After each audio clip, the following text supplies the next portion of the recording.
Hello. Captioner, yoo-hoo! There we go. Close enough. Hi, how's it going? No, Captioner is not happy. I think between the sound of my computer and the sound of my fan, I think we may have some Captioner issues today, but hopefully not many.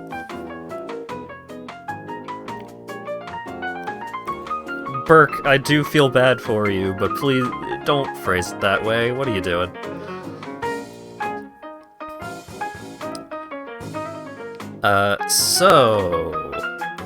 Sorry for missing Monday and Tuesday's streams. I've been feeling a little short of par. But hopefully I'm feeling better today. I mean, at the moment I feel better. And, even if I wasn't feeling stellar today, I would still stream, because I've wanted to play Pathfinder Wrath of the Righteous for a good while now. And streaming it is the perfect opportunity to play a little bit of it and also do the thing that I'm supposed to do. This is the curse of bad tacos. Oh god. Did the tacos not only curse my body, but my spirit as well? I mean, that kind of was the start of me feeling bad. Well, the tacos didn't help. I don't know how I managed to find... And apparently, Lawyer Dog, who got the nachos, said that they were fine. And, I don't know, maybe I'm just being a baby about it, but holy cannoli. That Mexican place is not good. Oh, I think Spotify's a little loud. There we go.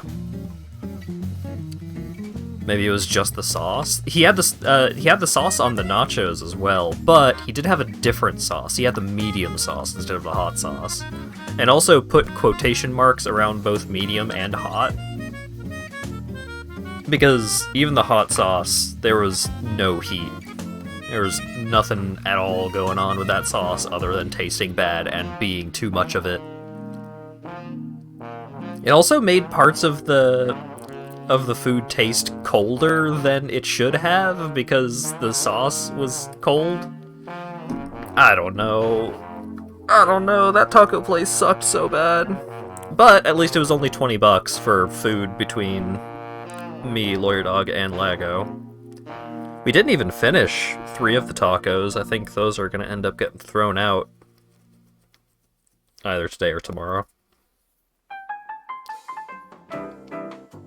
Love me some sauce with as much kick as a glass of water. Yeah, that's kind of what it was.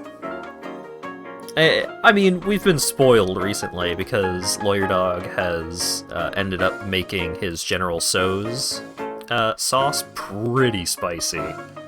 And I love it. It's great. Well, it's not the kind of pretty... It's like right below the level of like, oh, I need to make sure that I have a drink ready for when I'm having this. It's like right on that upper echelon of comfortable spicy, where it's like you can handle it, but you can still tell that it's pretty spicy. At least it was only $20 for food that took me out for 3 days. I mean, at least it wasn't 30. It's usually 30 when I get food for the 3 of us. So, I mean, you gotta look on the bright side somehow. Anyways, Pathfinder.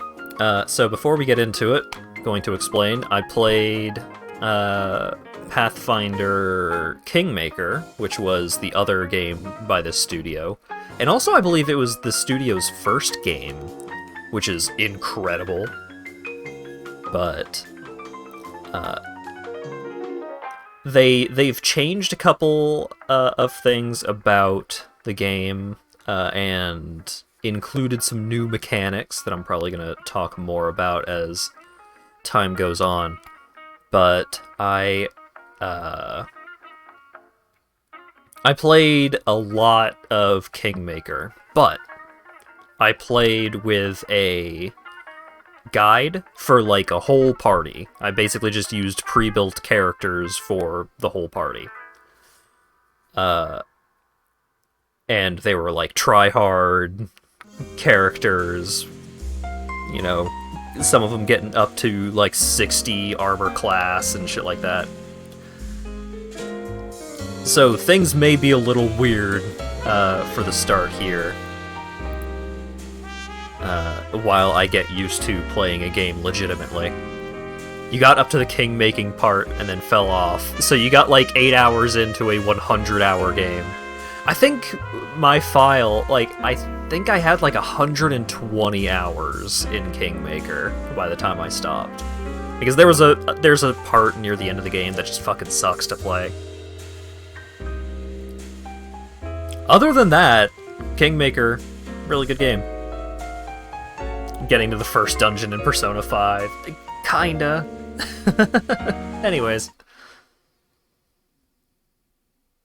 Maybe you'll click your brain back into it and go for it again. Maybe. These games are good. Okay, so let's do that, and then switch over here. So the captions are going to be in the top right corner in an attempt to try and keep the captions out of the way of the text, because there's a lot of text. There's also a lot of settings. So, you know, language, bloodstains, gore, font size, all well and good. Tutorials, yeah, sure. Save settings, Tooltips, yep. But then we have the auto-pause settings, which are just like, hey, when do you want the game to automatically pause? Is it always? Do you want the game to pause every time anything happens? That's pretty cool. Turn-based mode, turn-based combat in these games, pretty good. I don't think it's quite as good as Divinity Original Sin 2, but maybe it's better in Wrath of the Righteous.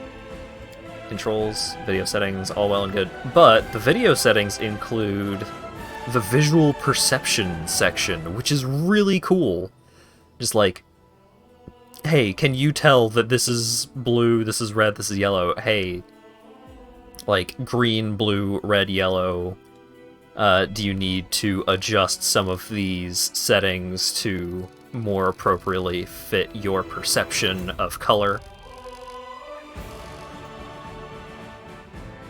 It's really cool. These settings are really neat. Unfortunately, you have all of these settings, which are rad, but then you don't have a setting to lock the frame rate, which would be really handy, because this game is running my computer a little ragged already, and I haven't even started the game yet. Spoiled by Neverwinter Nights 2. Oh, shit. Thank you very much for the 5 gift subs, Dan. Also, belatedly... Oh, I need to move this a little bit. There we go, so you can actually see what I'm saying. Also, thank you for the Tier 3 resub, Dan. That was for 18 months? God damn. Maybe you have to limit it through the GPU settings. I'm scared to touch my GPU settings. It feels like I'm gonna break something very quickly.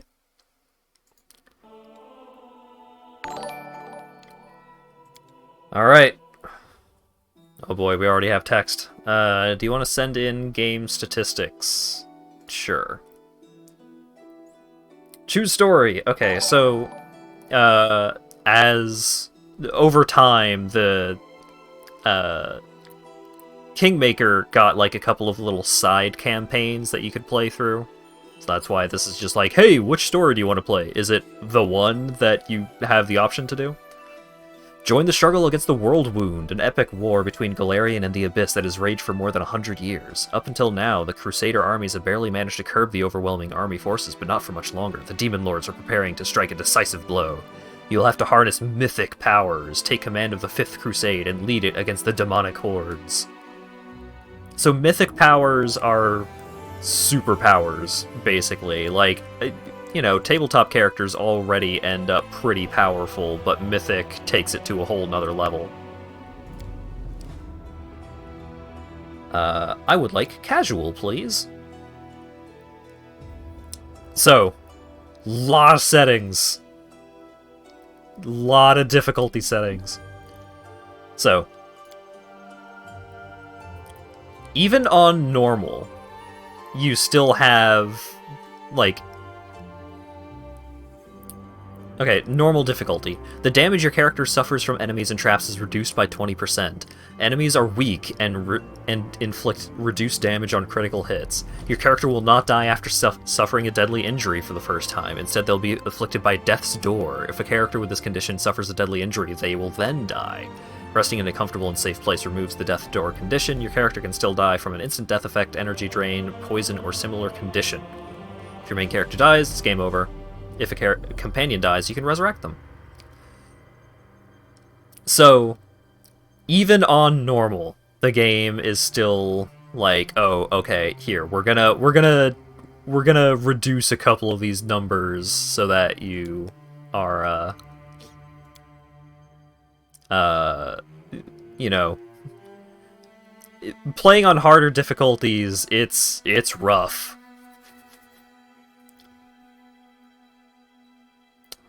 Last Aslanti mode. Only one save slot is available. The game saves automatically in key points and upon game exit. Immersive mode. Disables almost all interface hints in combat, lines of attack, current enemy actions, cooldown timers, shows your character actions and enemy health bars. Damn. The game tells you about instant kill effects from the get-go. So, these games are very heavily based off of the Pathfinder tabletop system, which has a lot of rules. And so this game includes a lot of those rules. Character retrain. When enabled, allows certain NPCs in the game to retrain your character and companions. Changing this option will change the game's difficulty to custom. Huh. Auto level up.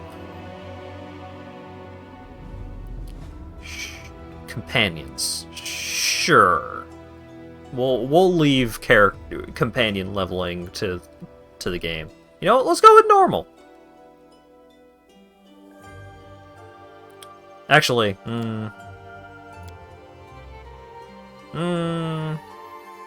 yeah. The main thing that I would like about casual in comparison to normal is remove negative effects on rest. Blindness, ability damage, other negative effects removed immediately upon resting. That's really handy. Negative levels fucking suck. Can you cast Disintegration while slapping somebody on the ass? Yes. It would be considered very rude, but you can do that. Alright. We'll go with normal. And now character creation. Pre-generated character? I don't think so. Create your champion from scratch. Choose their race, class, gender, alignment, customize their appearance, finely tune their abilities, skills, and feats. Fox. So we got this fox. We got this fox. And that's it for fox portraits. Also, we've got all of the portraits that were available in Kingmaker, which is neat. And also, all of the portraits that were used by notable characters in the Kingmaker game.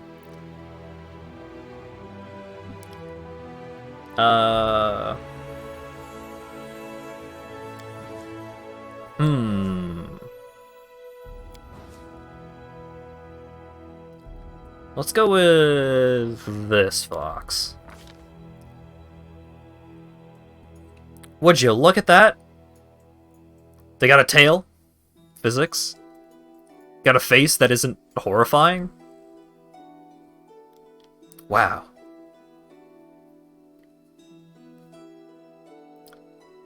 Fox mage, fox mage. So, what I kind of wanted to play was a monk. Where are they? There we go. Shirtless Foxman. Monks are the masters of martial arts, deadly in melee combat. They fight with their bare fists or special monk weapons. A monk must be of a lawful alignment or they won't be able to advance. So we've got Unarmed Strike, Key Power, pool of key energy they can use to empower their attacks or activate special abilities. The key pool replenishes when the monk rests. As the monk advances, they gain new feats and powers that use the key pool. Wise Warrior. Despite wearing no armor, monks can be strong defenders. They're very hard to hit, and as their armor class, gain a bonus from their wisdom ability. We've also got a bunch of archetypes. I don't remember the name of it. Scaled Fist, I remember being pretty good. Steeped in traditions that trace their origins to the warrior monks who trained under the tutelage of draconic masters, Scaled Fists eschew passive introspection in favor of unshakable confidence. Scaled Fists learn to combine brutal intimidation with the brazen ferocity of an ancient worm to devastate their foes. AC bonus. Yeah. When unarmored and unencumbered, the monk adds his charisma bonus to his AC and combat maneuver defense. In addition, the monk gains a +1 bonus to AC and combat maneuver defense at 4th level. This increases by 1 for every 4 levels, for every 4 monk levels thereafter, up to a maximum of +5 at 20th level. These bonuses apply even against touch attacks or when the monk is flat-footed. So this removes the AC bonus that you get from Wisdom, and it changes it to Charisma instead.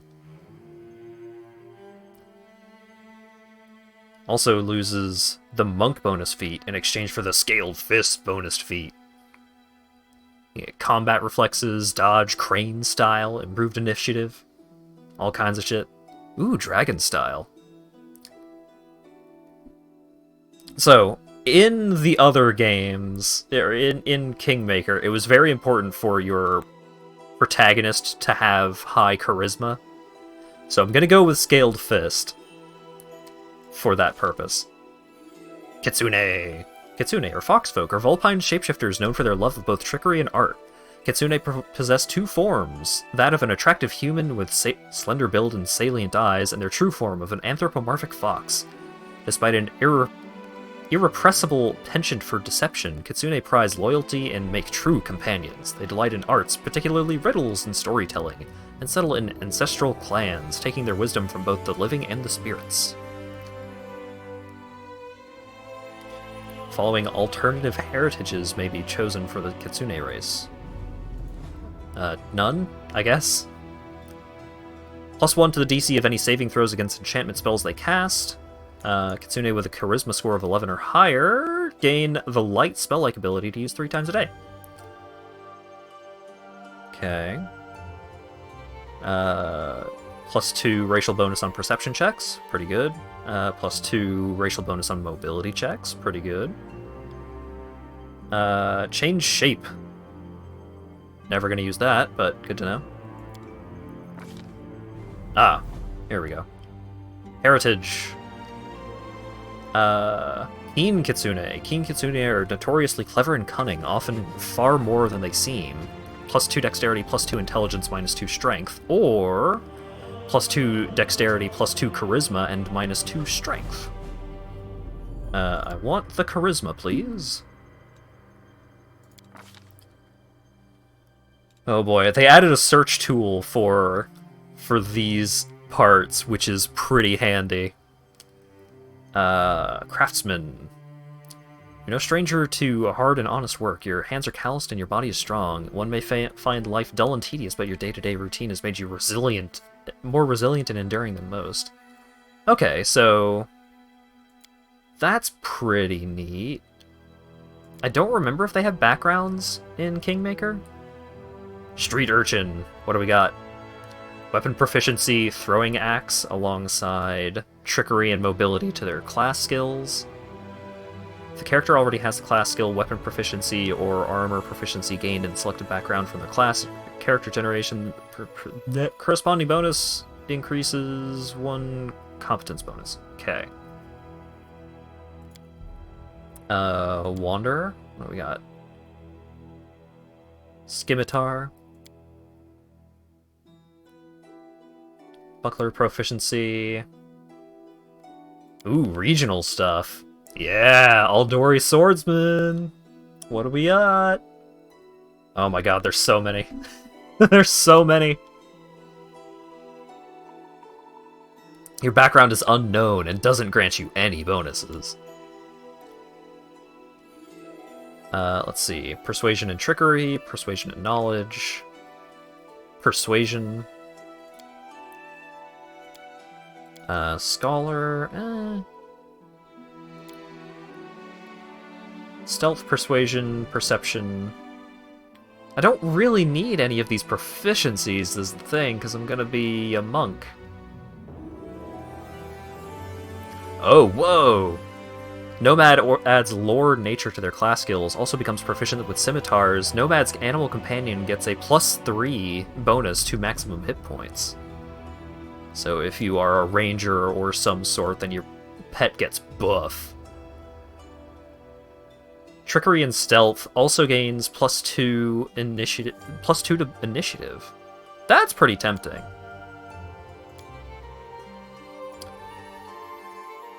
Oh, a lot of these regional ones don't add in, like, the weapon proficiencies and such. Sweet Jesus, this gets really complex. Oh, baby, does it! This game goes deep.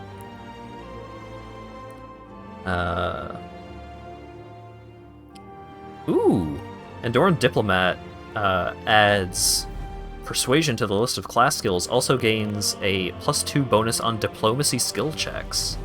That seems real good. +4 dodge AC to devils. Summoned undead creatures get increased hit points. Saving throws against demons. Bonus damage with thrown weapons. Bonus to knowledge, bonus to knowledge. +2 bonus on saving throws against fatigue and exhaustion.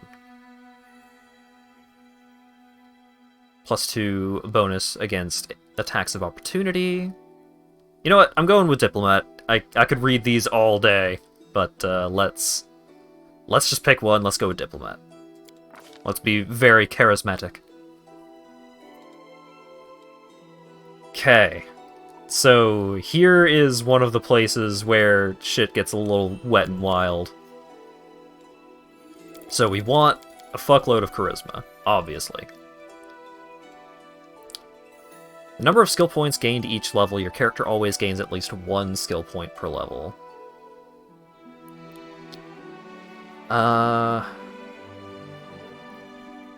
Animal companions require intelligence score 3 or less to gain access to many new feats. We also want a fuckload of dexterity.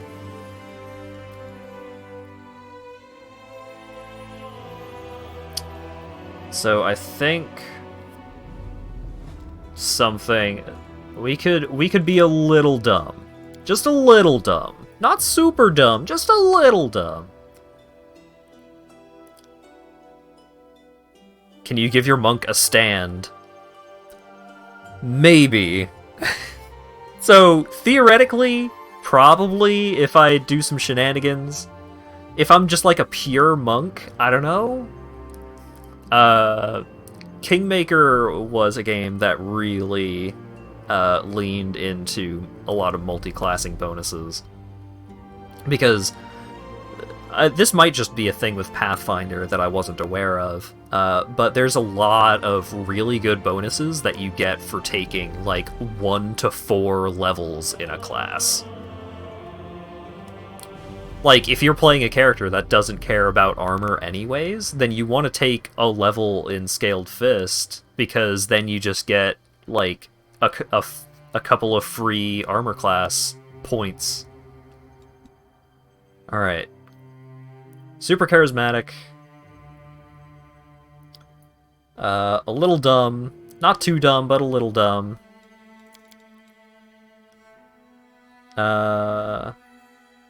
Will saving throws. Perception, lore.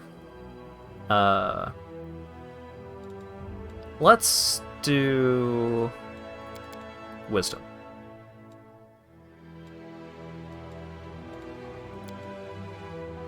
Sure. We'll play it like this, so that way we can add in a point to our constitution once we hit a certain level. Okay. Class skill. Got a lot of class skills. Persuasion, yes. Perception, also yes. The rest of this, well, what a shame. We'll have friends that are skilled. Does use magic device go by charisma? Yes, it does. You have to convince the magical item that that you are cool.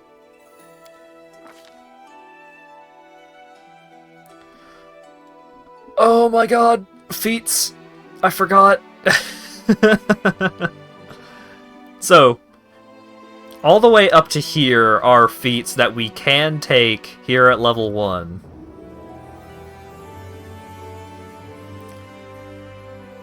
But then, if we go past that, there's a lot of feats in this game. There's a lot of feats.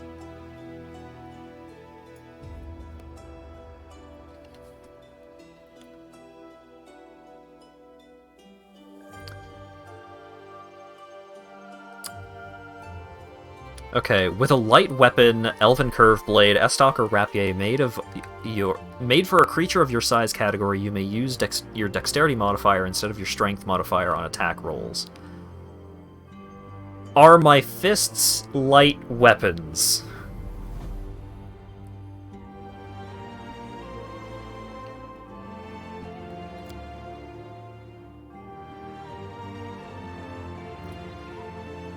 Oh boy. Deity selection. Oh god, I don't even have a god yet.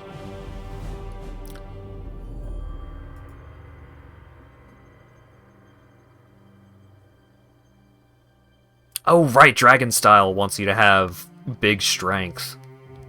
Darn. Improved unarmed strikes. Mythic. Your unarmed strikes are more powerful than others. You can add half your mythic rank to your damage with unarmed strikes. Perfect strike. Alright. Okay. Crane style. Oh, that gives me some extra armor class. Sure. Pummeling bully. When you use pummeling strike to make an entire full attack or flurry of blows against a single target, if you hit with any of your attacks, you may attempt a combat maneuver check as a free action, so you can trip them while you're beating them up.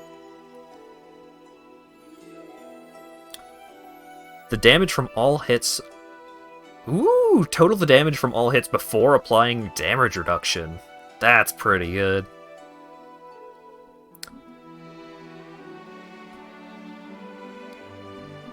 Okay, wait, weapon focus. Unarmed, okay.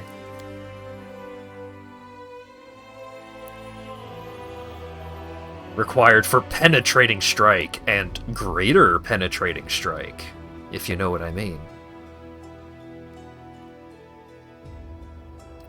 I think what we want to do here is weapon finesse. I think that applies to my unarmed strikes.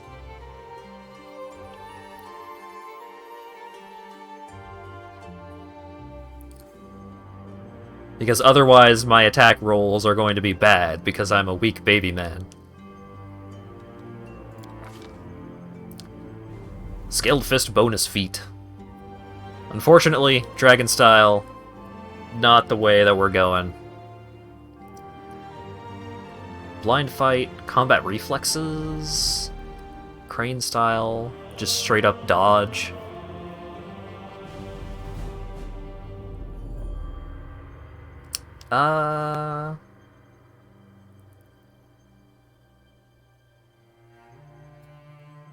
Dodge is pretty good. Okay, what are these? You only take a -1 penalty on attack rolls for fighting defensively, and whenever you lose the dodge bonus from Crane Wing because an attack missed you by 4 or less, the enemy provokes an attack of opportunity. Oh, okay. When fighting defensively with at least one hand free, you gain +4 dodge bonus to AC against melee attacks. If a melee attack misses you by 4 or less, you lose this dodge bonus until the beginning of your next turn. Oh, okay, got it. Sure, we'll go Crane style. Also, hey, what god do you like?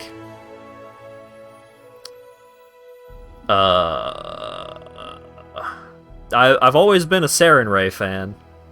Known to her faithful as the Dawnflower, the Healing Light, and the Everlight, Sarenrae is a goddess who teaches temperance and patience in all things. Compassion and peace are her greatest virtues. If the enemies of the faith can be redeemed, they should be.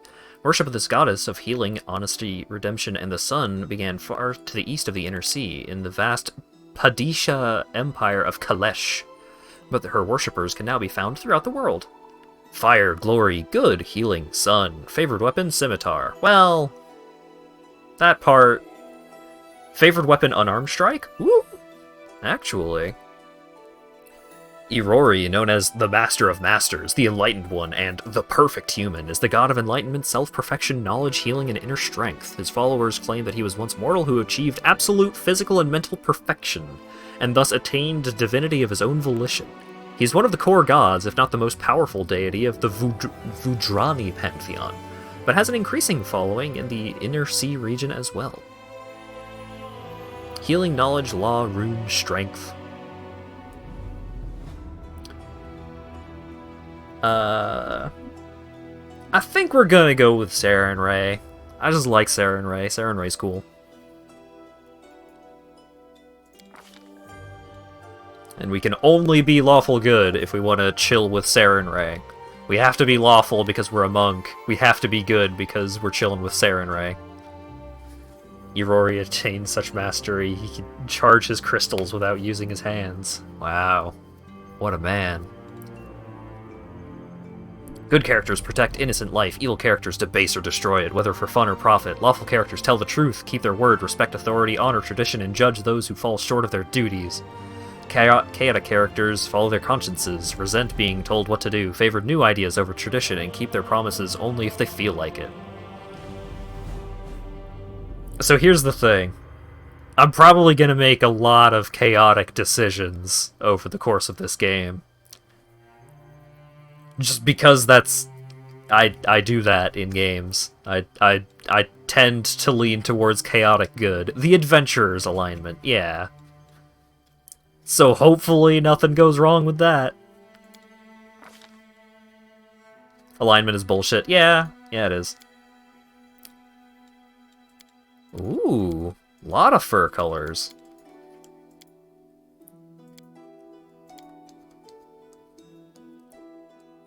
War paint. Can I zoom in? Body type. Chonky, scrawny, or regular. Let's go with scrawny. Well, actually, I think scrawny is a little too scrawny. Maybe not. Yeah, scrawny. Ooh. Whoa, what is this dude? This dude's fucking zonked as hell. Look at that.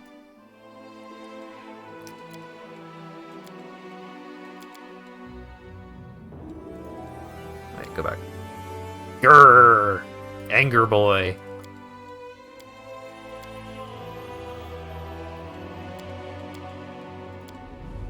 Let's go with this one. This guy seems fun.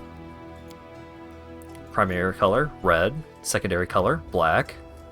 Obviously. Aw, I can't choose a beard style for my furry. Rude.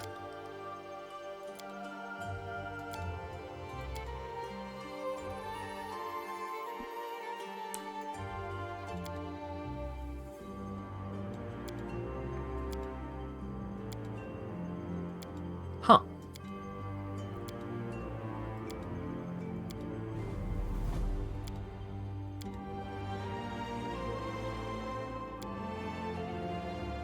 Alright. I think that's our boy. Show headgear, show backpack. He's a monk, he doesn't have a backpack. He lives off the world around him. I'll take care of it. Mm-hmm. I'll carve my name onto your flesh. I have no need for this. Let us be off. A solid plan. All this waiting bores me. I'll go ahead. March, march. All I do is march. Damn, son! Beautiful. I can find better. First come, first served. So it comes to this. I kind of like pragmatic and optimist. I didn't even break a sweat. Calm down. Time's not waiting. This will hurt. We'll win this. One win, and off we go. Damn, son! Damn, son! Where'd you find this? Alright. Optimist. Choose name. Oh, thank God. Chungnak! Wait, Chungak? You can't... You can't start me with Chungak.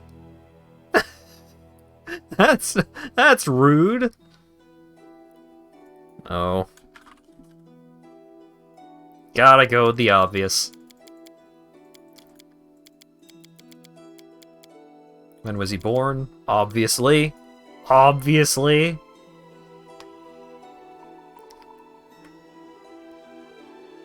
I thought that was randomized in. No. No. Well, let's see what some of the other random names are. Takuzo. That's not bad.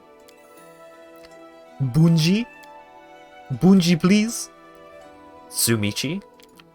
Yo, son. Yo, son, where'd you find this?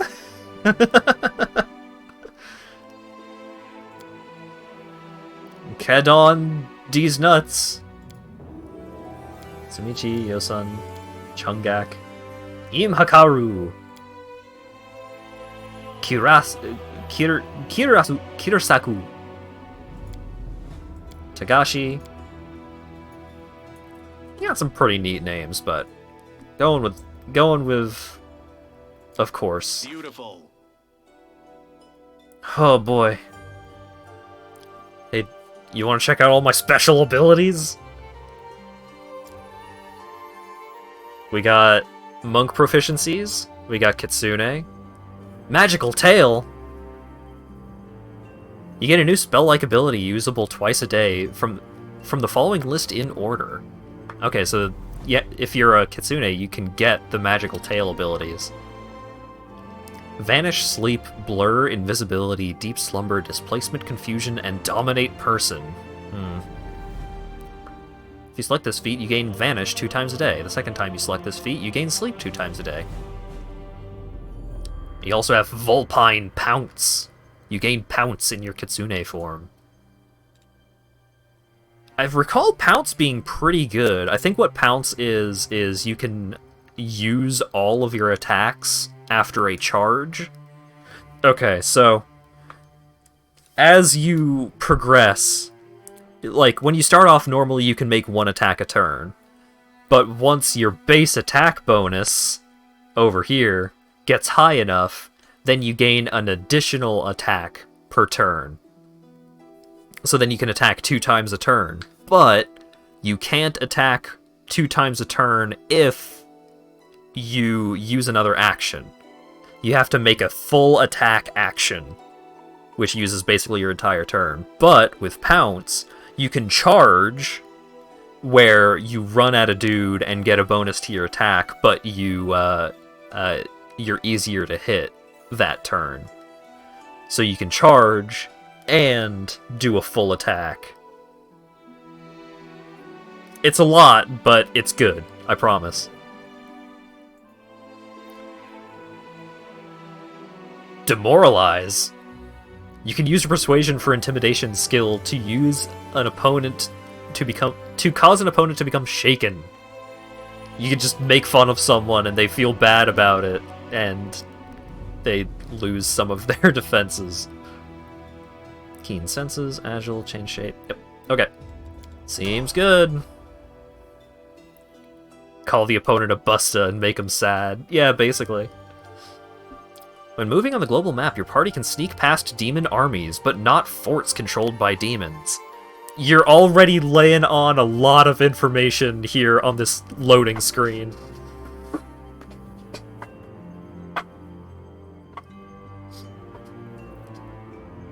Oh boy.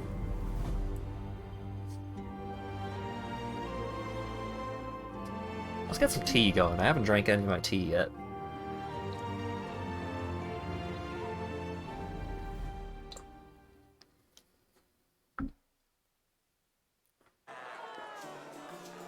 This stream has been 40 minutes of character creation. I skimmed through that. I could have gone way deeper than I did. Because I just decided right out the gate that I wanted to play a monk. Oh, there I am. Make way, coming through. Fetch a healer, quick! This idiot got himself hurt. Hey, somebody! We got a wounded fighter. Can we get a healer over here? My, would you look at this? But why would you drag a wounded fighter into the middle of the festival square? Couldn't he be carted off somewhere else, like, oh, I don't know, an infirmary? Or an accommodating ditch? Thanks, Darren.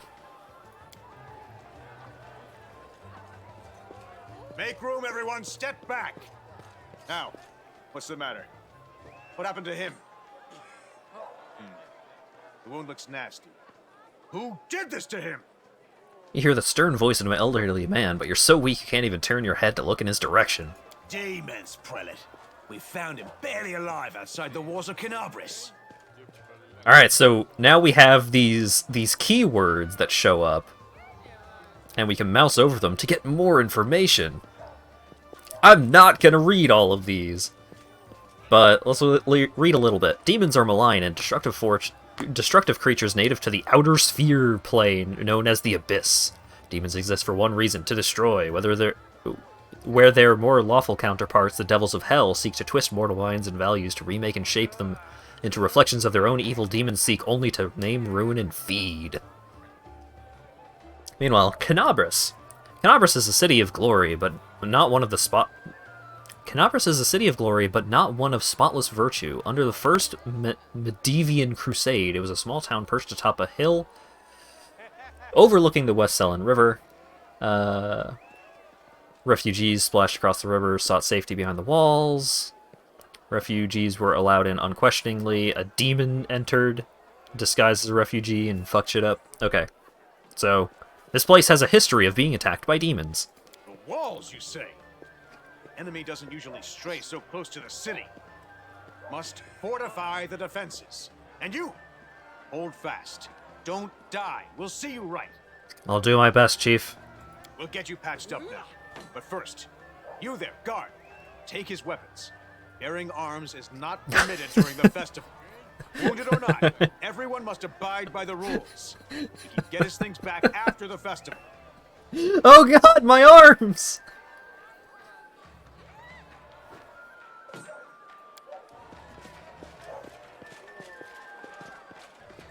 O Inheritor, leader of our troops, the sharpened edge of our blades and the unyielding strength of our armor, Iomade, I beseech you, grant your mercy. Heal his wounds. The magic envelops you, but your pain lessens only slightly. Iomade, known as the Inheritor, Light of the Sword, and Lady of Valor, is the goddess of righteous valor, justice, and honor, having served as Aroden's herald. She inherited many of the last Aslante's followers upon his death, and continues to espouse ideas of honor and righteousness in the defense of good in the battle against evil. Let me die. Water. I won't give up that easily. Or grit your teeth in silence. I won't give up that easily. Hear, hear. That's the Crusader spirit. I'm doing fine.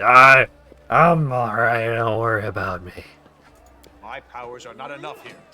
Someone call for Terendelev. You there. Yes, you. Stop dithering and gawping and make yourself useful. Go and get Terendelev. Obviously, we need Terendelev.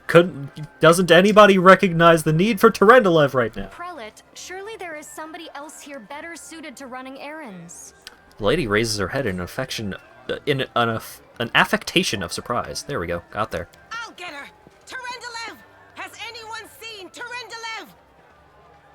Be quick about it before it's too late. Now, who are you? I don't remember seeing you before, and I have an excellent memory for faces.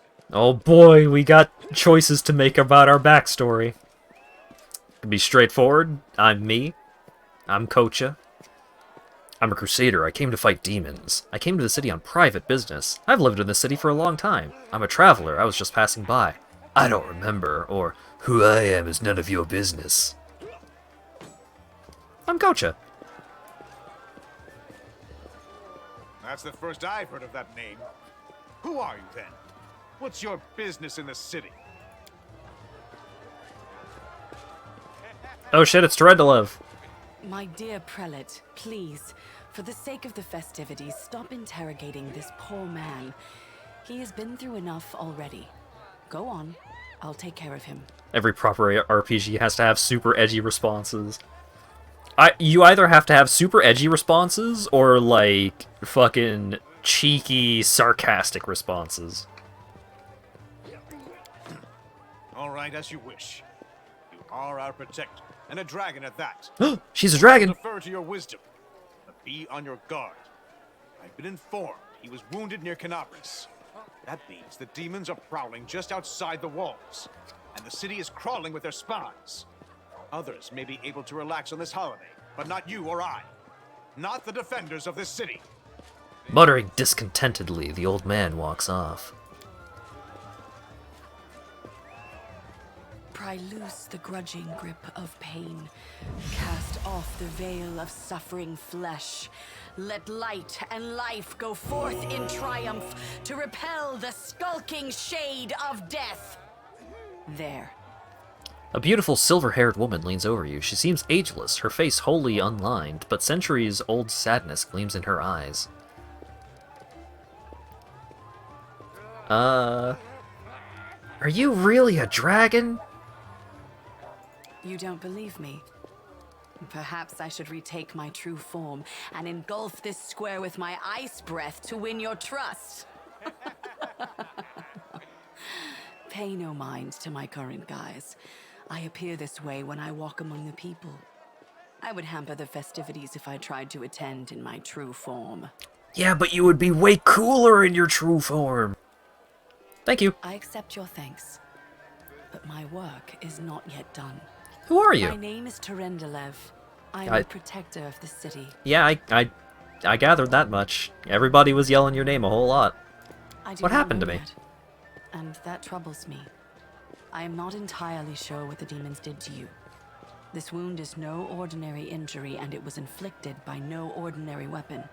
I have rid you of your pain and restored your strength, but only time will allow you to heal fully. Can I go now? Certainly, but be careful. I have managed to get you back on your feet, but I have not healed you fully.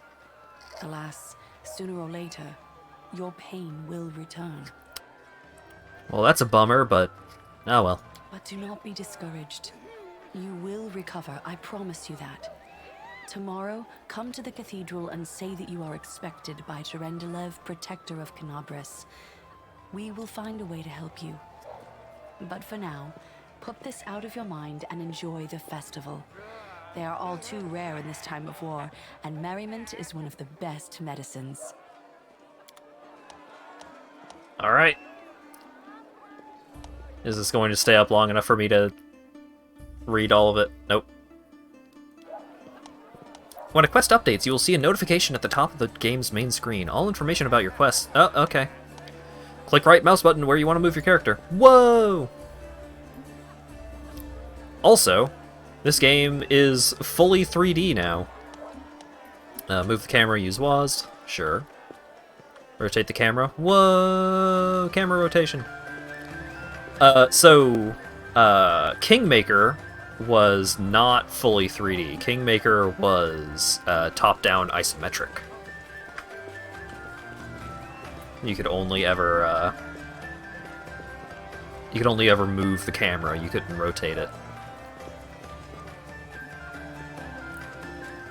Boy howdy, this game is running very poorly. Like, I know my computer is starting to age a little bit, but yikes.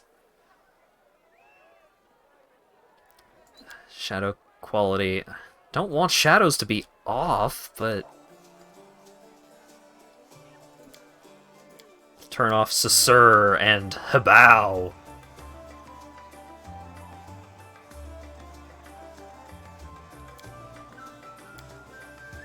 Wait, no. I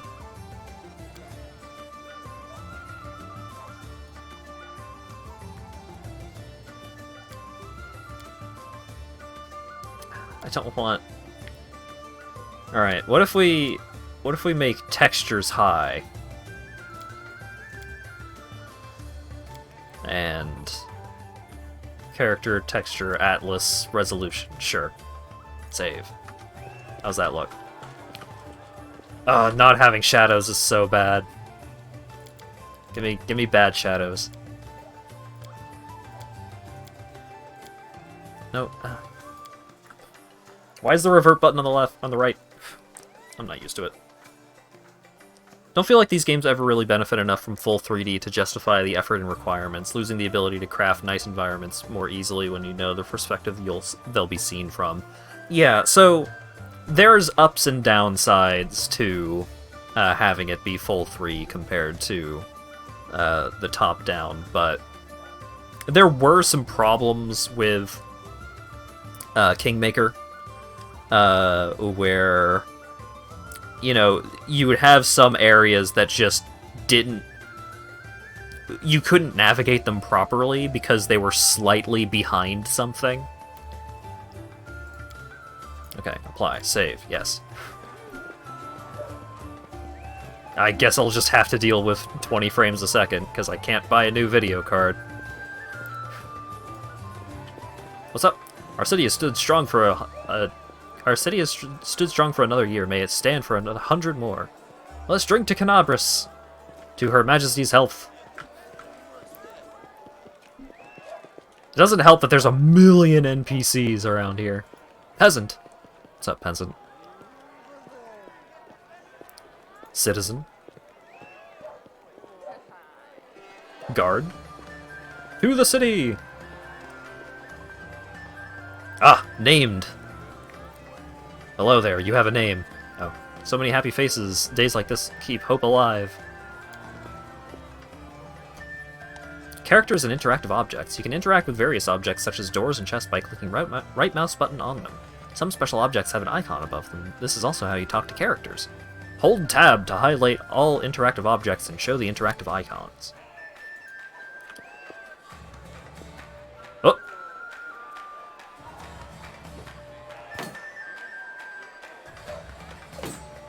Hey! Bullseye!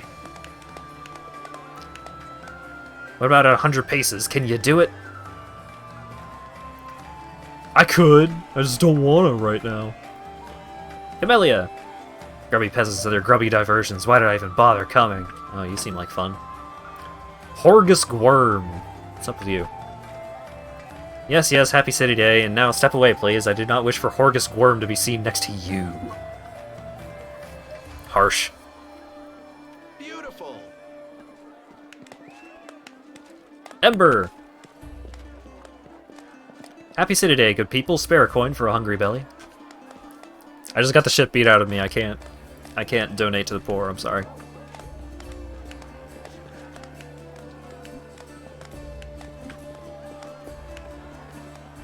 Dayron! Alright, you were a jerk. They call this a celebration? This is a paltry imitation of what goes on in the mansion on a dull Tuesday evening. Oh, great. I was just doing a fun animation there. Anevia! What's up? Everybody's letting their hair down, everybody's drinking, having a good time, but demon spies never let up. That means no fun for me. Aravashanial. I have a feeling something terrible is going to happen. As usual. Oh, hand icon. What do we got?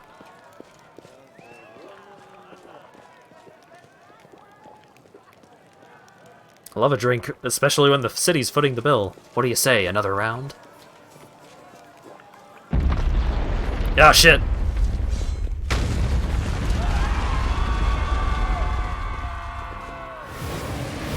Oh no, demons!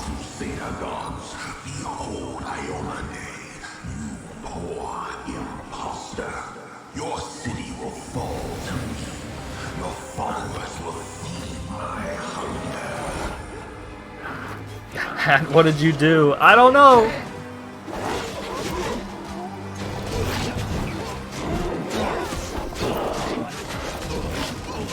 I was just having a drink and all of a sudden, demons!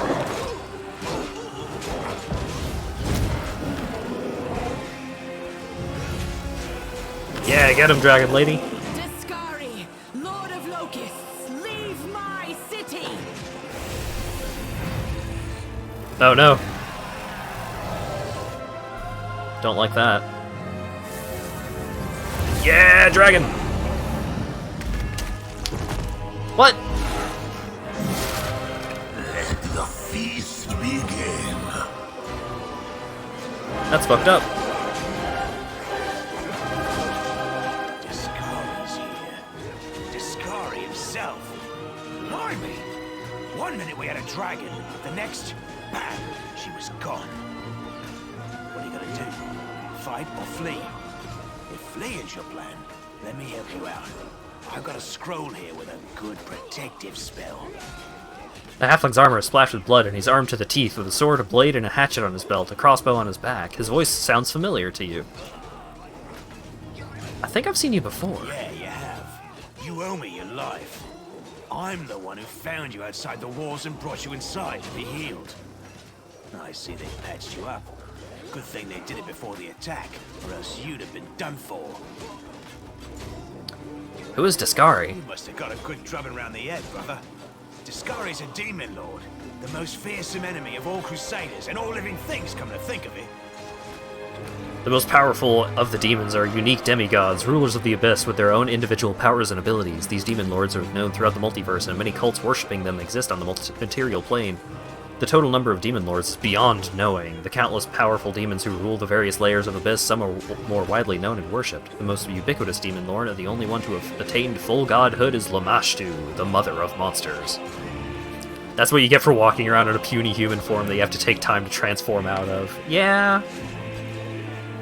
The demon dude cheated, you don't attack during the transformation sequence. Yeah, I mean, you could go either way. But it is bad. It's a bad situation. And speaking of, what's the situation? Everything's on fire, crashing down around our ears. Place is crawling with demons. Looks like a whole army attacked the city. We're sitting ducks.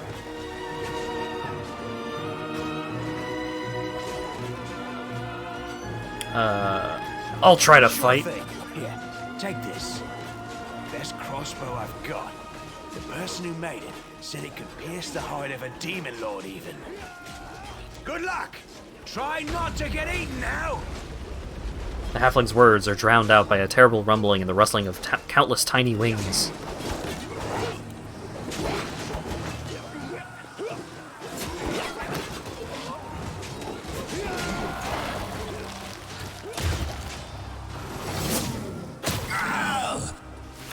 A mortal gnat snaps its jaws at the Lord of Locusts. Uh-oh. Behold, Iomade. Behold the death I saw. Oh no.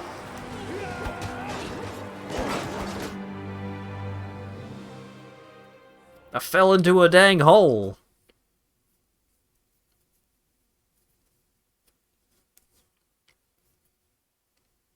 Use a resist energy spell when facing an enemy with powerful elemental attacks. Thanks, loading screen. The festival organized to raise the spirits of the city has ended in death and destruction. The dragon, Terendelev, the defender of Canabris, fell in battle. Hardly surprising, as she had to fight the demon lord Discari himself. He willed the land to part and swallow all who dared to stand in his way. But the war was still far from over. Mm-hmm. Because this idiot woke up in a hole. Step 1 to saving the world.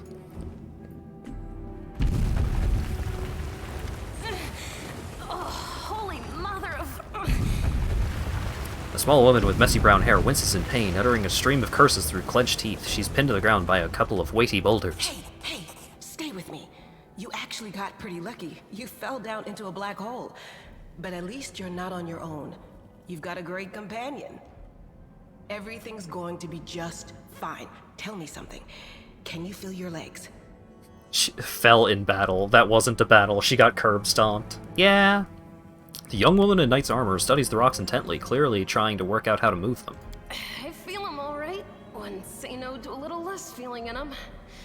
My ankle's killing me, but my back seems to still be in one piece. My head, too. That's all that matters. Now, we're going to... Hey! Fancy meeting you down here. You're the one that Terendelev healed today, right? You aren't injured, are you? Will you help me get her out from under the boulders? Spotting you, the knight reaches for her sheathed weapon, but after scrutinizing your face momentarily, she raises her hand in greeting. Skill checks and dialogue. Over the course of the game, you may apply your skills in many different situations. Frequently, you will have to make a skill check during dialogue. Here, for example, we are trying to help Sela fetch Anevia from beneath the rubble. The result of such checks determines how events subsequently pan out. Such a check is usually performed by a character with the highest bonus in the appropriate skill in the party. Got it.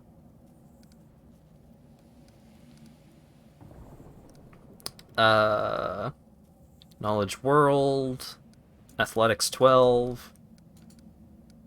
I don't know. I think both my knowledge and my athletics are probably not great. My diplomacy is amazing, but I'm not a bad man.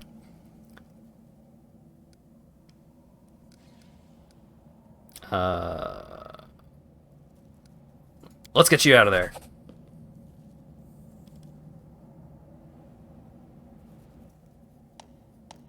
Oh, I succeeded. You made a successful skill check and helped Sela pull Anevia from beneath the rubble. If you had failed the check, Sela would have had to act alone, so she would have become fatigued and incurred a temporary penalty to some of her abilities. Huh. Summoning all your strength, you managed to lift the rocks up enough to free the wounded woman from the rubble. Gained experience. Damn it all. I think it's broken. Oh well, I've had worse. I'll just make myself a splint out of something. Thanks for the help. I wouldn't have lasted long on my own stuck under there. I'm Anevia Tirabade, of the Eagle Watch. I was overseeing security at the festival square. I thought maybe spies or demon worshippers might have something nasty planned. What actually happened, though, now that I did not see coming. I don't think anyone could have been prepared for that. Well, I'm Sela, paladin by the grace of Iomade. I crossed the whole continent to come to Mendev and fight demons. And well, I've been fighting for a while now. I don't even want to think what might be happening up there in the city. Canabres has lost the protection of Terendelev, and of the Wardstone too, looks like. It's a relic without equal. It was placed here personally by Iomade's herald, with the goddess's blessing. I really wanted to go see it, to pray before it. But there's no point worrying about a stone when there are people dying in the streets. Wardstone. The Wardstones are a chain of powerful artifacts keeping the World Wound's expansion at bay. The first and greatest of the chain was erected in the city of Canabras by the hand of the Interior himself, a golden-winged angel sent by the priestess Iomade.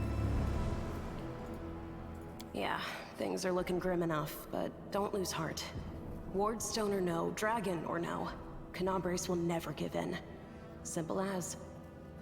Well, we've introduced ourselves. What about you?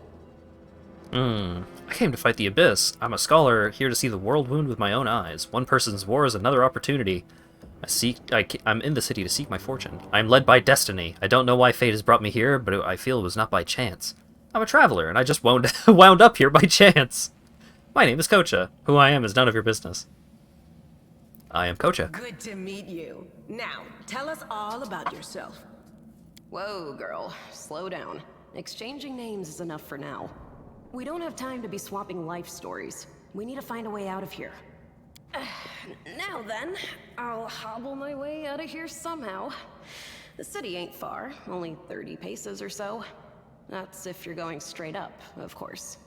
I'm afraid we're gonna have to go the long way round.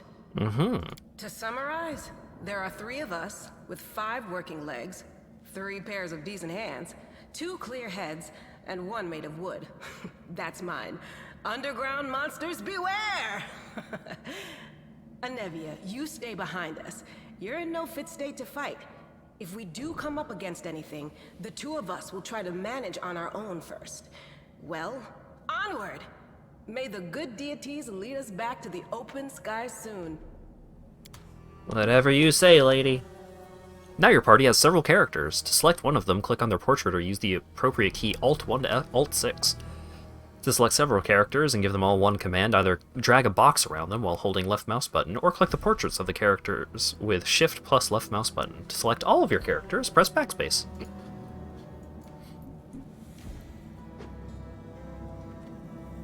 Okie dokie. Oop. There's a bug around here. Oh wait, hold up. Formation. Why am I back here? Hold up. Optimal auto formation. Sure, we'll leave it at that, I guess. We got a flail. We got some ever-burning torches. Cloak of Resistance +1 already. Let's just grab it all, I guess. Inventory. Give me the cloak. Wow. Fancy. Let's see. Alright. Just got a torch over there. Long sword, heavy shield, short bow. Strength 18. Damn, you buff. Good dex. Damn, your stats are nuts, lady! You don't have anything below 10. Damn.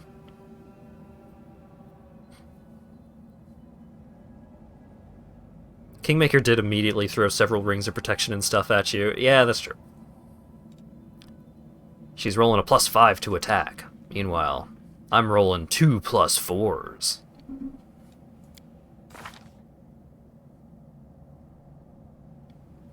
There I am, right there. Lawful good.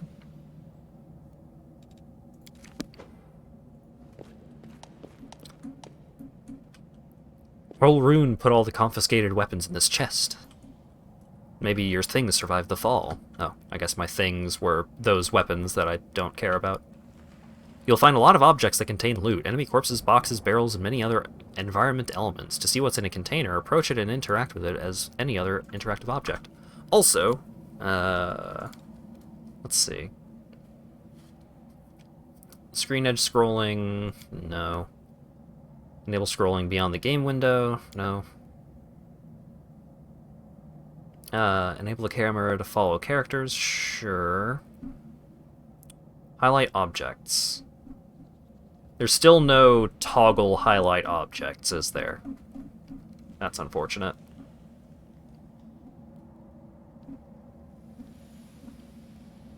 Oh well.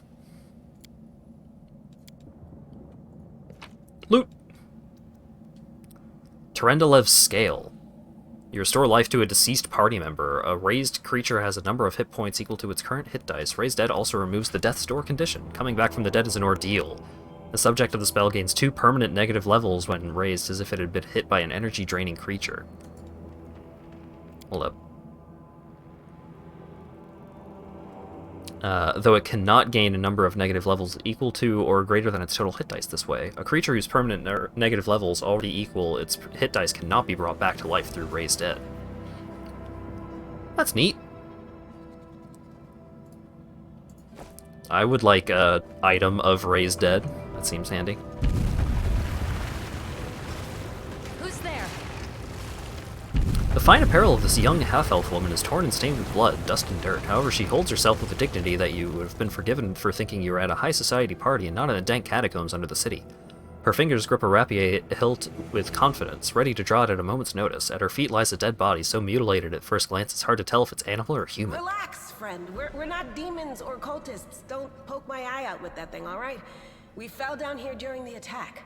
I'm Sela, that's Anevia, and this is our new friend. We're looking for a way back to the surface. I do appreciate the ways that they get around referring to your character by name. This is our new friend. Really? I'm so ever glad to hear it. Allow me to introduce myself. I am Camellia. I was also in the square when... I can scarcely believe it. How did all those demons get into the city? I thought, naively it now seems, that the Wardstone protected us from attack.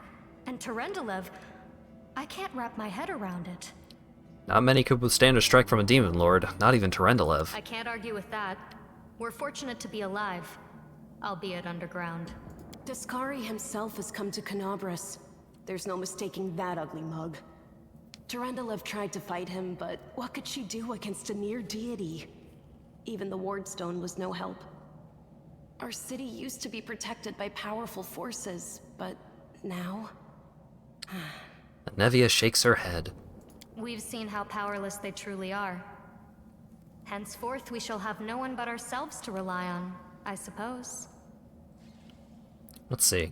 Tell me more about yourself. Who am I? Just an ordinary citizen who decided to take a stroll through the square on the day of the festival. But that's not what you wish to know, is it? You most likely wish to know whether I'll be a burden should you ask me to join your group. No need to worry about that. I can assure you that I am skilled with a rapier, and I also possess some knowledge of magic. She touches the polished snake skull amulet that hangs around her neck. What happened to this poor man? Who is he? I don't know.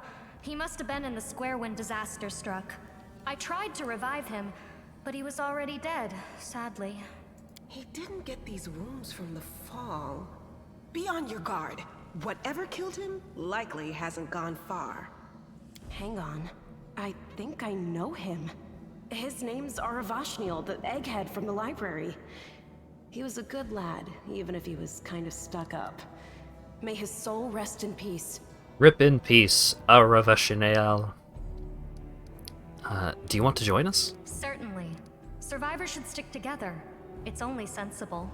Who knows what else could be prowling about in these caves? We need to keep moving. There must be a way back to the surface around here somewhere. That's right. It would be the height of foolishness to survive a demon attack only to perish under a pile of rubble. Let's see if this poor bloke has anything useful on him. Not to sound like a heartless brigand or nothing, but we kinda need all the supplies we can get right now. Hell yeah. Companion Camellia has the ability Cure Light Wounds. To use it, click the companion's portrait, click the spell, click her, yep. I heed the voice of the spirits. You should heal yourself. Cure Light Wounds. When laying your hand upon when laying your hand upon a living creature, you channel positive energy that cures 1d8 points of damage, +1 per caster level, maximum +5. Since undead are powered by negative energy, the spell deals damage to them instead of curing their wounds. Bop.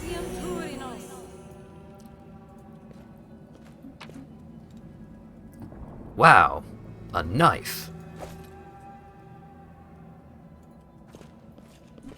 In dark places such as caves, it's hard to see anything. There are two main ways to light your path. First is to cast light on a character walking in front of the party. The second is to give characters an ever-burning torch. What's going on here? Do I have light? Or do I get that later?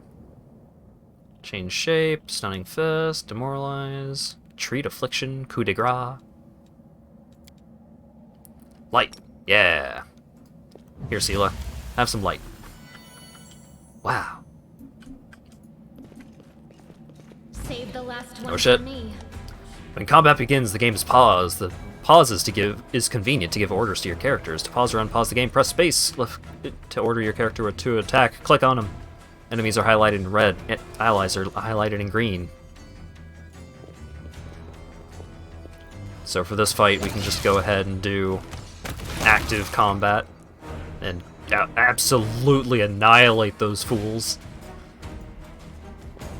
Loot. Padded armor, gold coins, bottle of oil. An item of interest to a craftsman or collector. A merchant would pay well for it.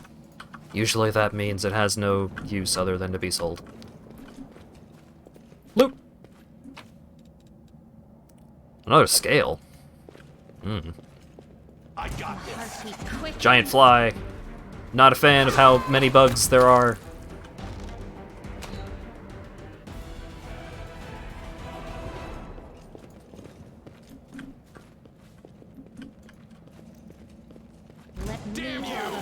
So, in addition to real-time combat, we also have access to turn-based mode.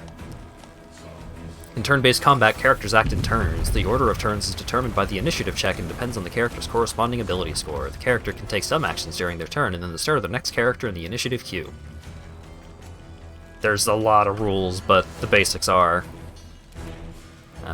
you got some characters, they can move and attack, and they take turns instead of all of it happening all the time. Go get them. Wide open. The inheritor. Bam! Oh, damn. Got a crit.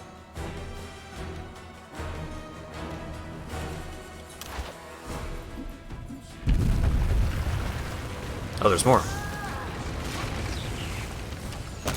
Turn-based combat is usually more useful if you're in a fight that's actually difficult, as opposed to just run at them and hit them. Cooking ingredient can be used to brew potions or scribe scrolls. Ooh. Let's see what we can do. Potion brewing. Save the last Lizard. one for me. Get him.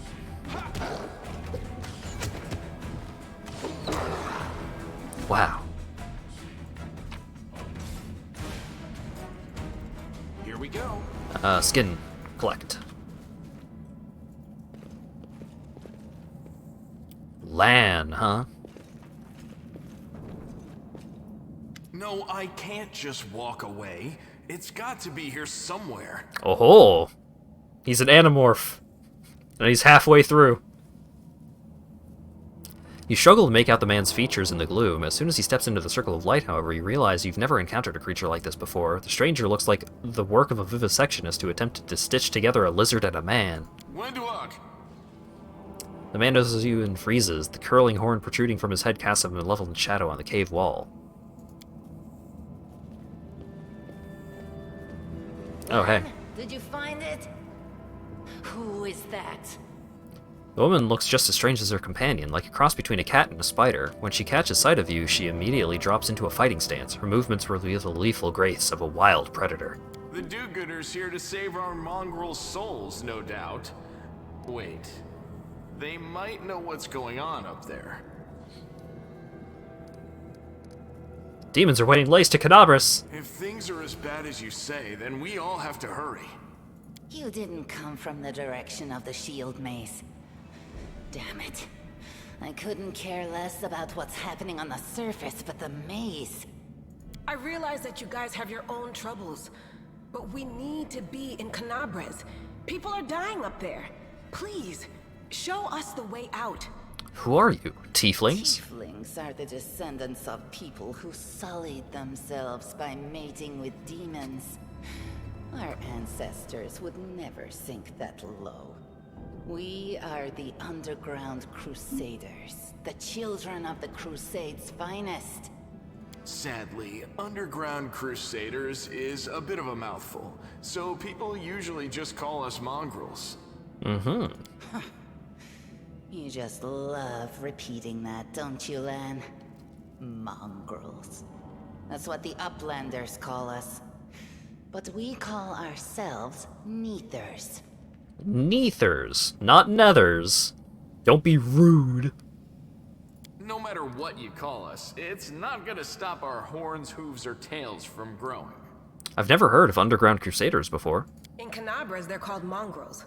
People Yeah, say they that just they said come that. up to the surface at night and eat anyone foolish enough to wander alone after midnight. To tell you the truth, I thought you guys were just a tale to tell kids at night. That's human gratitude for you. Our forefathers suffered the consequences of demonic corruption, all to protect Mendev and Golarion. And for what?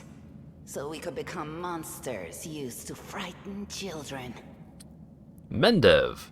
The nation of Mendev is a land defined by its conflict with abyssal forces unheard of anywhere else on Golarion. The people of this beleaguered land are locked in a constant struggle with the World Wound, the demonic rift that lies beyond its western border. And Golarion is the world. Oh wait, we get a little extra. The planet Galarian orbits a yellow sun in the far reaches of the material plane, third of 11 in orbit. This blue planet contains vast oceans and lush green lands, and is the perfect environment for countless cultures, which is their excuse for Galarian being a bit of a kitchen sink setting. Like, there's a land that comes up in Kingmaker that is a land of, like, it's basically Mad Max with laser rifles and orcs. Indeed, Galarian is the most populous planet in the solar system. Its innately hospitable and life-sustaining environment is presumably the work of God, so astronomers often refer to Galarian as the Child. Astronomers of other planets, however, often refer to Galarian as the Cage, in reference to its cosmic role as the prison of the mad god Rovagug, who lies bound at the world's core. Every mongrel has their own take on it. Our chief, for example, thinks of us as something like a reserve military force. He thinks we're standing by until the moment we're needed, and when we emerge on the surface and save the day, all the people will see how good we are and they'll love us for it. Yeah, he leaves that last part out when he talks about it, of course, but it's easy enough to read between the lines. What is this place? This is the hall where we remember the glory of our forebears. Sorry about the mess. It doesn't usually look like this, trust me. Sometimes we even wipe the dust off the exhibits. This is where the relics of the first Crusaders are displayed. Our lives are short. Our glories are quickly forgotten. But this place helps us to remember that we are just as worthy as anyone else. And that our lives are not lived in vain. The first Crusaders? You've been down here that long? That's crazy. I do like how just attacking them because they are monsters is the evil option. Because it's like, obviously these two are like come across as cool on the level, so attacking them because they are monsters is fucked up. What are you doing here? That's none of your bit. We're looking for a holy sword. It was here, in the center, sticking out of a rock. The sooner we find it, the better. Some kids from our tribe took off for the shield maze. They figured it had collapsed, and now it's their time to go up to the surface, like all the legends foretold. Except they don't have a clue what's waiting for them up there. They're not fighters. And Saul, the chief of our tribe, is dead set against it. He says that now isn't the time for the underground crusaders to take up arms. If we get the holy sword, we might be able to change the chief's mind. It's a fool's errand. None of us will be able to hold the sword, let alone use it to save anyone. It's not an ordinary weapon. It's made from righteous heavenly flame, and will burn anyone who touches it. Do you think you're special, lad? I'll pick it up with my teeth and tie it to my hand if I have to. It doesn't matter. An angel's sword and a troop of stalwart mongrels will be able to work a minor miracle. Speaking of which, you're still here, Wendu, which means that deep down, you know it's possible. Wenduag shrugs and turns away. Oh god, lot of dialogue. Alright, what's up? Yes. There Tell are me about the other ways maze. up, but they are far from here. And after the earthquakes, there's a good chance they've collapsed. But the maze... There's a legend among our people that when the walls of the maze fall, that will be a signal for us, the underground crusaders, that the time has come to go up to the surface and fight the demons in the final confrontation. Until then, the people say the maze is shielding us from taking rash actions. I'm the only one in our whole tribe to have been in the maze. And even I don't know if it's true. But the further I went in the maze, the fresher the air became. That means that it really must lead to the surface. Mm-hmm. When the ceiling and walls started shaking, the young ones in our tribe lost their heads. They figured the maze was going to collapse, so it was time to go up to the surface. They grabbed whatever weapons were on hand and ran off toward the maze. They think the maze is no longer a danger to them. They've been listening to Wendwog too much. Don't try to blame this on me. Yes, I told them that our people are capable of making our way through the maze. In the future. But I always told them to wait until I had made a map of all the maze's dangers. I warned them 100 times. But it was no use. My words just went in one ear and out the other. Alright, so the maze is the pathway to the surface. Makes sense. A sword of holy flame. How did it end up down here? It came here with its owner. A long time ago. 50,000 gongs to be precise. 70 years ago, in Uplander time. That sounds a lot less significant than 50,000 gongs, but sure. 50,000 gongs ago, our forebears found a dead angel here, along with the bodies of his comrades. The tribe gave them a dignified burial, and they were laid to rest with their weapons. But the flaming angelic sword was stuck in a rock, and no one was able to pull it out. It burned to the touch, like real fire. So the rock was placed over the angel's grave. It should be here somewhere. I wonder if I can hold the sword. If I can pull the sword from the stone and become king! Oh wait, no. That was the other one. Maybe the angel will dig himself out and find the sword for us. That might be our best shot in this chaos. Hey, what's an angel? Angels are a group of altruistic celestials native to all three upper planes, Nirvana, Heaven, and Elysium. They represent the multiple interpretations of goodness. Yeah. Angels are good celestial beings. Got it.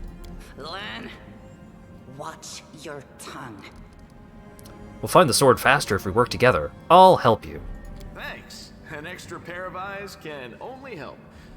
The sword will be easy enough to spot. It looks, swordy. Help us, and in return, we'll get you out of here. Nice. Now we're talking. Let's get to work. It's a good thing we all bumped into each other, isn't it?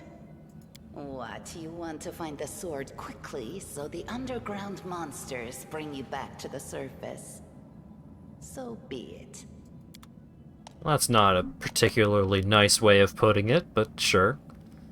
Some interactive objects aren't easy to find. Moving past such an object, every character automatically makes a perception skill check. If the check is successful, the object is found. It is highlighted, drawing your attention, and can now be interacted with. Interactive objects are highlighted when you hover your mouse over them, or press tab. Lore check. I hope you appreciate this. Statue of an unknown knight. The technique is crude, but the figure... The technique is crude, but the figure was clearly crafted with genuine feeling. Judging by the style of armor, the knight is from the First Crusade. Loot! Edible moss. Flame tongue. Alright. I can handle it. Is that a trap? Oh? Found a ring. This room seems to be an improvised museum, or perhaps some kind of temple. Is that treasure? Grinding stones. Is that a trap? Handful of gems. Is that treasure? Is that Stuff. a trap? Oh! I found it! I like the personalities of the party members so far. Yeah! They seem to be pretty cool so far. Day 15, month Erodus 8, year 4715. A strange flash pierces the gloom, and Kocha feels drops of searing blood run down his chest. The wound healed by Terendelev reopens and weeps scarlet, but there is no pain or weakness. A hazy scene appears, a cave chamber. This one or another one entirely? Kocha's heartbeat quickens, and a stream of thoughts suddenly bursts into his mind, thoughts that clearly belong to another. Treachery! There's a hair in my mouth. Treachery! They betrayed me, trapped me, and stabbed me in the back. My trusted allies, my treasured friends, the people who I swore to protect, the people whom I descended from heaven and came to the turbulent... The people for whom I descended from heaven and came to this turbulent mortal world. Heaven is plain in the outer sphere, a realm of pure righteousness where forces of good gather to aid those less virtuous planes and help worthy souls find rests. Sure. Heaven is the lawful good place. There they are up ahead in the gloom of the cave. What are they waiting for? Are they afraid to draw any closer? Do they believe I'm about to die from their traitorous blows? Next to me, a quiet moan. A girl with a golden braid lies on the rocks, clutching her slashed side. She refused to join with the traitors and paid dearly for it. I should have tried to run, but I will not. Whilst I have the strength, I must. While recognizing the foreign origin of these thoughts, Kocha intuits that he can control them somehow. Let's try to... heal the wounded girl! Let's be a good boy. Oh boy. A spark of healing magic illuminates the eerie, murky scene before Kocha. The wounded girl opens her eyes and whispers, Lariel, you said that everything was going to change soon. You and the other warriors of heaven would be leaving us on a grand mission to stop the demons forever. Is that true? The frenzy of foreign thoughts comes faster and faster like a rushing river, and images flash one after another. A priestess in colorful robes observing the stars, a young female paladin praying, clutching her glowing sword, a majestic golden-winged angel gazing into the distance, his face covered by a helmet but his voice ringing clear. Only if you're willing and only if you're ready. There's no going back. Then don't waste your strength healing me, the girl whispers. Your mission is more important. You take care. It is near. In the vision, the darkness of the cave stirs into motion. Something massive appears within its depths. A vague shadow is outlined, a nightmare come to life. A wave of odious chirruping and rustling emanates from the shadow, the sound piercing like hot irons, lancing the flesh and bone. The traitors fall to their knees before the shadow in reverent ecstasy, and the wounded girl thrashes in her death throes. The yawning chest wounds burn white hot, and Kocha's head pounds with pain, and it is no longer clear whose pain it is. The person called Lariel who sent this vision, or one unlucky enough to receive it.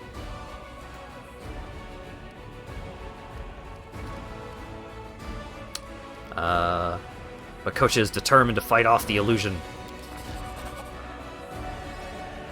The force of the attack, though originating in a vision, is terrifying, but Kocha is stronger. He shakes off the pain and torpor, but alas, the one who sent the vision cannot claim the same. He is broken and exhausted. The monstrous shadow emerges from the murk of the cave. It is not real, it exists only in this strange vision or memory, but the thrill of fear provokes is real. The shadow's features starkly resemble those of Discari, the terrifying demon lord. In a movement as swift as the thought itself, the monster's hand is wrapped around the throat of the one they call Lariel. The foolish angle's struggling on the rocks, like a fly with its wings torn off, intones the shadow. Its voice changes as it moves, shifting from a quiet whispering to a sonorous shout, becoming young, then old and quavering. Where is your goddess, Angel? Where is her self-assured herald? How is it that you are dying here alone, so far from the light of your heaven? A strange calm envelops the thoughts of the one called Lariel. He recognizes those who stands before him, and he knows he will never bow before this enemy. The flaming sword flares to life in his hand, bright, pure, flickering in multicolored sparks like a sunbeam through stained glass. Slash! The blade slices through the demonic creature's flesh, and the monster recoils with a howl, releasing its grip on Lariel's throat. The angel falls back heavily on the rocks. His vitality is ebbing, but his pride remains undiminished. He grips the sword and with his last burst of strength plunges it into the rock. Kocha senses his vision is fading, the rush of thoughts diminishing like a river running dry. The last thing he hears is this. You will kill me, monster. This I know, but one day someone will come here and raise up my sword. They will raise it and... save and protect the innocent! Like a good boy! The vision disappears, vanishing in a burst of colors. Kocha does not hear the final words, but he seems to complete the thought, taking it to heart. The words fly from his lips, and with them something else. The heat blazing in Kocha's chest fades away, the edges of the scarlet wound close, leaving not even a scar behind. Looking down, Kocha sees the flaming sword in hand, or rather its outline, the memory of what the sword looked like. With a final surge of warm and soothing light, the sword vanishes and all light is drawn into his hand. Kocha senses that it will return. All he needs to do is call it. We have a cool magic sword from an angel. Except it's more of a metaphorical sword, in a way. Hey, are you alright? You were kinda glowing just now. Yeah, I'm Superman. Sela kneels before the light, offering up a prayer to Iomade. That was it. The light of heaven. But how? 'Cause I'm the protagonist. What did you do with it? Where did it go? I think I saw the memories of Lariel, the angel who died here. Thanks, too bad I was trained specifically to not use swords to fight. Yeah, that's why it became a metaphorical sword. Because then it's like, oh, the sword was inside me all along. So I can use the heart and soul and power of the sword to punch things really hard. Lariel? That really was Lariel? The angel from the legends.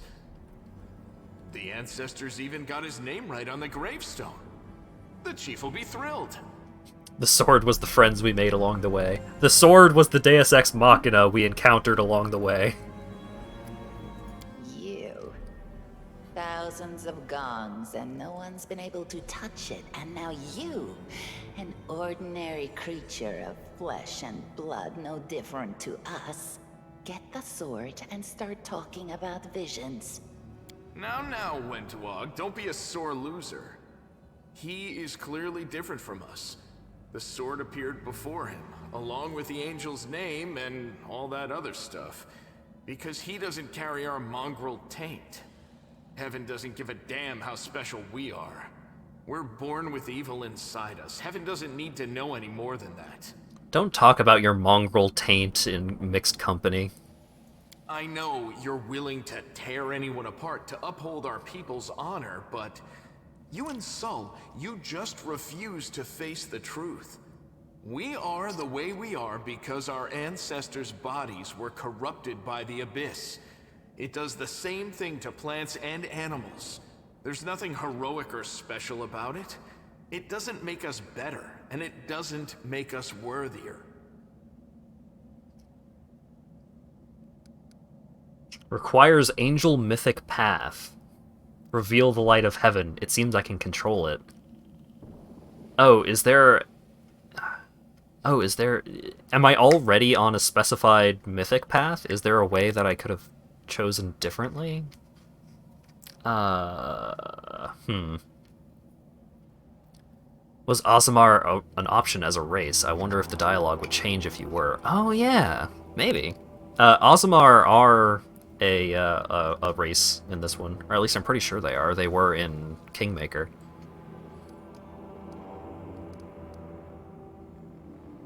Tieflings are also there, yeah. Angel mythic path, I guess? Hey, check out this cool sword! That is just... wow, I mean, that's amazing! Heaven has truly blessed you.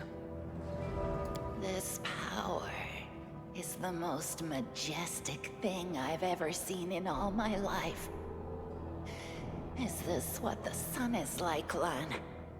Yes, it's similar. But this light is more... golden? Chief Sol needs to see this. Now that we have the power of angels on our side, he can't say no. He'll have to assemble a troop to storm the maze.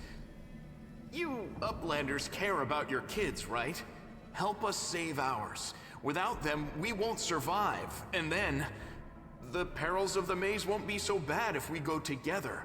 We'll make our way through it and find the way to Canabras. Lead us to your chief and I'll decide if I'm going to help you or not. Let's go. We'll take the short route. Well, the only route, really. I mean, I would have chosen to be nicer about it, but that was my only dialogue choice.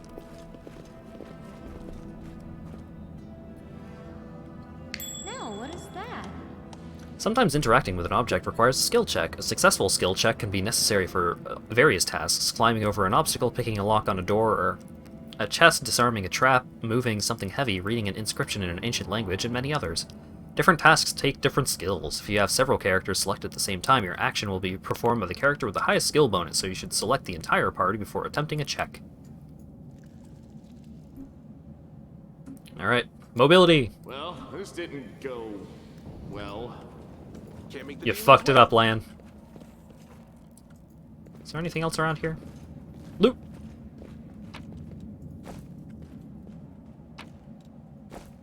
Beautiful. Oh, wait. More loot. Pearls. Nope. Alright, let's try that again. The mongrel did it. Rolling dice. Most of the game's mechanics are based off of the rules of the tabletop RPG Pathfinder, which uses dice for determining outcomes of various actions. The most commonly used die has 20 sides, denoted in the rules as a d20. It's the die you roll when during attacks and skill checks. When you need to roll dice, the specific type of roll is denoted as XDN, where N is the number of sides, and X is the number of dice rolled. 1d20 means the result can be from 1 to 20.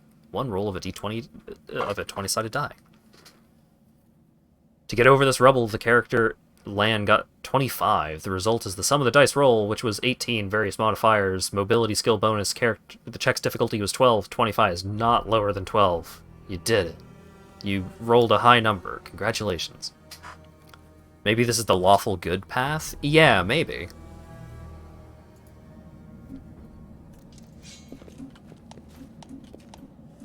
Oh no. Every event is documented in the combat log. There you can see the results of your rolls, skill checks, etc. If you're unhappy with the way a combat goes, check out the details of the rolls. You might find some information that would help optimize your tactics. No match for me.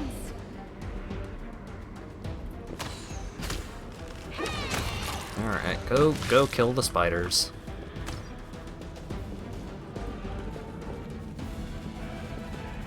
Oh, Lan and Windwag both are ranged characters, I guess? Bezoar, caustic mold, berry mushrooms. Let's see what we can do. What's over here? Thanks, Lan. You're so awesome, Lan.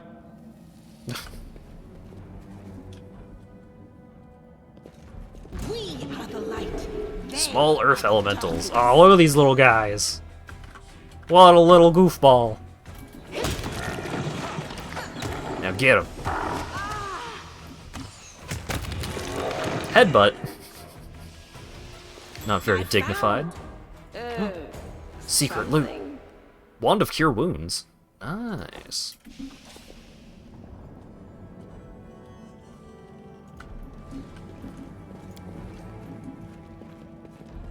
Bet the later fights in this game are going to get crazy on terms of scale, considering that the very first loading screen was like, hey, sometimes your army has to fight the demon army and demon forts and shit. I was like, oh, okay.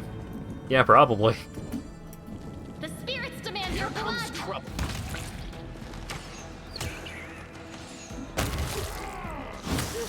Oh, Jesus.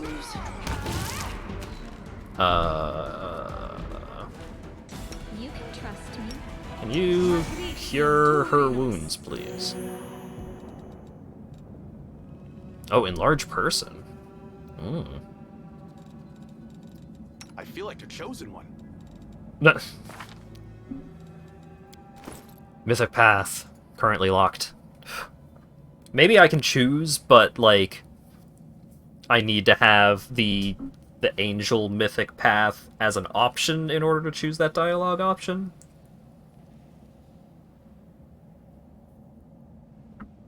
It's unclear. We'll probably see more about it at some point. Where is my tool belt? If I equip this... Oh, okay, that's the tool belt. Can't be used by this character. Okay. Who can use it? Lawful neutral. Uses bow. Can you use it? Nope. Can Windwag use it? Nope. Alright. Camellia. Have this cool wand. Oh, also. really neat thing about this game. Look at all these cool potions on my belt. But what if I removed a potion from my belt? Whoa, I have one fewer potion on my belt. So when you equip things to your tool belt, they actually show up on your character model. So like, if I remove the wand, put the wand back on, there it is. Here we go.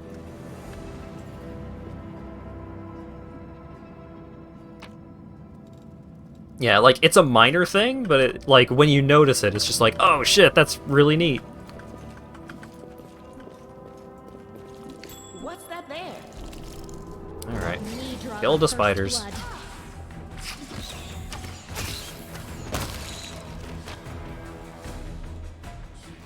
Masterwork greatsword. Yep, got it.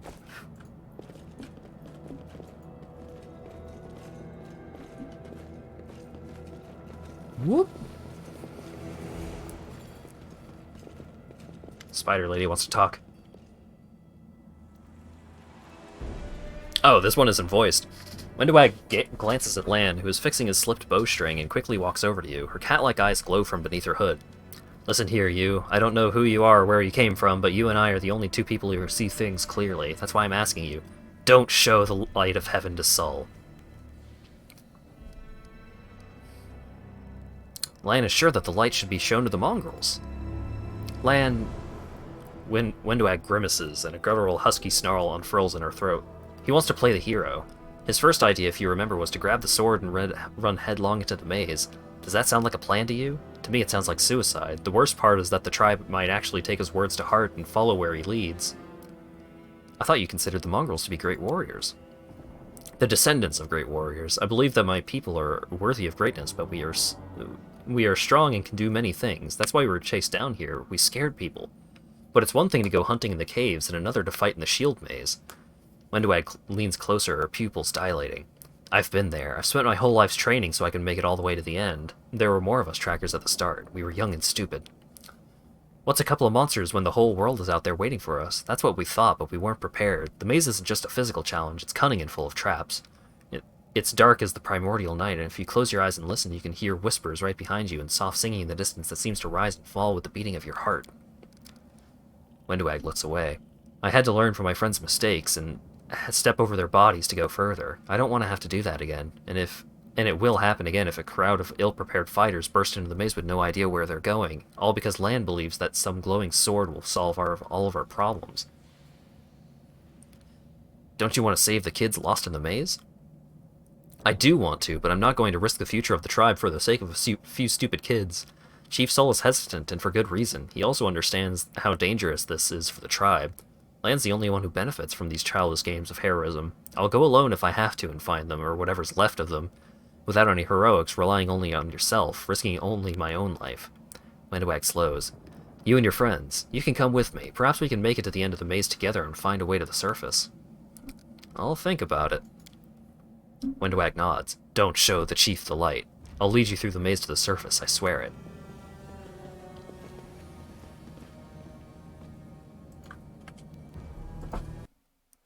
Restarting the captioner real quick. Click this icon to leave a location. To leave, your whole party needs to be near it. Gather your party before venturing forth. Before leaving the location, you'll be able to review and collect all the loot you've left behind, which is a super cool mechanic.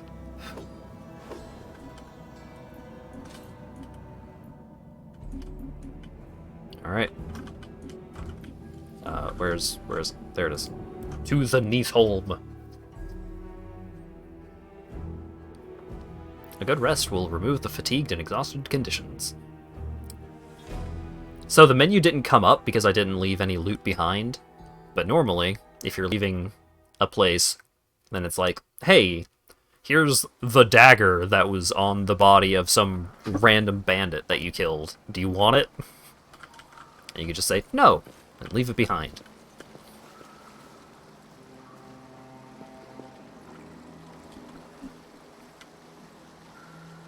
Got some mongrels hanging out. Do any of you have names? I can handle it. Whoop.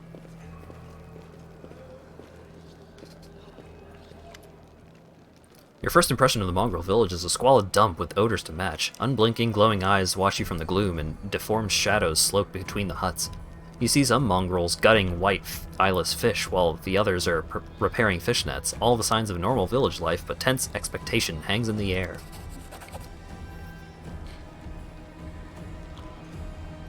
A heavy-set, aged mongrel slowly shuffles his way towards you. The hair on his head grows in limp, wispy strands, and his face has a distinctly rat-like appearance with pronounced teeth. And you hear a rattling sound in his chest with every breath he takes. One of his eyes is white, fully scarred by cataracts, while the other gleams with moisture. Uplanders, end times are upon us indeed.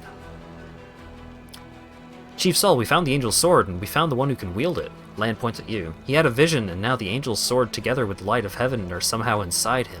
Gather the tribe, anyone who could hold a weapon. The young ones are still alive. We can go save them. Saul raises his hand with ragged, broken fingernails. Ah, lad, always dreaming, always talking. You're too hasty for your own good. It's gonna get you in trouble.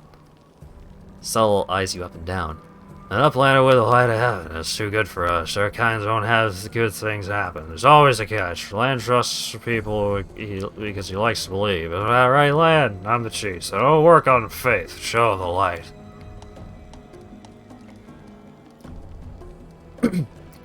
Throughout the game, you will occasionally encounter colored options marked as associated by a specific mythic path. These dialogue branches that embody a spirit of a particular manifestation of mythic powers. In the earlier stages of the game, these options must be selected in order to gain the opportunity to set out on the corresponding mythic path. Once your mythic path is set, unique alternatives inaccessible to other mythic paths will become available to you.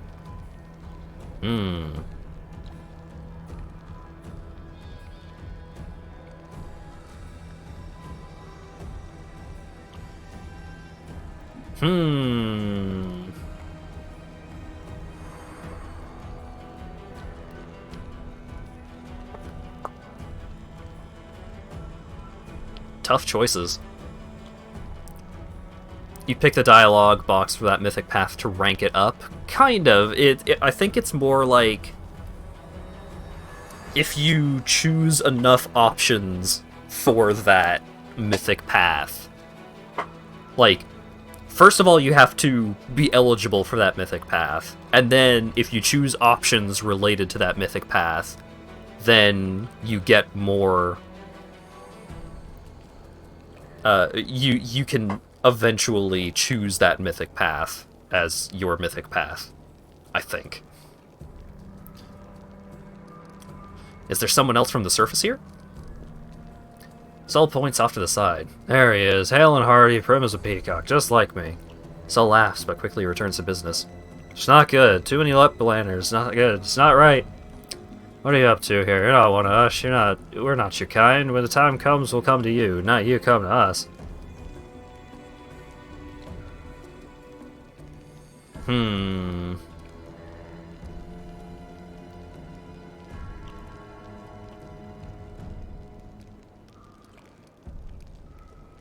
I could show off the cool sword. I could just fucking say, hey, Land's bullshitting you. But this one seems the most pragmatic. I'll help you find the lost mongrels in the maze, but you can quit hoping for a magical sword to appear. That one seems like, hey, I'll go find your kids, but I'm not gonna rally you all to war with my cool Deus Ex Machina ability. I'm going with that one. Windwag lets out a satisfied laugh. At last, someone's talking sense. You don't understand, it's holy light. It'll scare off the monsters that dwell in the maze. Land drops his voice. Listen, I don't personally believe in this angelic light, but Saul does. Show him, it won't cost you anything. Oh no.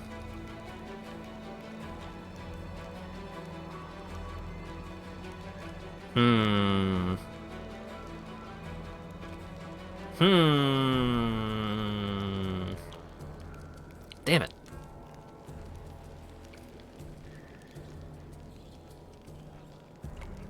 Hmm.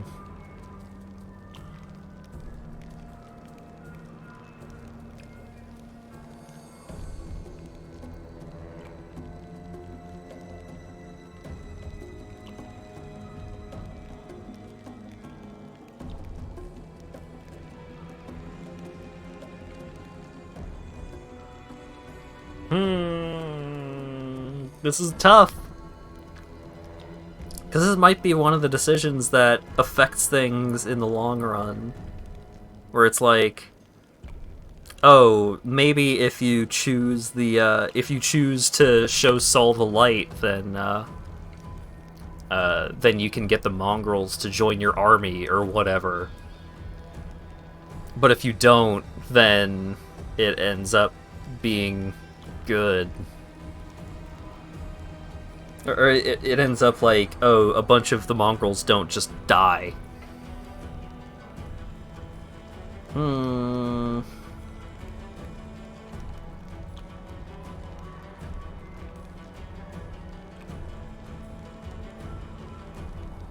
Hmm.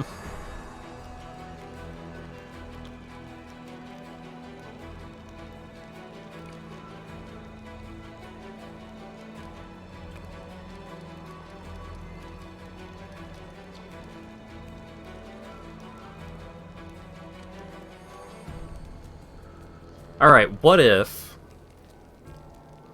Always be rude. So what if I can be like, oh, check out this cool sword, but you guys stay right the fuck here while I go find your kids? Yeah, like, it is a cool sword.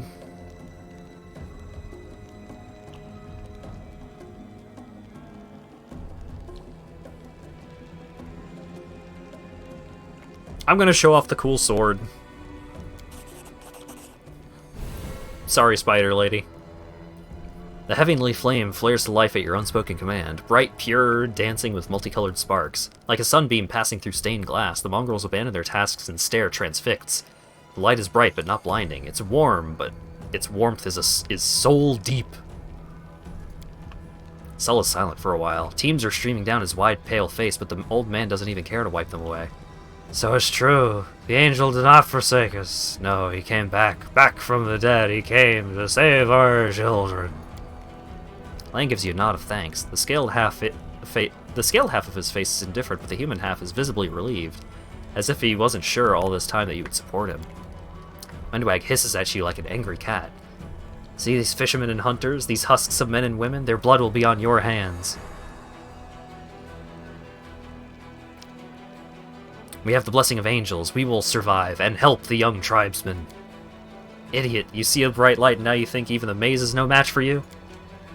You always think the worst, Wendu. We're not on our own in this anymore. We got allies. Well, a couple at least, but one good fighter is worth 10 bad ones.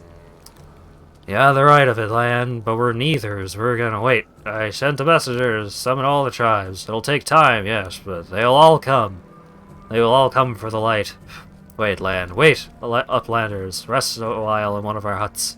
Our home is your home. Alright, Chief, understood. Let's hope that a few hours isn't the difference between life and death for those kids. If they ask me what took us so long, I'll tell them it was your decision. Windwag only grits her teeth in silence. No, I don't want to wait. I want to go save the kids! Oh shit. Level advancement. Combat victories and other achievements give your characters experience points. After accumulating a certain amount of experience, a character gains a new level. It allows them to take a new class or raise their level in one of the classes they already possess, and also gives them other advantages, such as increased hit points. When a character gains a level, they can gain new feats, new spells, skills, ability scores, etc., etc. Leveling up is good, so I'm gonna do it. So, level 2, I can get a bonus feat. And evasion. Evasion's pretty good. A character can avoid even magical and unusual attacks with great agility. If a character makes a successful reflex saving throw against an attack that normally deals half damage on a successful save, he instead takes no damage. A helpless character does not gain the benefits. So we could do that. Or we could start multi-classing and getting all kinds of dumb bullshit going. We could go take a level in Vivisectionist.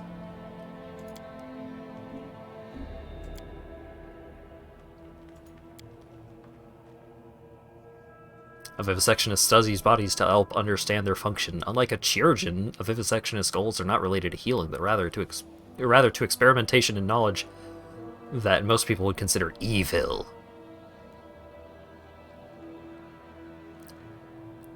At first level, an alchemist discovers how to create a mutagen that he can imbibe to heighten his physical prowess at the cost of his personality.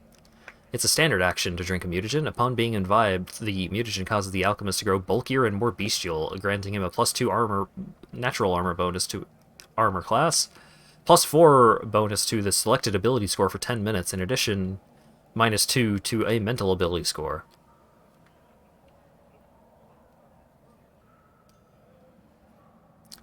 Throw anything. You also get that.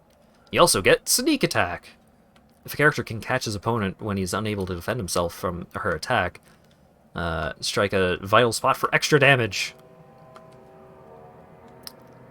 Right. So we can get that. Vivisectionist is real strong. Magus, also some real good bonuses that you can get.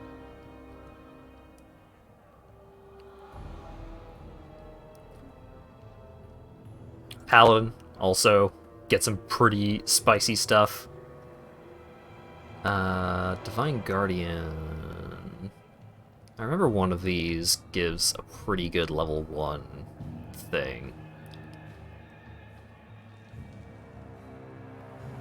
Stone Lord. You gotta be a dwarf to be a Stone Lord.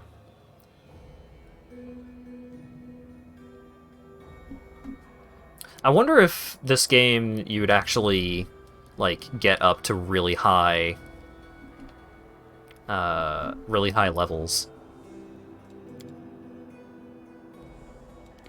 Show me the class progression. +6 per level.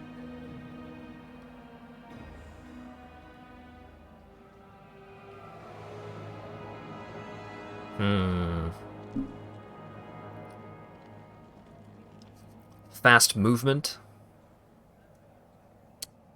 Key strike. Alright, level 20. Perfect Self. At 20th level, a monk becomes a magical creature. The monk gains damage reduction 10 chaotic, which allows him to ignore the first 10 points of damage from any attack made by a non-chaotic weapon or any natural attack made by a creature that doesn't have similar damage reduction.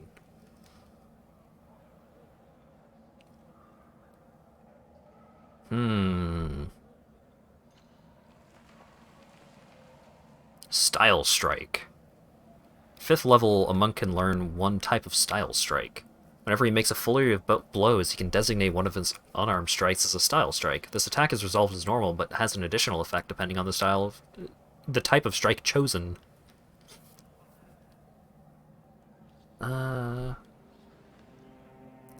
Bonus to saving throws against Fear, Sleep, Paralysis. Key Pool. Key Strike Magic. 3rd level, Key Strike allows the monk's unarmed attacks to be treated as magic weapons for the purpose of overcoming damage reduction. Pretty good. Immunity to all diseases. Stunning Fist Fatigue. Key powers.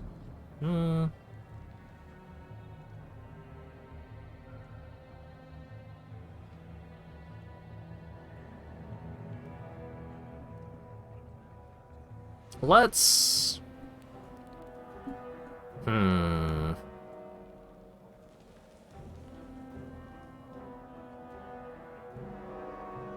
Let's stick with Monk for right now.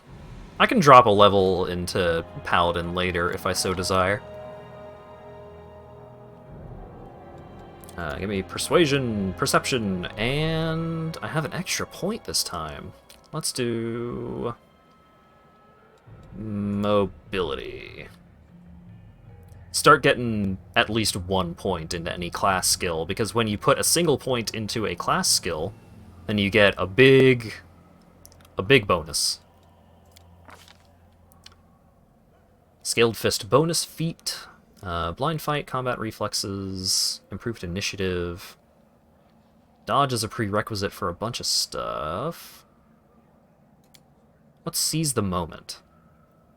Whenever an ally who also has this feat confirms a critical hit against an opponent that you also threaten, you can make an attack of opportunity against that opponent. That's pretty good.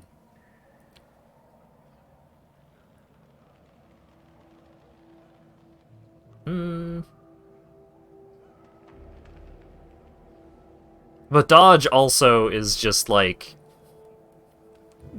harder to be hit, period.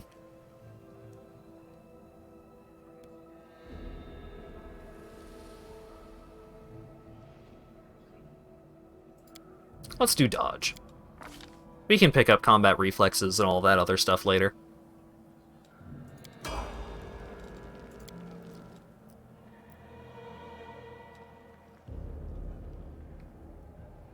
Alright, so...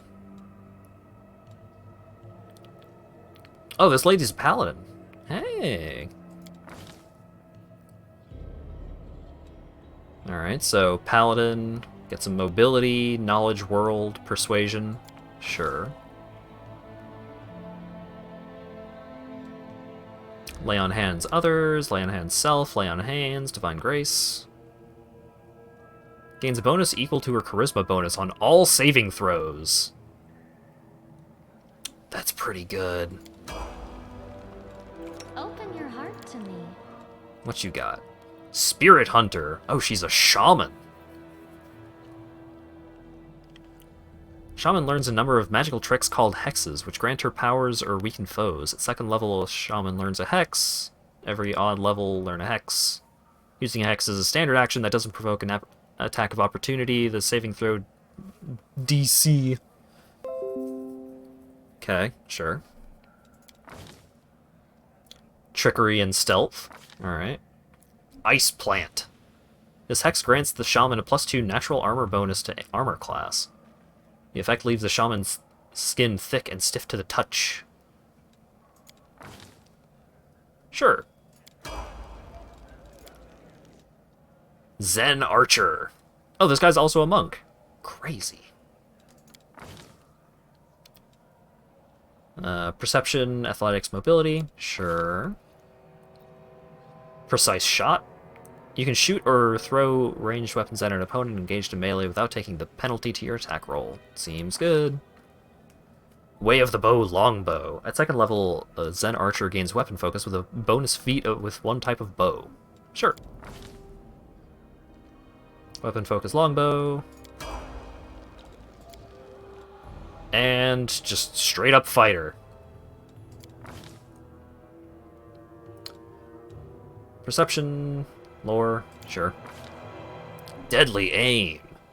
Take a penalty on all range attack rolls to gain a bonus on range damage rolls. When your attack bonus reaches +4, every +4 after, the penalty reduces, damage increases. Okie dokie.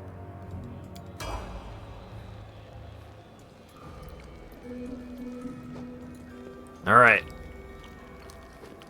Sol heaves himself around to face you. I want to ask you a few questions. Tell me about mongrels. Well, we've had Crusaders. We're the Crusaders under the ground, the children of the first Crusaders. The world wound touches everyone, and look at us, all marked by it. The Upperlanders didn't like it, they drove us down here, but we have a secret. Sol's one good eye twinkles slyly. We've been waiting. When the shield maze falls, that is the end of our lives down here. We'll go up to the surface to light. Until then, we don't. Our place is down here. Tell me about Wendowag. Ah, Wendowag, our beauty, our huntress. Who's more skilled than Wendowag? There are braver fighters, yeah, but brave doesn't mean skill. Wendowag is the only one to go into the maze and come out again. The others listen to everything she has to say. Tell me about Lan. Lan... Sol makes a vague gesture. He's not one of us. No, not one of us. His father was one of us, but his mother, no. They took him up to the surface. They ruined him as a child. Then they came back, but he wasn't one of us. A good hunter, yeah, but he feels trapped down here. But he can't go up there either. It's not safe. He wouldn't last a gong. Thank you. What are you gonna do now? The messenger is swift. He'll rally all the tribes, all of them. The angel's light is with us, so we will follow it. Now you go, rest, eat. Can I clarify, are we Uplanders prisoners or guests here? Have you drawn weapons against us? No. Have you killed us? No. Have you stolen our food? No. Guests. I want to look around.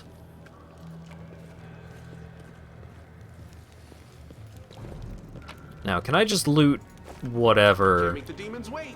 with no repercussions? Probably.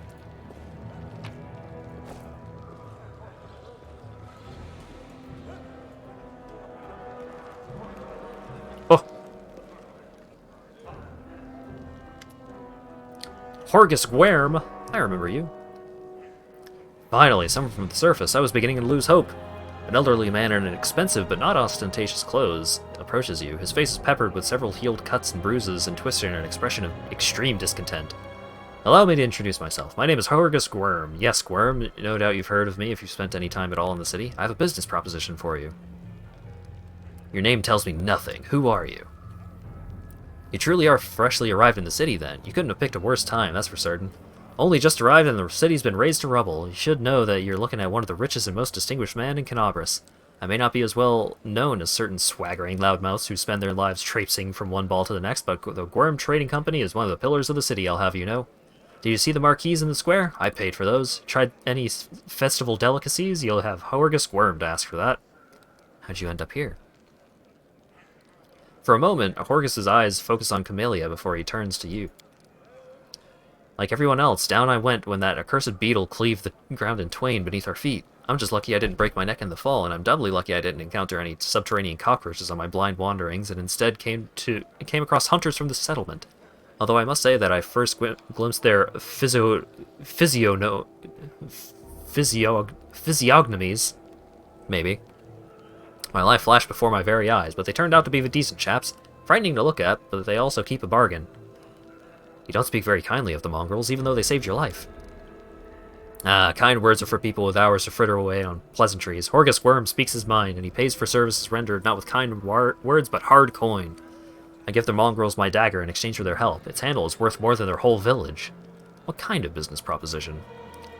I don't know what's going on the surface right now, but I'm determined to find out. If you have no intention of seeing out the rest of your days in this village, I suspect, we must find a route back to the surface, to the city, if there's anything left of it. You look promising, like someone who could turn a demon into mincemeat before they have time to sneeze. I could use a companion like you. You're strong, it'll be no trouble to you. But I, alas, am not as fit as I once was. I can't go crawling about through these caves, playing at scouts. My proposition is simple. Lead me back to the city, and I shall pay you 1,000 gold coins. I suggest we help this man. It's good to have friends among the Canabras elite. 2,000 gold. Horgus's gaze is piercing. Are you taking advantage of my dire circumstances? Very well, I'll make it 2,000. Deal. Splendid. In the meantime, I shall sit here in the village. We gotta go. Go on, go on. Don't forget the agreement. Once you find the way out, be sure to tell me. Okie dokie. Beautiful. Anevia? How you doing? This tragedy may not have happened if you'd spend less time surveilling honest citizens and more time tracking the real spies and demon worshippers. Ah, brilliant idea. How come I didn't think of it? Now, if only the cultists will tell us they were cultists, then we wouldn't have to waste time investigating honest citizens to decide to go all cloak and dagger right under our noses. Horgus and Anevia sit some distance apart, snipping at each other in idle fashion that testifies to their long acquaintance and mutual dislike. When they notice you, they quickly fall silent. What's the bad blood between you two about? It's an old matter. Miss Tirabade here had the notion of spying on me, then of rummaging through my goods. I ask you, do I look like a cultist? Huh. Cultists don't tend to look like cultists, you know. That's kind of the whole problem. And you, Mr. Guerm, built a whole secret operation on buying and smuggling into the city. What was it? Oh yeah, magical weapons. How was I supposed to know that the whole rigmarole with middlemen was so that you could anonymously donate supplies to the crusade? Don't you see? I have a reputation to uphold. One that I value most highly. Horgus Guerm is a hard-nosed businessman, not a good fairy from a tale. Yes, I care about my city. Yes, I wish to see that its defenders, my defenders, were well-fed, healthy, and well-armed, but to make those donations openly was unthinkable. I might as well have had a sign hanging outside my door welcoming every sponger, leech, and parasite in the city. I appreciate your help for the crusade. No jokes, you're an alright bloke, but carrying on secret dealings in a city that's teeming with cultists is a huge pain in the backside for whose job it is to keep an eye on that sort of thing. Hey, how's the leg? The girl scrunches up her nose. Well, it hasn't fallen off yet, so that's good. They bandaged me up all nice and smeared some stinking stuff on the wound, so it looks like I'm gonna live. They said wait a day and I'll be right as rain, so I'm waiting. What do you think is happening in the city now? Perhaps the city is no more. If Descari himself appeared, there's no telling how bad things are.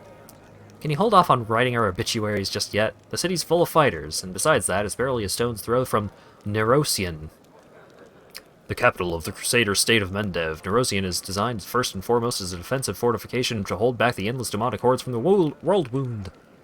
Also a city of Iomade. Okay, it's a big, important city. Got it. I think our people will hold on long enough for reinforcements to come from the Queen. That ain't Descari's home turf. He's gonna have to retreat or else fight off the whole Mendevian army. What do you think of the mongrels? I thought they were just a story, the sort of thing drunks in taverns would come out with. Now I discover that it's true. Well, what could I possibly think of them? The poor creatures are most unfortunate with their faces and minds so distorted. It's a miracle they're only alive. Wow, they're alive. I feel like a demon lord could probably fight off a whole army. Yeah, he kind of one-shot a dragon. And dragons tend to be pretty strong.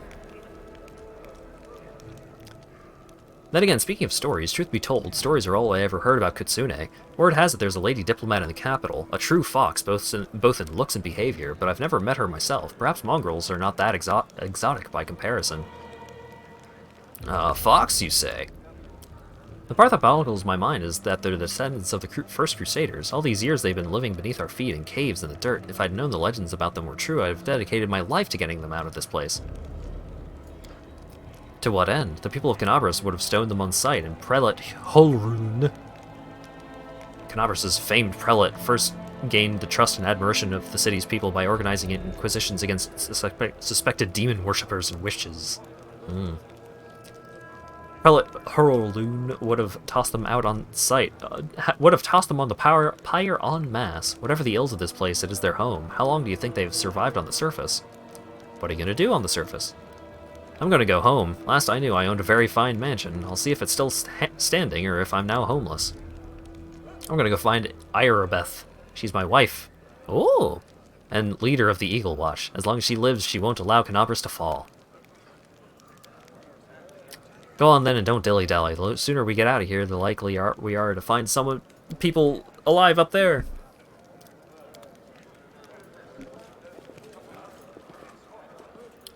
Let's see what we can do. Aw, yeah, loot. I got some mutated fish.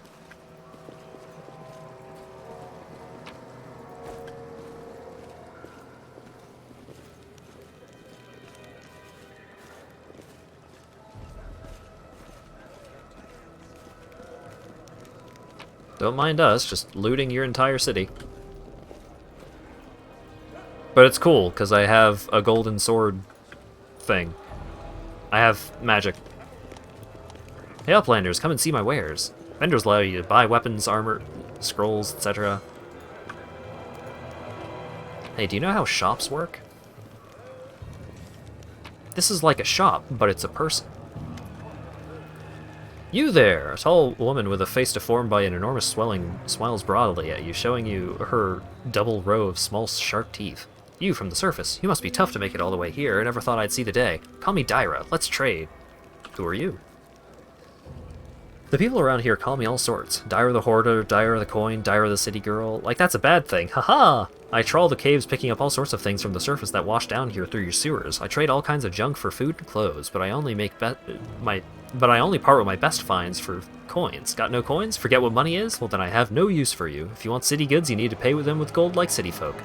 Why are you so eager to trade with me? Because all the people here are no better than animals now, Dyra yells with surprising anger before being overcome with coughing. Wiping her mouth, she continues. Our forefathers lived in the city, like you. Our people love to reminisce about armies, knights, crusaders, but I couldn't care less about that. Savages with clubs can fight a war, only civilized folk can buy and sell. Oh, you're real cool. They've forgotten what trading is. They've forgotten the value of gold. They barter hides for plant roots and go on about the feats of the Crusaders. Who cares about them? I don't need help remembering. I have coins and I have things to sell, and let's trade like proper city folk. I disagree with your capitalistic tendencies, but I do need stuff. Bracers of armor, yes. I do need that. Although I don't know if I can actually afford it yet. Bulk selling. Oh, sweet.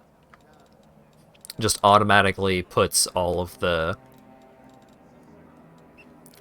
stuff that exists purely to be sold, tosses it into the sell menu. Quiver of cold iron ammunition. The owner of this quiver can use it to shoot 20 units of cold iron ammunition. Cold iron ammunition is known for its effectiveness against demons and fey creatures. It's forged at a lower temperature to preserve its delicate properties. Oh, I guess there's only 20 uses of it, so that's why it only costs 200. Deal. Alright, I need some more money. I will help where I can. Let's see. Let's make sure everybody has their best stuff equipped. How do I type in ascending order, I guess? Alright, so that's a regular longsword. Short spear. Is anyone currently using a dagger as their main weapon? Cold iron rapier. Nice. Longbow. Longbow. Heavy shield. Alright, I don't have a masterwork longsword to sell off here. And I have no need for weapons. Pattern armor, light shield. Bunch of garbage. Scroll of inflict light wounds.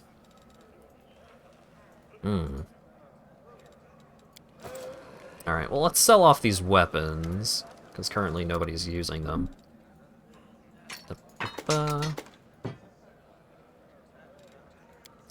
933. 936. I wish I asked for the cash up front. I could have bought these sick-ass armors of Bracer. Dang it. Oh well. Maybe I'll find cool treasure somewhere in town. As time passes, your characters become tired and act less effectively. You can see this by the fatigue and exhaustion conditions. That's why you gotta rest. Got it. Resting heals you and is good and stuff.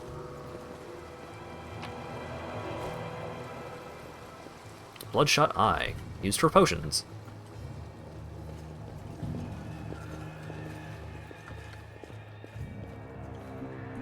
Can't make the demons wait.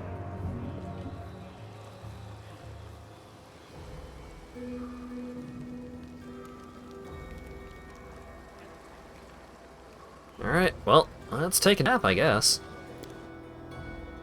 9 hours passed. Yeah, I'm sure those children that went into the Maze of Death are fine after 9 hours. The messenger returned. The tribes are gathering at the entrance to the maze, and our people have already gone there. I warned Nevia and that old guy who won't even acknowledge me. Take your time, there's no rush. The most important people always show up late. Lan looks around. Everything's going to plan, but one thing's bothering me. Wenduag's gone! I fucking knew it! You told the truth to the mongrel tribe and revealed the light of heaven despite Wenduag's attempts to persuade you otherwise. She's gonna be dead! No!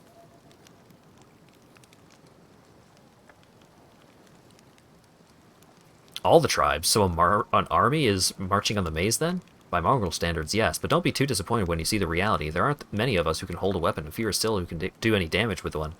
What do you think happened to Wenduag? I don't know, she was always stubborn. Maybe she decided she could do it all on her own. I hope she comes back. We'll struggle without her, and she'll struggle without us, no matter how hard she'd try to deny it. What about Anevia and Horgus? Are we just gonna leave them here? Once we've cleared the maze, the way ahead will be safe. Anevia's in no state to fight, and that Horgus guy doesn't look like he'll shift an inch unless we roll out the red carpet all the way to the exit. Are you sure the maze is the only way to the surface?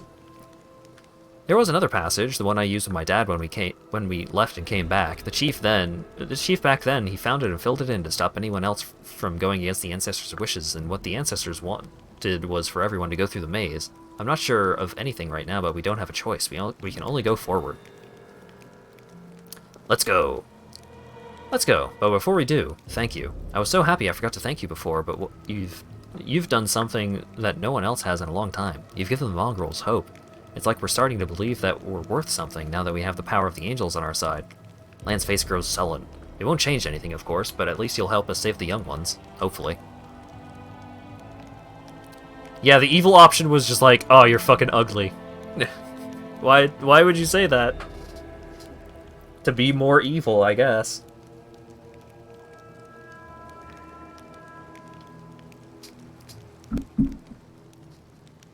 Let's go through the main gate. Alrighty.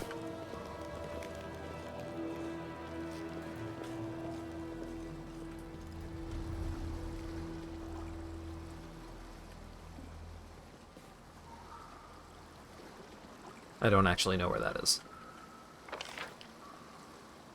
Hut for resting, Horgus Worm. Caves of the Shield Maze. Bop. Aha!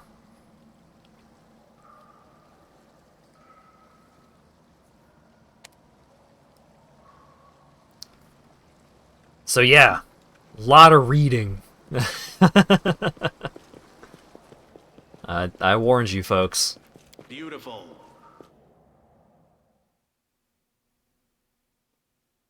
There are some voice acting moments, but usually that's only like big major story moments without a lot of alternative paths to how they can progress.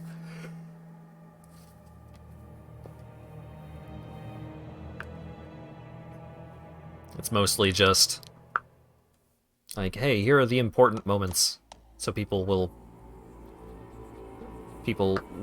try to engage. Most enemies try to attack your most vulnerable party members. You can always use the optimal formation instead of adjusting your party's formation manually. This is the first formation in the list. It will align your party automatically, putting the strongest members in the front row. Since it works automatically, while using it, you can't change the party formation manually. Okie dokie. We're gonna rest after this fight. Ferocious monitor lizard. Get him.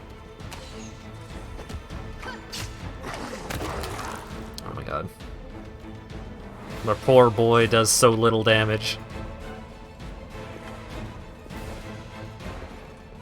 Let's see what we can do.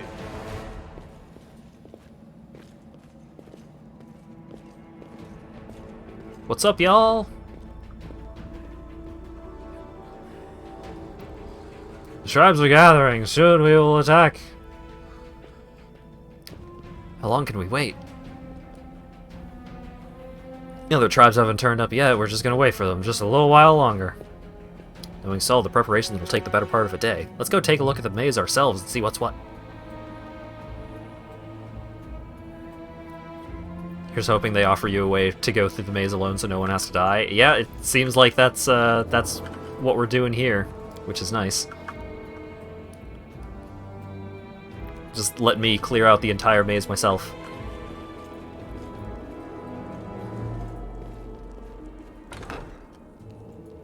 Step aside, real adventurers coming through. Also, this maze is not at all what I expected it to be like. First come, first served. Baphomet cultists. Alright. Are you still here? You attack over there. You attack over there. You...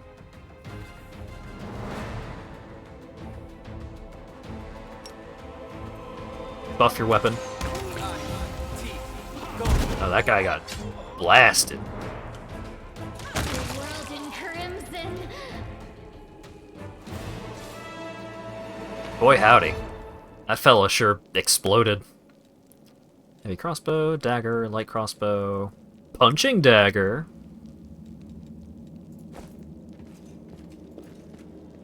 Kind of exciting. Scroll of protection from law. Ooh, masterwork glaive. It's exciting to see masterwork items show up because I think they usually just sell for a baseline of 100 gold.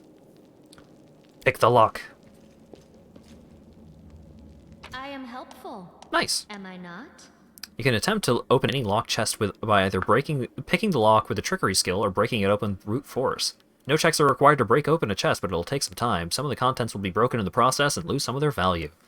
Picking the lock with a trickery is a much more profitable way of opening locked chests, as you run no risk of damaging the contents. However, it will require a successful skill check. Aw yeah, successfully picked the lock and we got a thing worth 3 gold. We're in the money now, boys.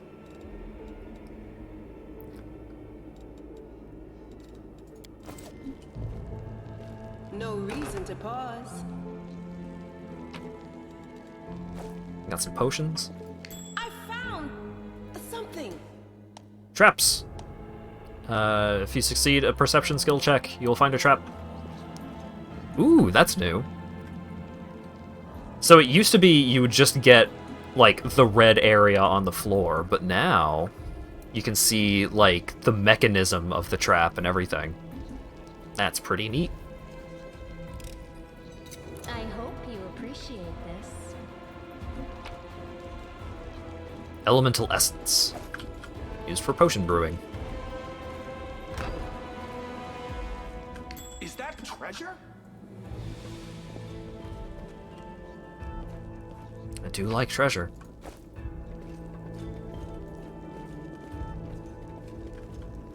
These guys are just on fire. Yet another obstacle. Get him.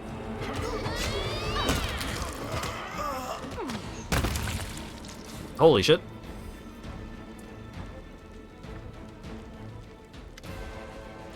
Lan stares at the dead mongrel with sorrow in his eyes. Hovland. His name was Hovland. Did you know him? Yeah, he's not from our tribe, but we were both hunters, so we'd cross paths from time to time in the cave passages. We'd share news and leave supplies for each other. Then he just disappeared. He used to talk about wanting to try his luck in the maze. I thought he was long dead. If only he had been. Why did the mongrels attack us? Aren't we on the same side? Do they explode on crits? Yeah, if you kill someone with a critical hit, then they explode. At least I'm pretty sure that's the case. I think sometimes they might just explode for the fun of it. Might be a little bit of a Fallout situation. Why would mongrels attack us? Something's wrong with them. Look, their bodies, it's like something is eating them from the inside out. Sure, maybe these guys just ate something weird or were having an off day, but I think something drove them out of their minds. Or someone. Seems like the shield maze of yours is crawling with cultists. How did they get here? I have no idea. This is my first time here, too. Maybe they fell down here the same way you did. Lan shrugs awkwardly and looks away. Windwag used to come here all the time. I'd ask her about if she was here. Come to think of it, where is she? Let's go. This place might be even more dangerous than we thought. Here I was just hoping we'd be the meanest things in here. Lan's laughter sounds strained. Those mongrels and cultists. That I didn't expect. We need to find out what's going on here. Saving game is impossible! Bloodstains still mar the ground. Around them are comfortable benches with pillows. Someone clearly enjoyed watching the others suffer. Pick the lock. I am helpful. Yeah. Am I not?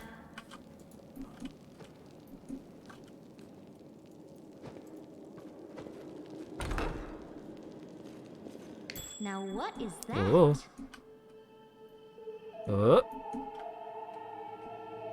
The mechanism for it is in the other room.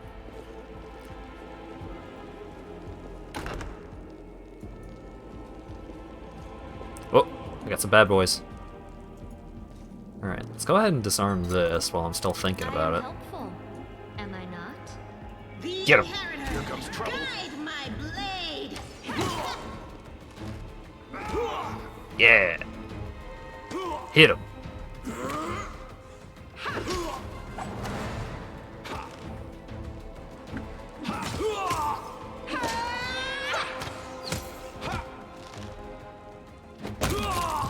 Yeah! Kick that man to death. Scale mail? Flail. Baphomet cultist's heavy shield. All these things are way too expensive, or like, so, unfortunately, the weight of objects does matter. Where if you have too much stuff, then eventually your party starts taking on encumbrance penalties. So there's a lot of items, like this chain shirt, like, sure, you can sell it for 25 gold, but it weighs 25 pounds. Like, it's just not worth carrying it around, because it's just so freaking heavy.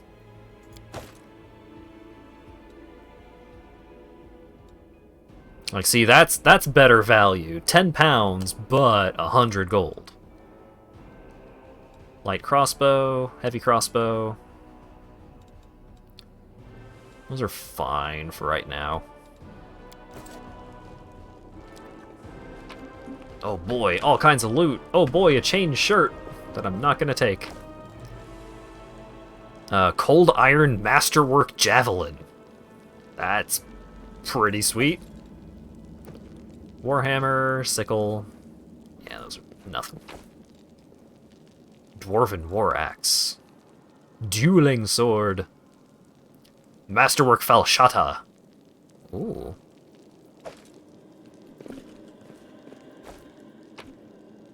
And regular scale mail. What else? Apprentice lockpick. Ooh.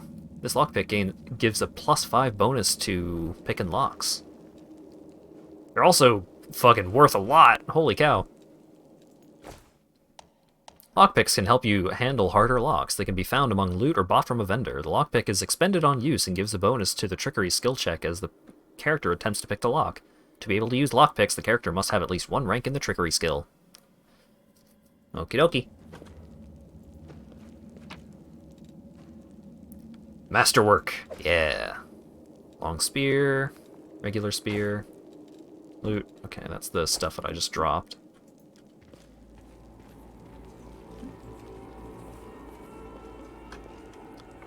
Let's look at the map here.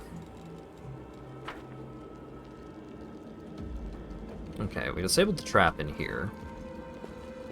So we can get some more stuff. Pick the lock 100%! I hope you appreciate this. Silver powder. Rapier. Masterwork heavy mace. Yeah. I can handle it. Give me the masterwork. What's that there? That's loot, baby. Get it.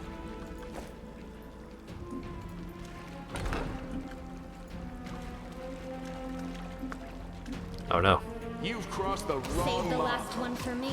More corrupted mongrels. Oh, we're gonna have to fight the spider lady as a boss, aren't we? I hope not.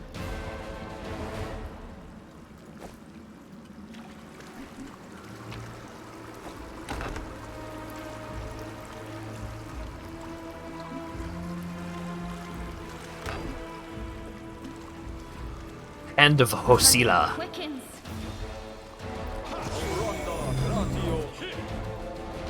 You won't survive me.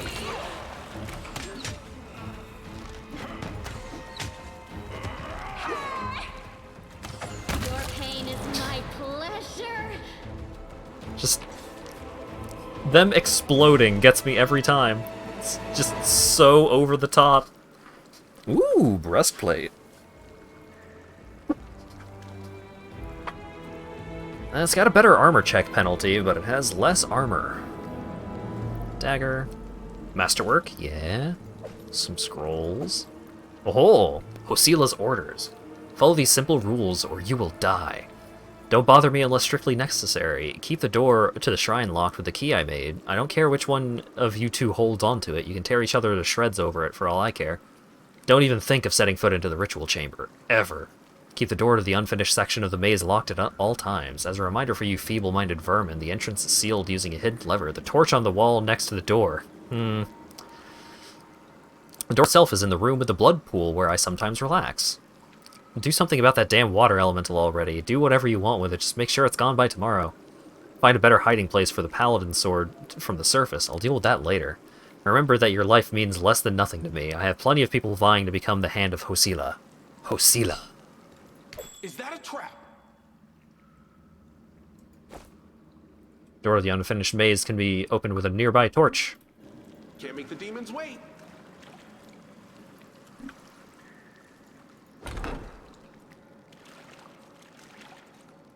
Endure. We can rest after this fight.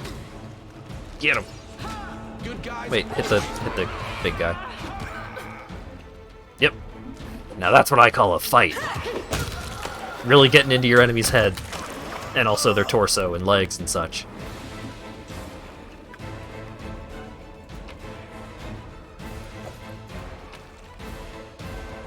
Wow, a dart. Sure.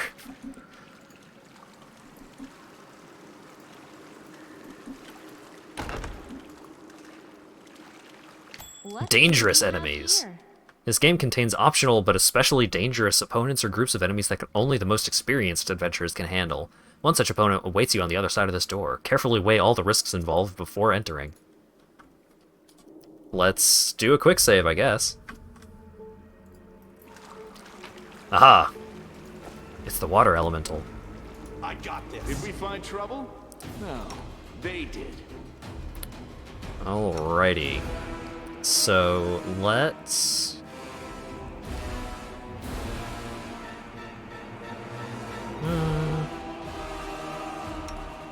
What abilities do we have? Point blank shot. Perfect strike. Alright. Make every strike count. Perfect strike. I can also perfect strike. Light of the Angels. You summon a soothing light, warming the hearts of your allies and obscuring the vision of your enemies. Every ally in a 20-foot radius gains 1 temporary hit point for 1 hour, and enemies become dazzled for 1d4 rounds. That seems good.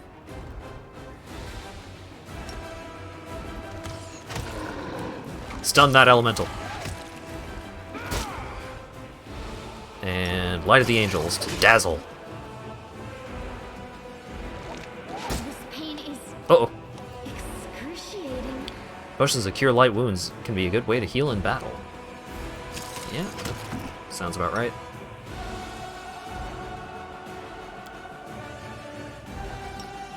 Because she can use Cure Light Wounds or the Wand of Cure Light Wounds, but doing so triggers an attack of opportunity.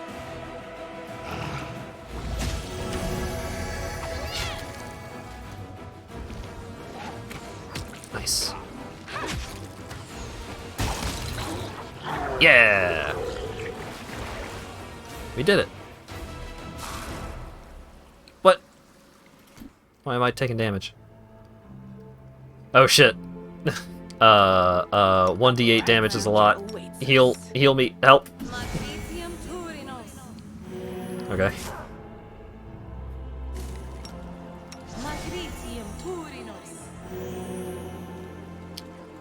And fuck it, let's use the wand. So I got 13 charges on that bad boy. Alright, what's the reward for getting rid of the water elemental? Is that treasure? A ring. Unidentified. An amulet. Ooh. What do we got? What do we got? Potion to protect evil. Unable to identify the ring and the amulet. Kitchen smelling of burnt fat and garlic. Food was clearly cooked here in vast quantities.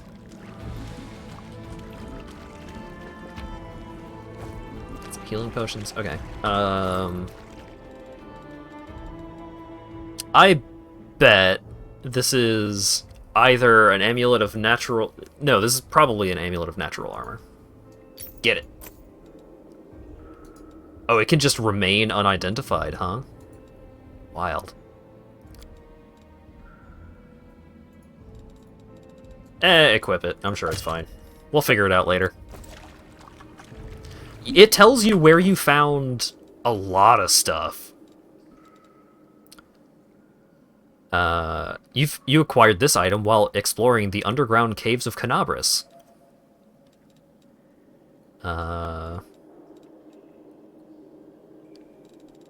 Let's see.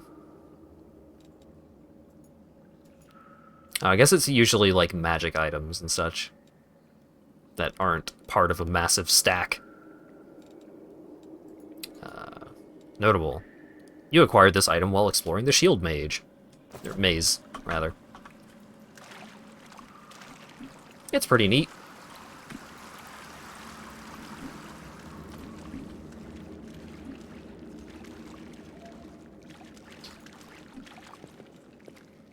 Pick the lock.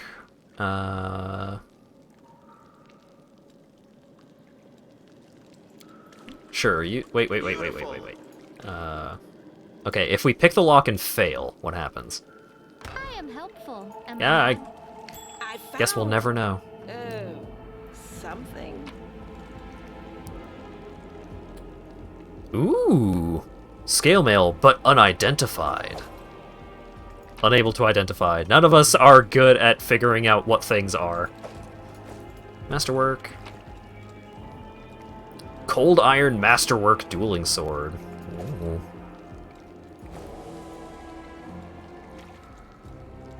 Pick the lock. I am helpful. Am I not? Potion of Reduced Person and Enlarge Person. Okie dokie.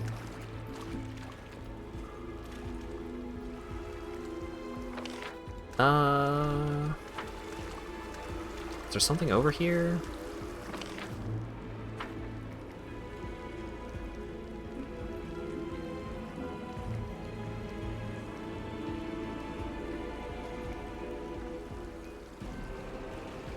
Let's find more fights and loot.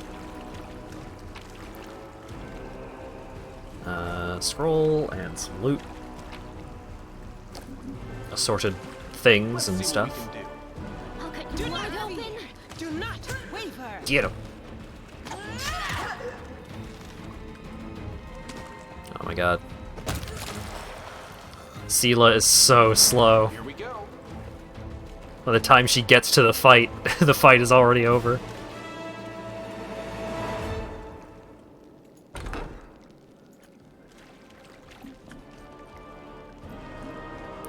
Corrupted Mongrel Brute.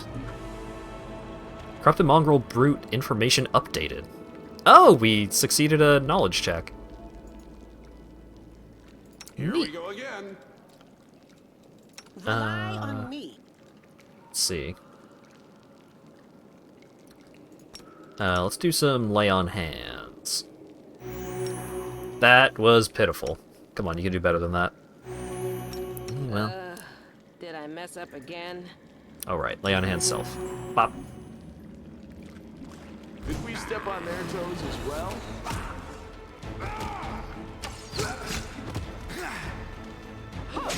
Yeah, target Kocha. Yeah. Yeah, miss. Love it. Show me all the misses. That's a ring of armor. I know what that icon is. That's a ring of armor. Gimme.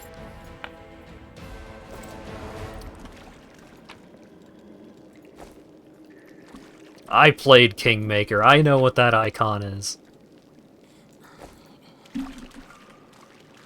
I can handle it.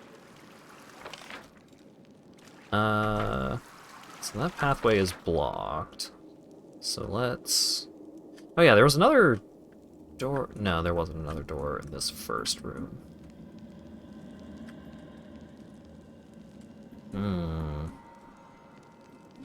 That way is blocked by rubble. Oh, wait.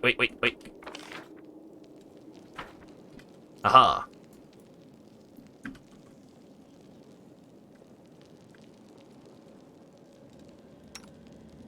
Win this, one way or the other.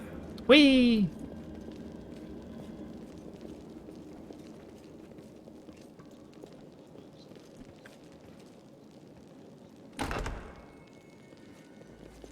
Ooh, library. Got some scrolls. A book. Tome of the Minotaur, Sermons from the Labyrinth. O mighty be our Lord, formidable and sublime. His body is a bastion of flesh, rising above all Minotaurs. His head with the visage of a goat, is crowned with horns of flame. His shoulders and raiment are emblazoned with great runes telling of his wisdom and might.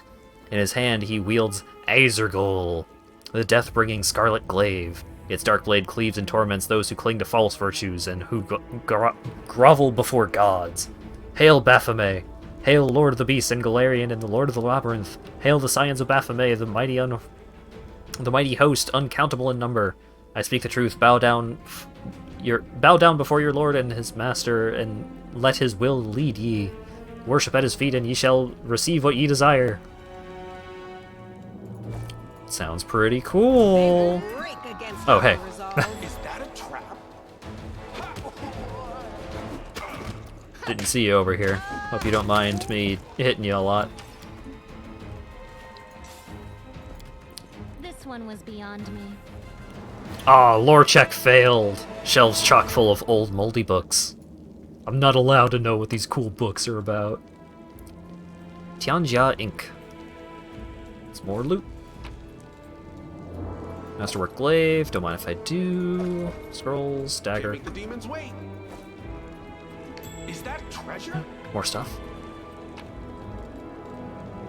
Old map of Avestan.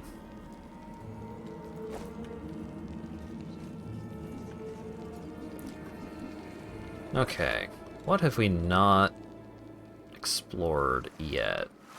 Over here? No. Over here? No.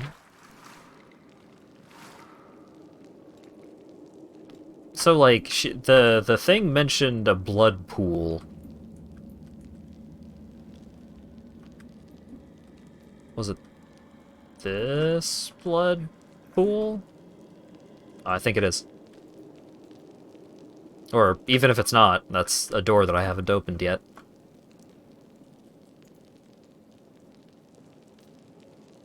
Not allowed to read the evil library books. Talking about how Satan is so cool.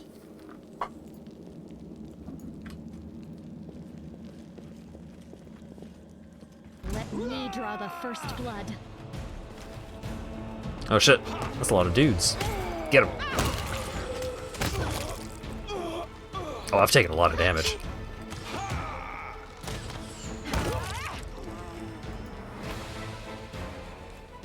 Leather armor, dagger, heavy crossbow, don't care.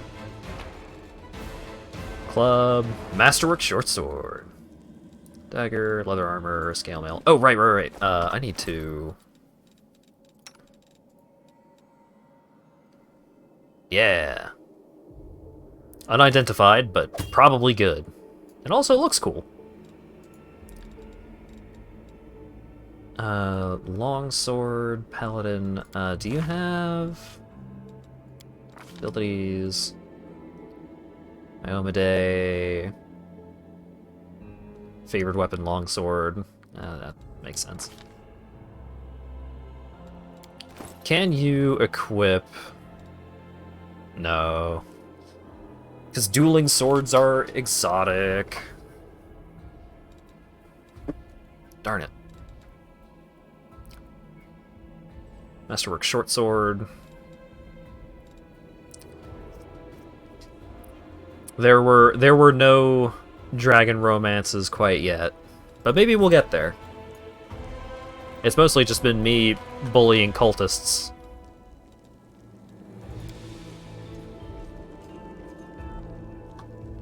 I hope you appreciate this. Nice. Oh right, someone heal me. Actually, I should use some of these potions. Save the last one for me. You know, there's the old saying of saving potions until they're no longer useful. And that definitely happens to me in games like this. I am getting my ass kicked. That's not great.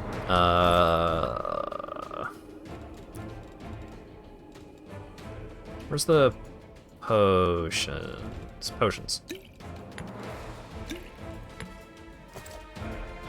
Chug. Chug it. Okay.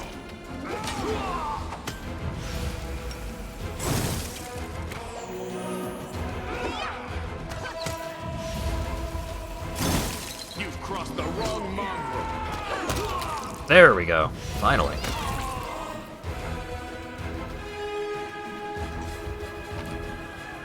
That champion was a tough boy. Almost new diary. Oh boy. Alright. Let's check this stuff. Okay.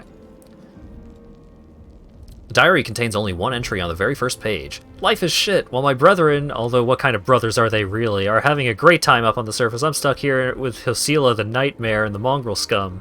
To top it all off, a pipe sprung a leak, and an elemental is smashing up the kitchen, and Hosila is sending it to slaughter everyone it meets in the maze's passageways. All I can do is hide in the corners, under beds, in the cupboards. I don't want to die. This isn't how I pictured it, serving Baphomet. This isn't how I pictured it at all. Aw, poor baby thought that it would be cool to serve demon lords.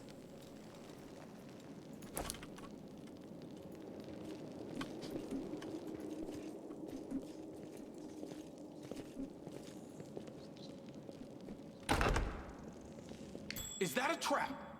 Oh. Is that treasure? Aha! Secret tunnel.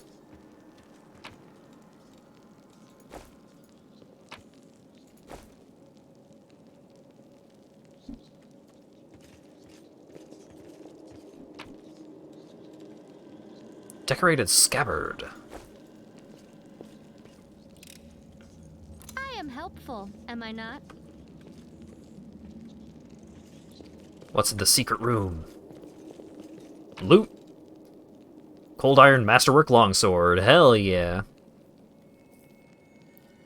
Oh yeah, the quarterstaff is a monk weapon, so I could actually use this if I wanted. I don't, but I could. Collect the food. Potions. And potions. Let's see what we can do. Let's see. This lady needs her cool new sword.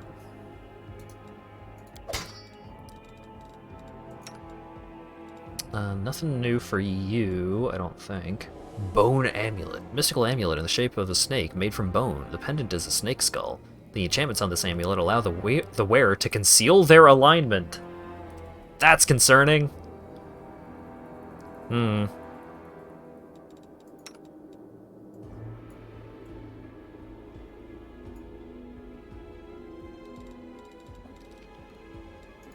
Here we go.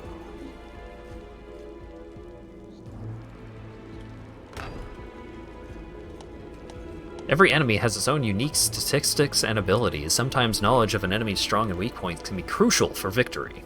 To enable hints about the creatures you fight, press the Inspect button on the interface bar, or the Y key. The information you get should come in handy for making tactical decisions. I can handle it. Alright, let's do a save, because this room seems important. Someone wearing skeletons isn't suspicious, what are you saying? I mean, it's not necessarily just that they're wearing a skeleton, it's that the skeleton is magic and hiding their true nature. The light take you! The spirits demand your blood. You are today's sacrifice. You know what? Listening to her battle calls, talking about how the spirits demand their blood and today they are today's sacrifice, I'm thinking that this character might be evil.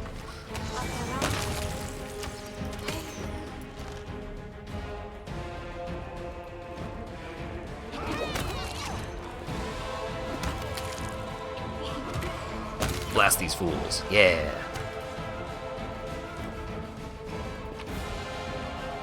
Anything cool? Dagger, heavy crossbow, leather armor, scale mail, dart.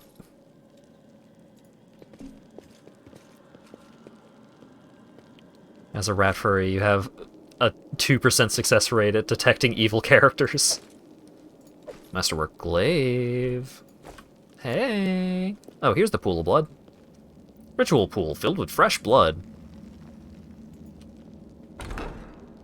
Is that a trap?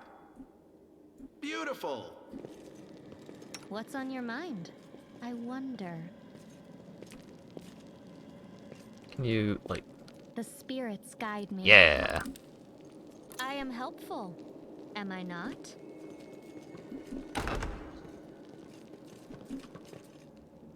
Are you What the heck is a dretch? Alright, Sela, you go aggro that one. You have encountered an enemy dretch who has damage reduction.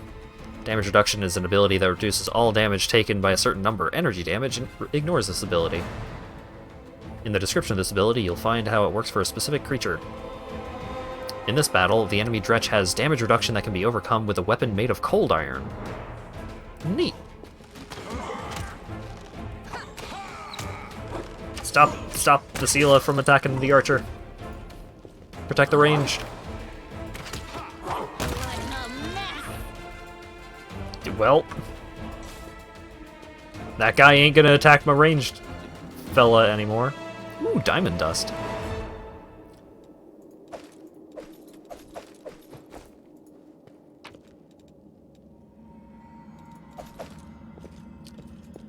I'm starting to think that bad stuff was happening in here. Judging by the corpses littered around the summoning site, the cultists did manage to summon a demon in the end.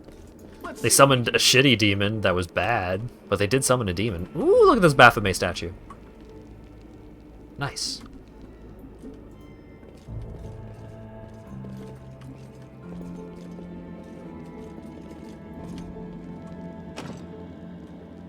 Door of the Shield Mage is locked with magic. I need a key.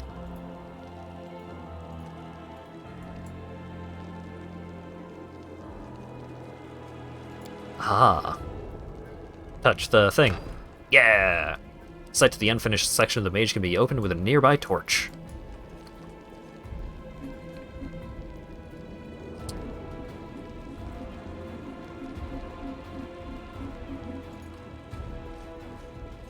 You should join the Baphomet goat cult. I mean, I do appreciate the aesthetics, if nothing else. Okay, if I just tell you to go activate that. Alright, that was a learning experience. That was... We will win this war. It was important to try.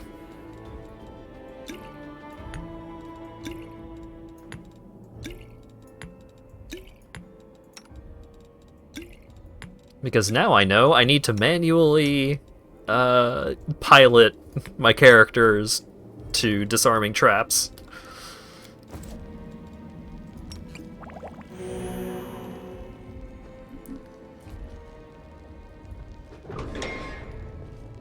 What's in here? Oh, the Hand of Hosila. Just blast him. Don't even give him a chance to do anything. Just get him. Yeah. Uh-oh. Oh, okay. I was like, oh, that big effect seems bad, but it was channel negative energy, which deals damage to all enemies in a radius, and they rolled a 1 for damage. The bodies of the maze builders lie where they were caught beneath earth elementals enraged by the earthquake. The builders' tools lie scattered next to their bodies. Masterwork? Nope. Masterwork? Nope. Scroll, scroll, scroll. Masterwork. Dagger. Breastplate. Hosila's key. A sophisticated key inscribed with unholy runes. You detect a powerful magic aura around it. Oh, another copy of Hosila's orders.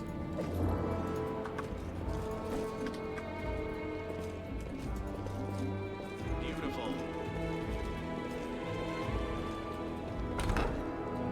Here comes trouble. Oh shit, lizards! Get them! I'm gonna try this again. Oh, I fell over. Will leave a bruise. You should drink a potion.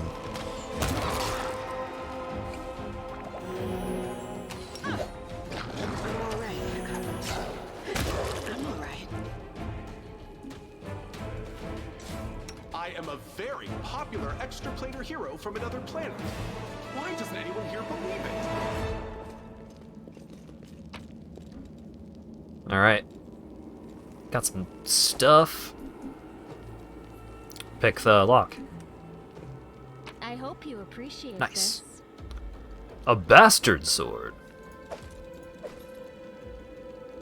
Doesn't specify unidentified, so I don't care. A large aggressive creature was kept in the cage. Judging by those bent bars, the creature is now loose. Englyn Cochamp. Well, thank you very much for the resub, Cult. 18-month spree.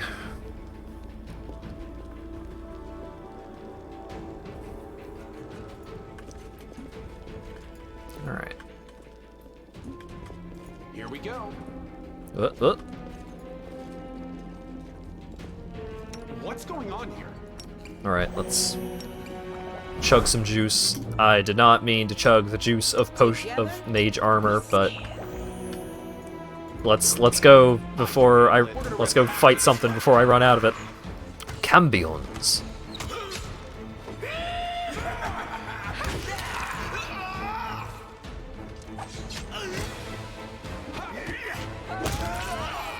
Is that a trap? Touch the thing. Wow, secrets. Okay, we'll come back for the loot. I want to make the most of my mage armor potion, which I accidentally chugged. Medium Earth Elemental, get him!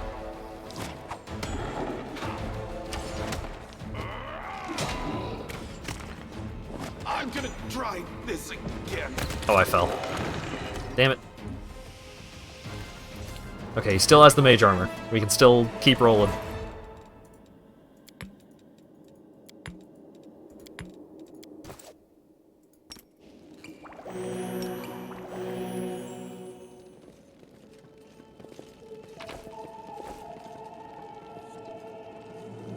Go, go, go. Nope. Open the door. Get on the floor. Is that treasure? I am helpful, am I not? This room looks bad. No reason to pause. You can trust me. Did we find trouble? No, they did. Find a plastic elemental and it's just a Stretch Armstrong doll. That sounds plausible.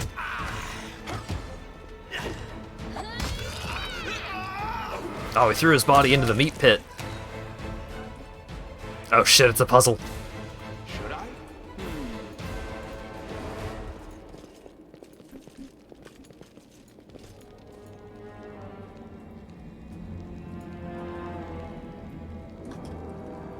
Okay, where was the door that needed the key? It was over here.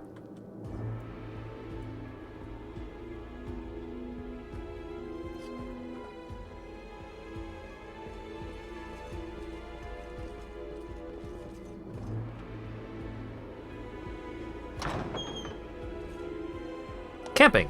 There are tough battles to come. Your heroes are tired and might have run out of spells. To replenish your powers, set up a camp. Camps take up a lot of space, so find the right location. Okay, that was just a notification of just like, hey, there's a boss fight coming up. You should probably restore your spell charges and such. Okay, let's come back down here and actually loot. Because I am going to rest.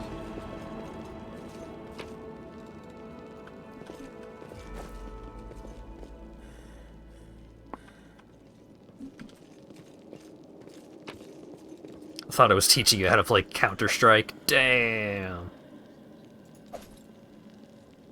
Ooh, composite longbow.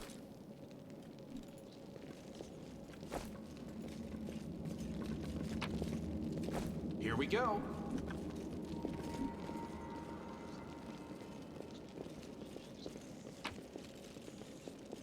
Half plate.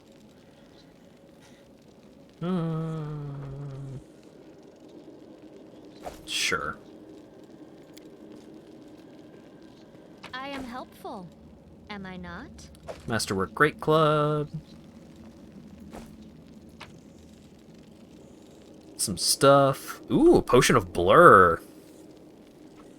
Blur is really great. Gives you a 20% chance to just dodge any attack. I can handle it.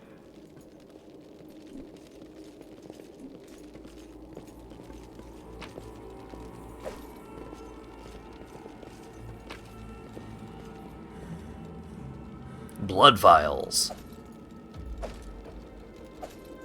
Masterwork Scimitars. Composite Longbow.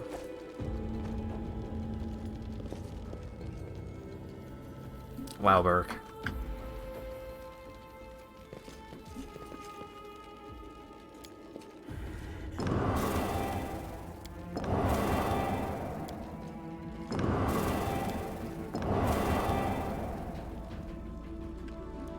Huh. Can't make the demons wait.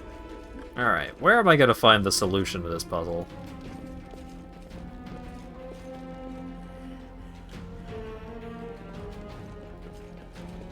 Beautiful.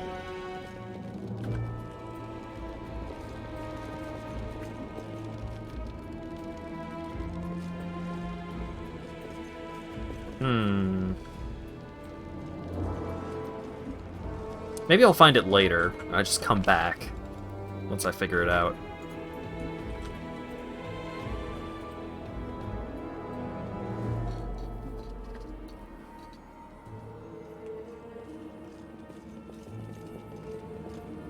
Alright.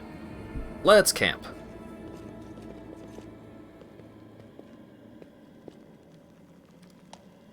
During their travels, characters will need to rest. While resting, they regain HP, prepare spells, remove negative effects, fatigue, and exhaustion.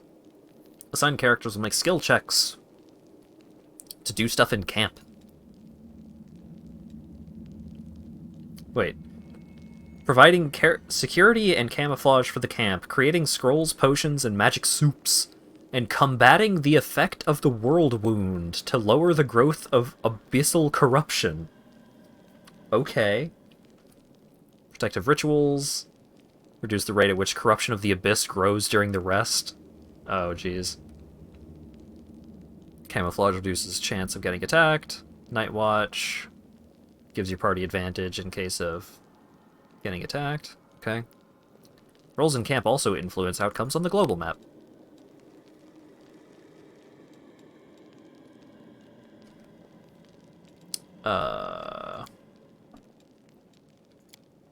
-3, +1.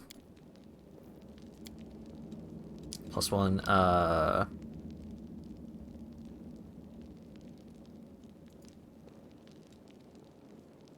auto-assign. There we go. So we've got 9 +1 against a difficulty of 10. We got a +3 against 12, and a +3 against 17. Oh boy.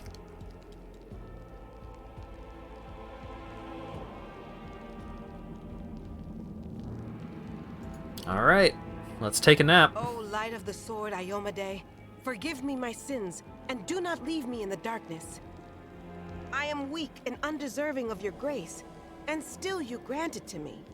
And that means I still have something to hope for. Time passed a day. And also, we fucked up both of the rolls. Yikes. You guys must have been really tired, huh?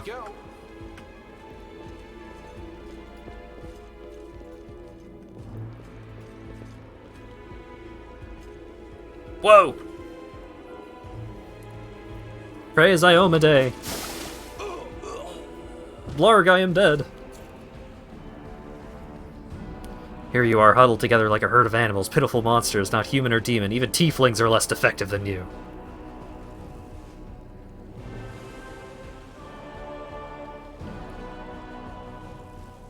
But I, your master Savamleka, can make you stronger, better. I can satisfy your hunger, starvelings of the dark. Submit to me. No, we are descendants of the Crusaders. Trusting a demon would be betrayal of their memory. Hosila.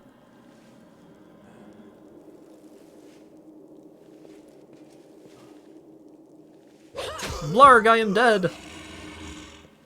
Well, who is the next descendant of the Crusaders who value old legends more than their life?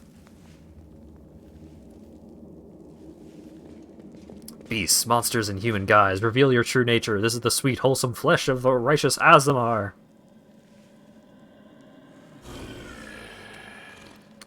Hey, eat this dude. Eat, underground Crusaders. Eat the flesh of the Crusader from above. Find your true strength. Oh, damn, they're doing it, too.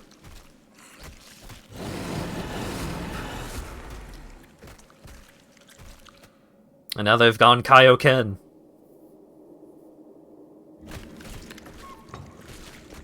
You rush at the demon, but the air seems to grow thicker with every step. You feel like you're watching from underwater as you see the mongrels fall to their knees, one after another, and crawl to the Azamar's body.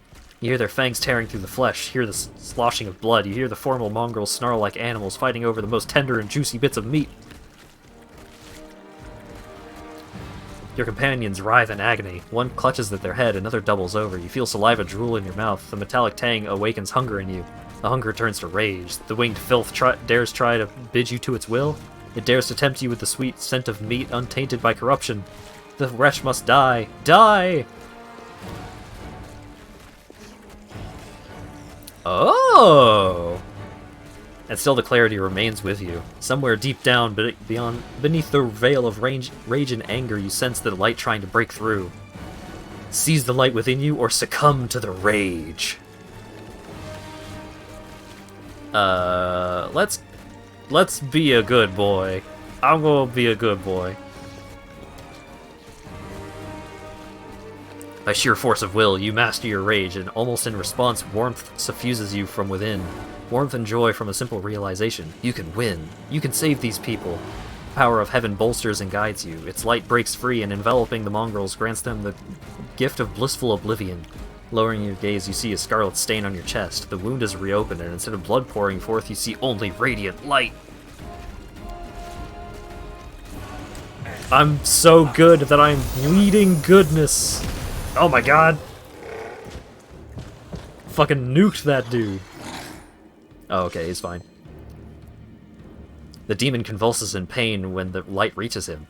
What are you? Destroy this vermin! Bye! Osila points at you. He's already wounded. Wenduag, kill! Oh no!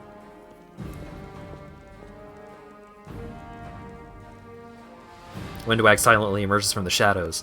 I'm no longer your slave, Hosila, but I will gladly kill anyone who pokes their nose where it doesn't belong. You told the truth to the Mongol tribe and revealed the light of heaven despite Wenduag's attempts to persuade you otherwise. Oh no! I knew it! I gotta fight Wenduag. Maybe if I just kill Hosila first, then I don't have to kill Wenduag? Maybe? Oh, I'm hurt. I would like to be less hurt, please.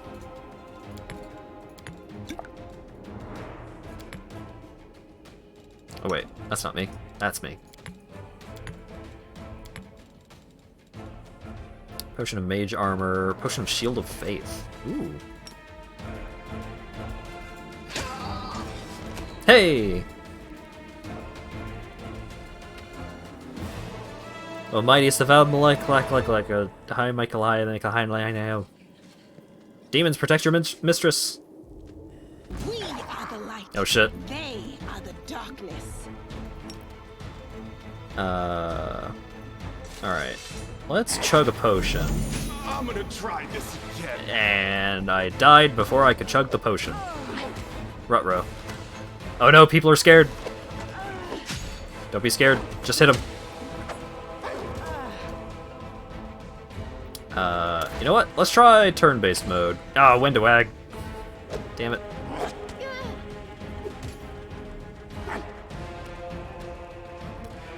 Alright,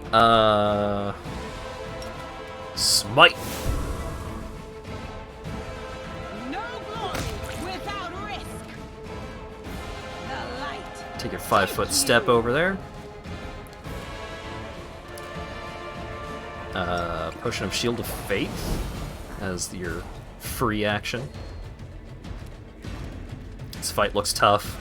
Yeah, there's a lot going on. Being picked at by Wendewag certainly doesn't help. Alright, Perfect Strike. Endure this.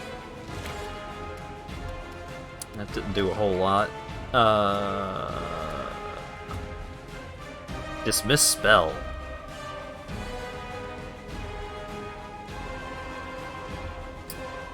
After the battle. Oh, okay. I'll cut you wide open. That didn't do a whole heck of a lot.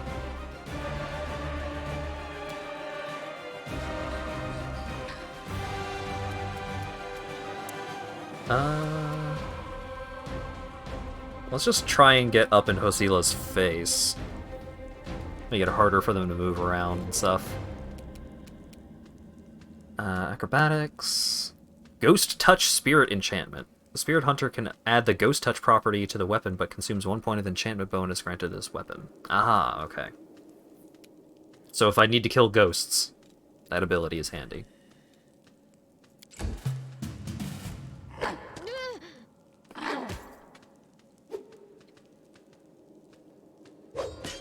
Hosila is almost down.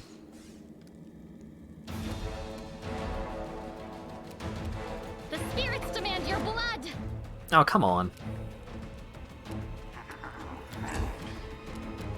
Sela, get her. What? Rolled a 1? Come on. Friggin' get her. What? No, it's still up.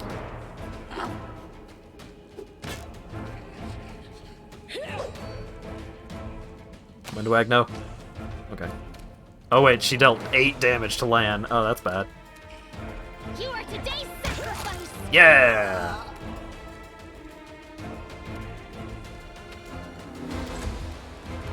Alright, Sela. Get rid of the closet.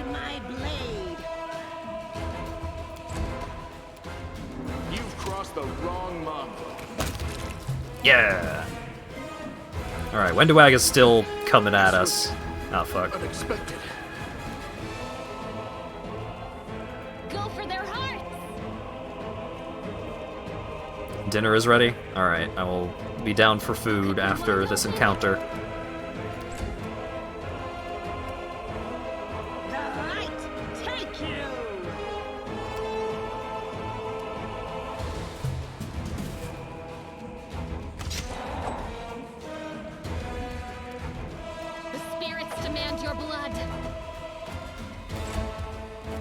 Get him. Yeah!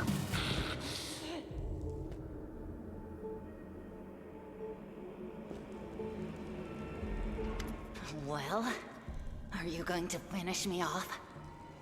It's not exactly unexpected. What else are we supposed to do with you? You're not just a traitor, you're a monster. The young ones believed you, and you lured them to a demon and watched them eat human flesh. I was trying to make them strong. What have you done for them? What were you doing while I was looking for ways to bring strength to our tribe? You're useless, Lan. Oh no. I led by example. I trained. I tried to become stronger so I could go to the surface and maybe do something worthwhile with my stupidly short life. And I will do it. I might be the one to bring our whole tribe to the surface. But you? Why would you want any power that turns you into a monster? These young guys and girls, they trusted you. And they were turned into mindless animals, ready to eat corpses at a demon's command. I went through the same ritual as them, and I didn't become an animal. I conquered my anger. The anger that has been building and building in every one of us for decades. Unlike you, I have no intention of just lying down and politely accepting death. I will rise above all this, while you'll still be stuck with your pride, chewing on rats. Inspect the wound. The bleeding deep wound on your chest is gone, like it was never there in the first place. The skin is totally smooth and unmarred. It's gone.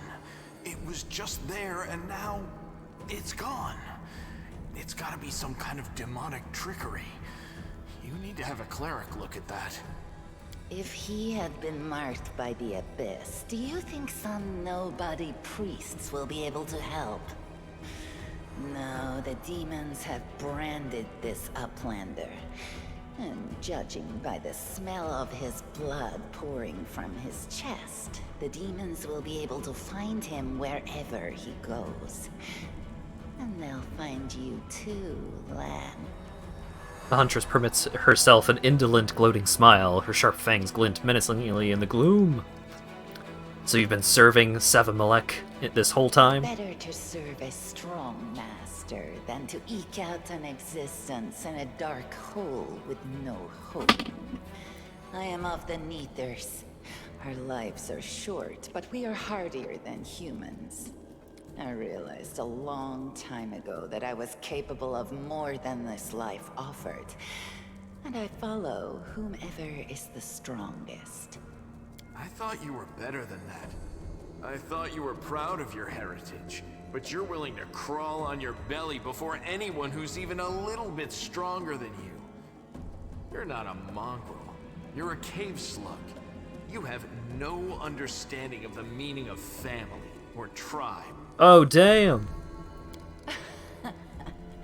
Oh, so now you think you know everything about me. You're one of the best hunters in the tribe. It benefited me to ingratiate myself with you. So I acted in a way that pleased you. Why didn't you stop us? Why didn't you try to stop us from going inside the maze? You knew we might uncover your secret. Savamelech is always in need of new servants. You'd make as good a servant as anyone else, and then... once you've gone missing in the maze, not even the redoubtable Lan would have dared look for you. But then why did you come with me to look for the sword? So I could kill you quietly if you found it and stop you taking it to the village, you idiot. I would have told everyone that you got caught in a cave-in. But then the Uplander showed up and I had to change my plans. You just went through the same... You said you went through the same ritual. Does that mean you ate human flesh too? Yes. Hosilla found me in the caves. I was lost and hungry. And she offered me a choice. Die as a nobody, or live, and gain the power to change everything. Savamelech tore off a piece of an Azimar priestess's thigh. A big, juicy piece. More meat than I'd ever received in the tribe. That was the first time I knew what it was like to be happy. To have a full belly. I swore to myself that it would always be that way. Then the madness and rage took over. I came very close to turning into an animal, no better than the weaklings you saw in the maze. But I am strong. I mastered myself. I brought myself under control. I fell so that I could rise again. You should have chosen death. Dying's better than living like that. You're saying I should have died that day, Lan. But then who would have listened to your feeble jokes? Who would have showed you the best caves for hunting? Who would have made you a man? Oh, dang. I would have been fine without all that. And without you. Your death will make the world a slightly better place, Wenduog. What did your service to Hosilla entail? It was simple. I lured those I deemed worthy into the maze. To the rest, I told stories of the horrors of the maze, making them stay away. It all hung in the balance when the cave walls shuttered, and many of the young ones decided that the time of their great exodus had come. I had no doubt that Hosilla would dispatch a dozen young Neaters easily. But what would become of the maze if all the tribes poured in? So when Lan ran off looking for the Angel's sword, I went after him. Not to help him, but to make sure that the sword never reached Neathholm. It's a pity that you got involved and stopped me from killing him. But then again, the evening gong has not yet been struck. You sicken me. We could get this cool spider lady with her cannibalism and extreme evil to join us and hang out. I don't think Lan would be super into that, and Lan kinda seems to be a little bit more on the level. But also, I don't really want to murder her. If she decides to be evil again, I will just beat her down again. Let's see if we can get anime rival character happening. Leave. I never want to see your face again, Wenduag. Do you think I like looking at you, Uplander? I'll just wait till you're asleep, and then I'll slit your throat. No matter where you are. Yeah, get out of here. You're a loser! Are you feeling sorry for yourself? She's gone. But next time, she won't get away. Damn it, Wendu. Why'd you have to go and... Anyway, there's no point crying over spilt milk. Give me a couple of minutes. I'll bring the chief and the rest. I need to clear my head. Next time you're in a fight, he's going to mace Wendu. I get it. I get it. Chief Sol appears flanked by mongrels. The journey has taken its toll on him. His breath is labored and the sweat is dripping from his bloated face. What's this? Well, I'll be damned. Turns out Old Hole Run isn't as crazy as we all thought. There really were demons down here. I should have listened and sent a patrol down here, damn it. Orgus's lip curls in distaste as he tries to keep his distance from the unconscious mongrels. You said you were in charge of reconnaissance for the Eagle Watch, Nevia. How could you miss a nest of demons beneath Canabris? Yeah, right. Like, it wasn't enough that I sniffed out every damn shadow in the city. Everyone knows the stories about demons living beneath the streets of Canabris. Those tales are as old as the Crusades themselves. I messed up, but you fixed my mistake, so thanks. How's the leg? Benevia winces, but forces a smile. Better than yesterday, worse than the day before. I'm not gonna die, don't worry. You need to look after the young mongrels. I don't know what they'll be like when they come to, but look after them, Chief. They went through something horrific today. Not everybody is capable of enduring something like that. It'll change them forever. As long as they can hunt, the rest... As long as they can hunt, the rest can wait. Uplander and you, Land, you saved them. Only the gods can salvage their souls, but we are a tribe. We'll think of something, and when they're stronger, we can go up to the surface. The time has come. It's time to get out of here. Chief, I'm gonna lead our visitors to the surface, and I'm gonna keep going. Something interesting is happening out there in the world. Maybe it's my chance to do something more useful than skinning cave rats. Ugh, you were never one of us. You always looked up. You don't think I see these things? Our life is not for you. You must go. But where? Where is the way out? Beats me, but these beasts got down here somehow. Lan searches Hosila's body and shows you some papers and a key. I don't know what these documents are, but I'm sure this key will come in handy. Nevia's eyes quickly skim over the letter and she passes it to you. Those cheeky sons of... This is all information on the cultists in the city. The meeting places, the passwords, their secret hideouts. I think we should show this to whoever's in charge in Canabris right now. As soon as we get back to the surface, we'll find out what's what. Loot! Alright, give me the loot.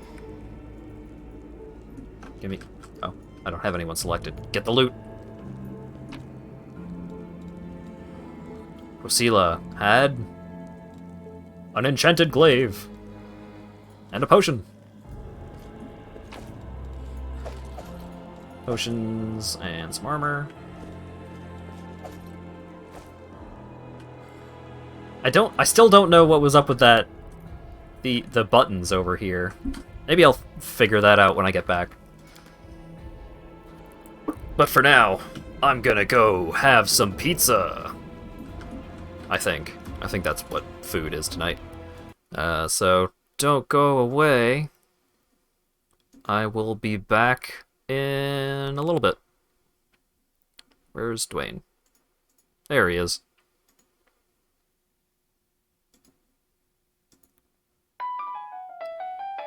Bam.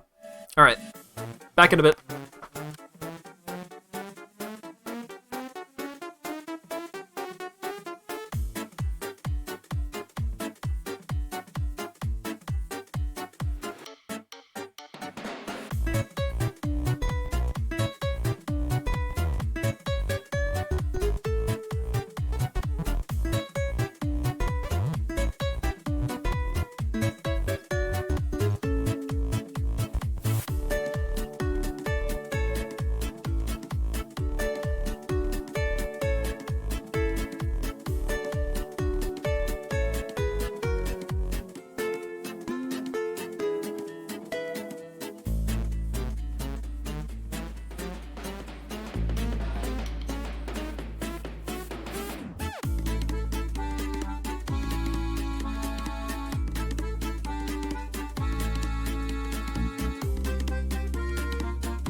Hello! I'm back.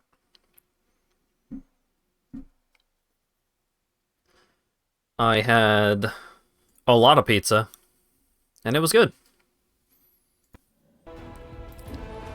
So last we left off, we just killed some demon worshippers. Oh. Testing, 1, 2. Okay, so I still don't know what is up with this puzzle over here. It kind of feels to me like the solution is in this room somewhere.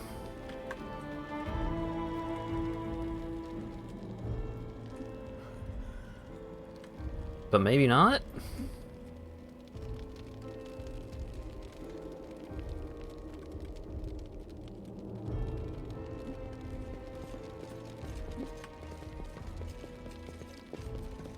I'm gonna look around a little more, see if there are any symbols that I was missing or something.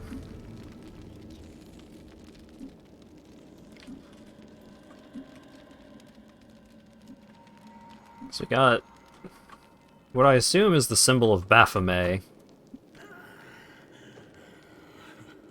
Just hanging out all over the walls.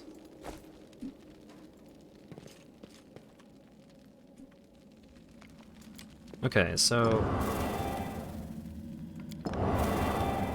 Uh-huh...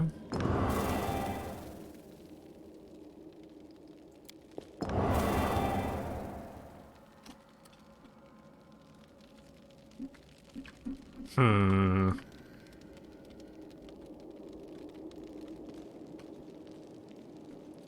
Maybe that puzzle has, like, a distinct solution if you are here with... If you decided to hang out with the spider lady?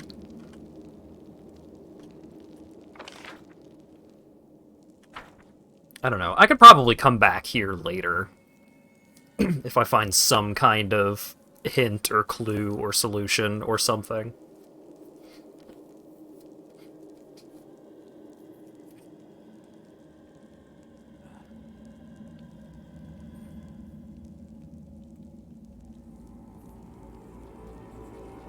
Oh, my boys are hurt, though. Hopefully I don't have to do another fight right away.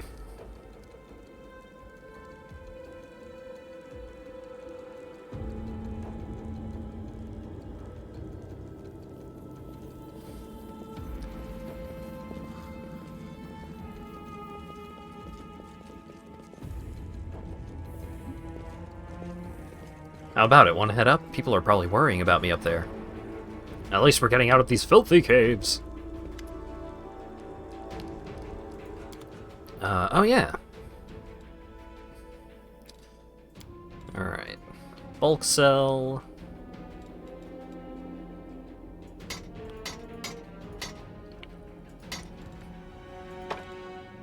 Let's just sell all these masterwork things. Anything that... If it isn't a special material or magic, get it out of my face.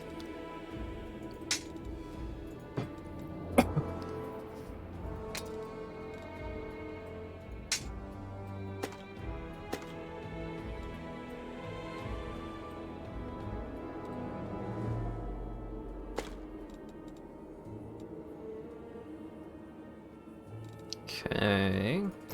Sell these. Aha! I can afford the bracers. Gimme. Yeah.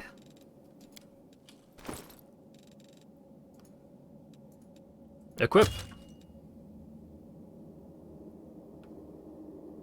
I already had some... I started with these engraved lucky bracers. I didn't notice. Oops. +1 luck bonus to AC, +1 luck bonus to reflex, will, and fortitude. Yeah, those are better. Aha! Land, you can have the bracers. See? Totally not a waste of money.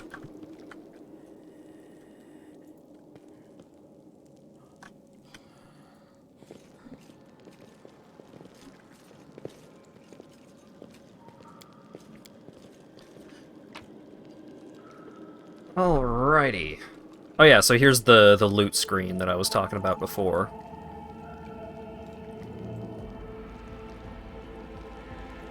So I can just go through and be like, oh hey, I actually wanted that spear, or whatever.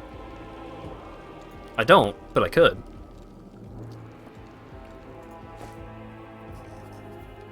When you get a chance, raise your animal companion's intelligence score to 3, or they won't have access to certain feats.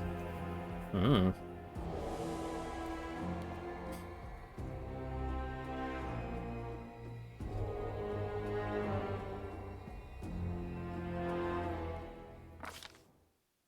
While the survivors wander the dungeons, the battle on the surface rages on. The warriors of Canabris are trying to defend the Wardstone, but their strength is flagging. Their resistance is valiant, yet it will all be in vain if no one rises up to turn the tide. The surface! Finally, I missed fresh air so much. We're in a basement. It looks like the Grey Garrison.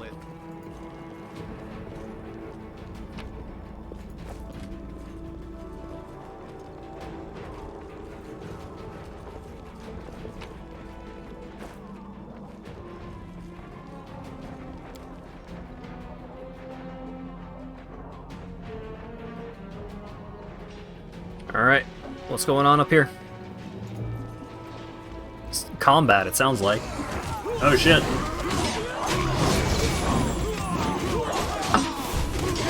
Yeah, blast him.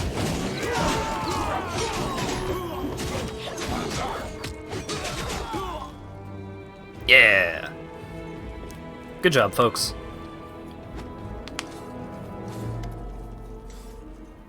The half-orc before you, wearing armor adorned with Iomede's golden swords, is clearly exhausted. She obviously hasn't gotten much sleep over the last few days. There's soot on her face and fresh blood on her sword. Her hazel eyes are hard and focused, and her firm voice sounds accustomed to giving orders. She sizes you up, surprised, judging whether you're friend or foe, and opens her mouth to ask you something, but freezes when she spots Nevia. Oh, right!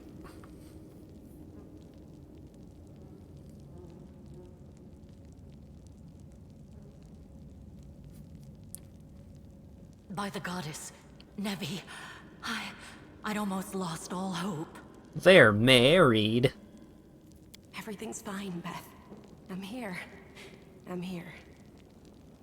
This here's a new friend. He rounded up those of us who survived the fall and led us up to the surface. Without him, we'd never have made it out. Let me introduce you to my wife, Arabeth Tirabade, head of the Eagle Watch. Until the army arrives, I'm the temporary warden of Canabris. And you're just in time. As you can see, we're in the middle of a battle. And thank you for getting Nevia out of there. Where are we? The Grey Garrison. Until recently, it served as barracks for the Crusaders, but it's now been taken over by cultists. What is the target of this battle? When the demons attacked the city, their main target was the Wardstone. I trust I don't have to explain to you what the Wardstone is and how important it is to the Crusaders. We must retake it at any cost, or the fall of Canabris will be the beginning of the end of the Crusades, and with them, the rest of the world. Seems intense. I see that you had a difficult journey to the surface. You need to rest. But there's a lot riding on this battle. I have no right to command you, but I'm asking you to help us. I have important information about the location of a cultist den. Very good. Report to me in full when we get back to the Defender's Heart. It's our temporary headquarters. Right now, the most dangerous cultists are here. The ones occupying the Grey Garrison. We met some mongrels who live beneath Canabris. This is Lan. Most people in Canabris think that the children of the first Crusaders are simply a legend. Other people say that the day you emerge on the surface heralds the start of the end of the world. I'm not superstitious, but the situation is apocalyptic, all right. Having a living legend on our side can't hurt. Come on, living legend? A walking folktale, maybe? I just need to make sure I don't turn into a running joke. What's the situation in the city? I assume bad. The city's gone. Most of the defenders, including the dragon Terendelev, fell in the first few hours. The civilians either fled or died in the chaos. The place is overrun with cultists and demons. Don't talk like that. Canabres hasn't fallen. Not while it still has defenders like you and me. Yeah, me, a level 2 paladin. I can totally handle this. Sweet words don't change the grim truth. No, she's right. Thank you, Knight. Until we no longer have the strength to hold a weapon, until Iomedae abandons us, we will fight for Canabres. Tell me about the Wardstone. Why is it so important? The Wardstones are a gift of Iomedae. Created personally by her herald, a mighty angel, and a general of the Celestial armies. The Wardstones keep the World Wound from expanding. They stand along the border of the territory controlled by the demons, creating a barrier to keep them inside. The Canabres Obelisk was the first to be placed. It is the key to the whole barrier. We cannot leave it in the hands of those monsters from the Abyss. How did the Wardstone end up in the Grey Garrison? The demons have long laid siege to Canabres, but this time, their lord Discari appeared in the flesh.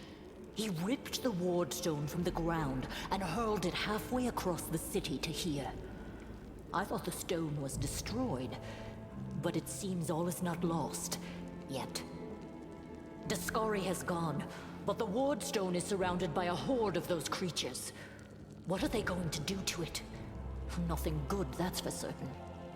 But how did he do that? He's a demon! The Wardstone should have burned his filthy hide! It should have. But what happened, happened. We don't know why. How mysterious. Let's not waste any time. To battle! That's the spirit. You, take a Navia to the rear. The rest of you with me.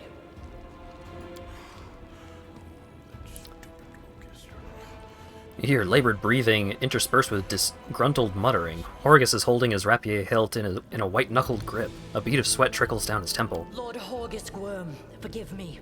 I did not realize we had civilians among us. My people will escort you somewhere safe. To the extent that anywhere in Canabres can be said to be safe right now.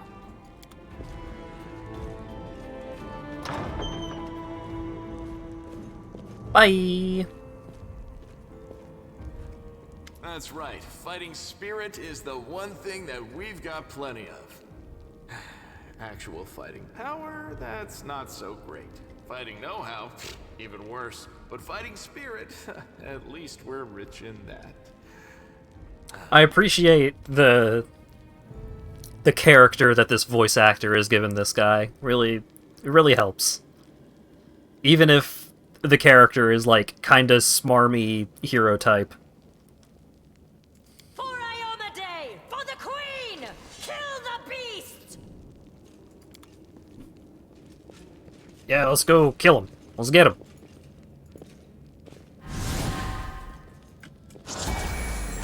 Did we step on their toes as well? You're playing with the auto end turn option enabled. This allows the game to end the turn automatically when a character finishes their standard action and their standard and move actions. Do you want to leave this option enabled? Sure. Get him.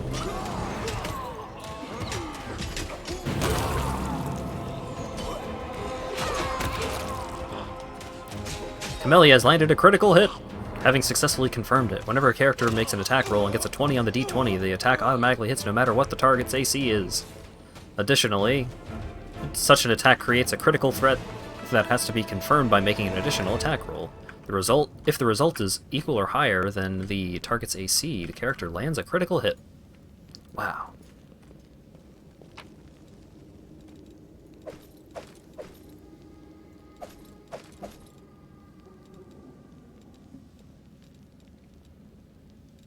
Heavy crossbow. Ooh, masterwork scythe.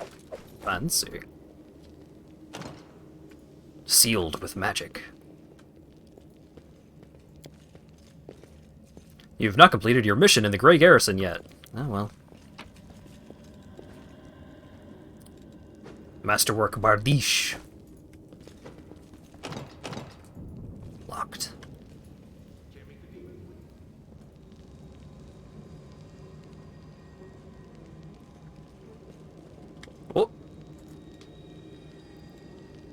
Yeah, let's use a lockpick. I hope you Hey! this. We found the magic closet. Potion of inflict light wounds. Alright. Sure. Beautiful.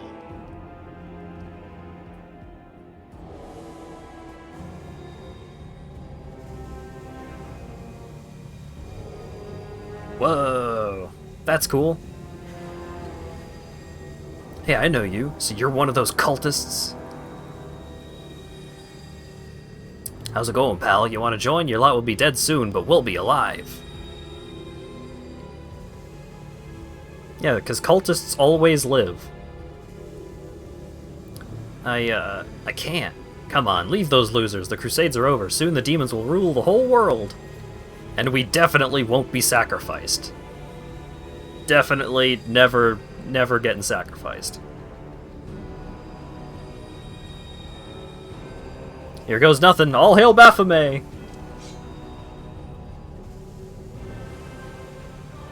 They will break against our resolve. I got this. Real convincing, I guess. Oh shit.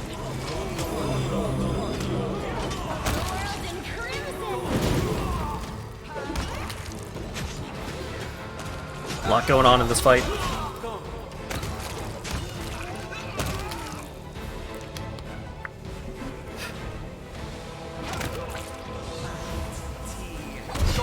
Oh yeah, apparently some folks have been having trouble getting this game to run at all, so my issues with the performance of this game are not entirely unexpected, having heard that. Let's see what we can do. I feel like a chosen. Open your heart to me. A bright future awaits us. Come on.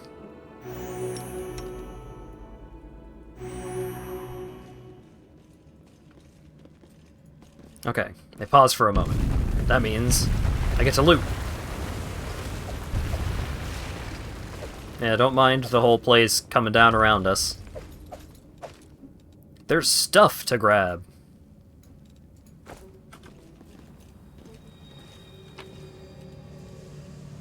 Heavy crossbow. Nothing.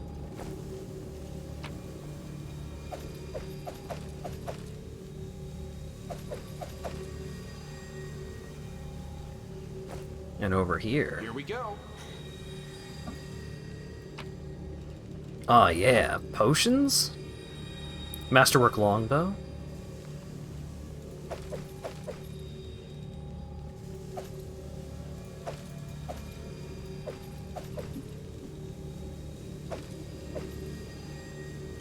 Oh god, how much weight do I have? That was a lot of Masterwork glaives. Oh no! Oh, okay.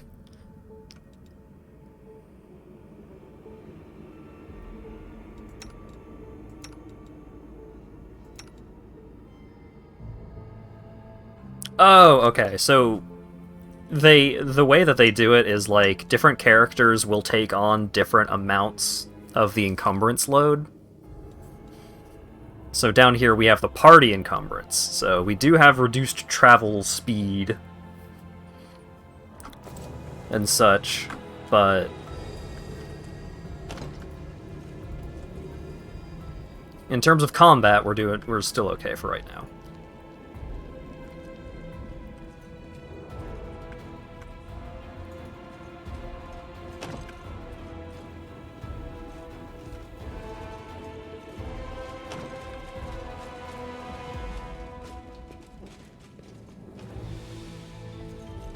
They got all these dang magical locks all over the doors. Come on. Just let me take a peek.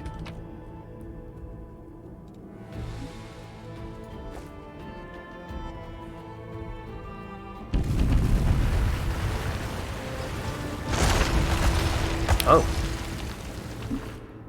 Aha, good thing I spent that time to loot. I could have lost access to that stuff.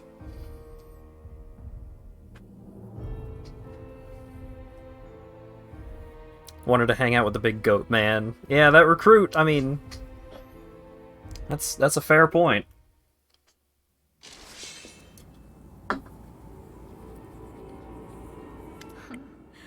What's this? Do we have guests? Just in time. The place is a bit of a mess, and I haven't even poured the blood into the goblets yet. Why don't you... Oh! The face of the demoness could be called pretty, if it had eyes. Her mouth slowly widens into a smug grin. What an unexpected surprise! Staunton, my little sweetheart. Long time no see. I've missed you so much. Have you missed me? Admit it. You missed me terribly. Mirago. You again, you wench! The aged dwarf from Irabeth's troop, silent up till now, spits on the floor. His hard and craggy face, like storm-weathered stone, twists as if in pain. Minago, the one who... Be careful. She's one of the deadliest creatures in the whole demon horde. She was once responsible for a massacre in Canabris. She must be back to finish what she started. Torbjorn. Not every dwarf is Torbjorn. Minago. This powerful Lilitu Sorry. The powerful Lilitu Minago is one of the demons whose names in Mendev are always spoken with a curse. She's the author of two of the most horrific atrocities in the history of the Crusades, the Fall of Dresden and the Red Morning Massacre of Canabre. The voice? Maybe. Hey, demon woman, what's wrong with your face? Staunton, do you know this woman? Does he know me? Staunton, darling. Tell them all how close we were. That wench? She's the one who led me astray. She's the reason my life has gone to the abyss. She's the reason why Dresden fell. Oh my, like butter wouldn't melt. What I remember is how eagerly you would run to our trysts, how you begged to see me again, how you promised you'd do anything I asked. By your own free will, you said this. And now you claim that Dresden fell because of me. No, my dear. That was entirely your own doing. Dresden. Founded as a city fortress during the hubris of the First Mendevian Crusade, Dresden was overtaken by the demonic hordes of the World Wound and now stands as a demonic monument to the foolish naivete of the early Crusaders. I'll beat your lying lips into your filthy throat! Now, Staunton, don't say things like that. Not about these lips, the ones you kissed so sweetly. Staunton, dearest, don't you love me anymore? Remember how good we were together? I was so hoping that we could patch things up. I'll kill you! That's a fair response.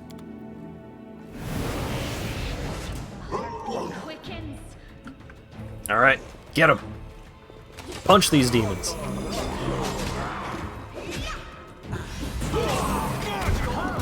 What? Try this again. Well, KO'd once more. Oh shit. Paladin also got knocked down.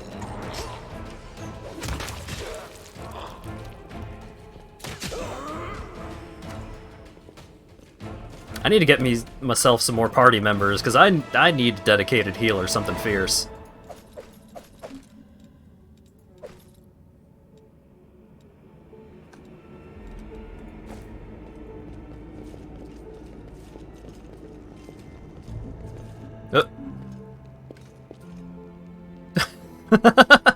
You two okay?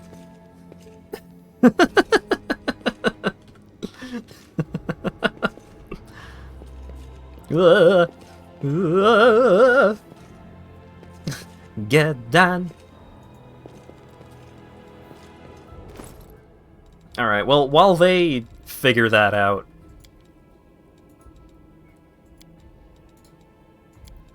let's chug some dew.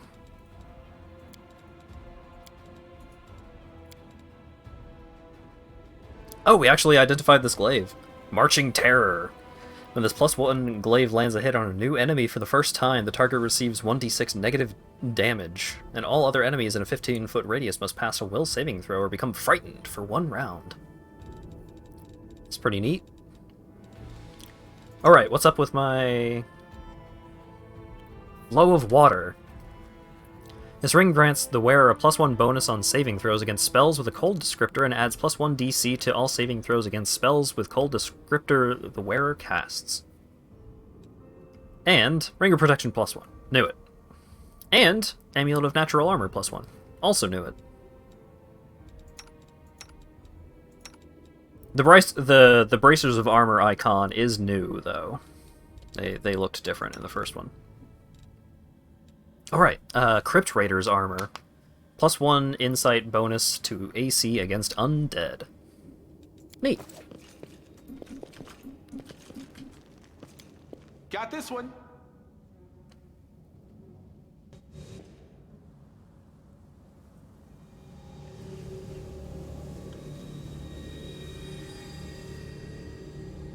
Oh no, they're installing Linux.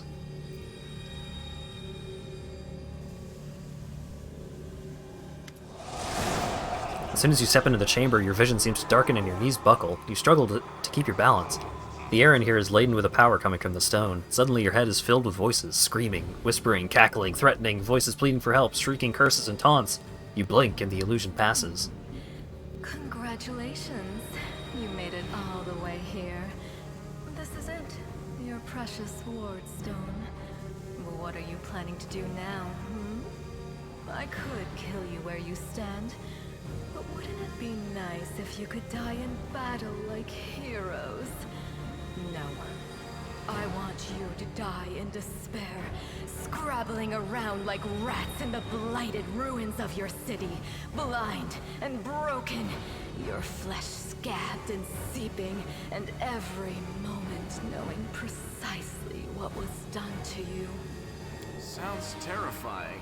Except that's how we've been living for generations. There isn't a soul that can resist the temptations of the abyss. Even a stone can be turned. I'm not joking. Your precious ward stone, weakened from the injury inflicted by Discari, has almost succumbed to my charms. Soon the whole barrier around the world wound, the gift of your useless goddess, will be a weapon of the abyss. Just a little more, and boom.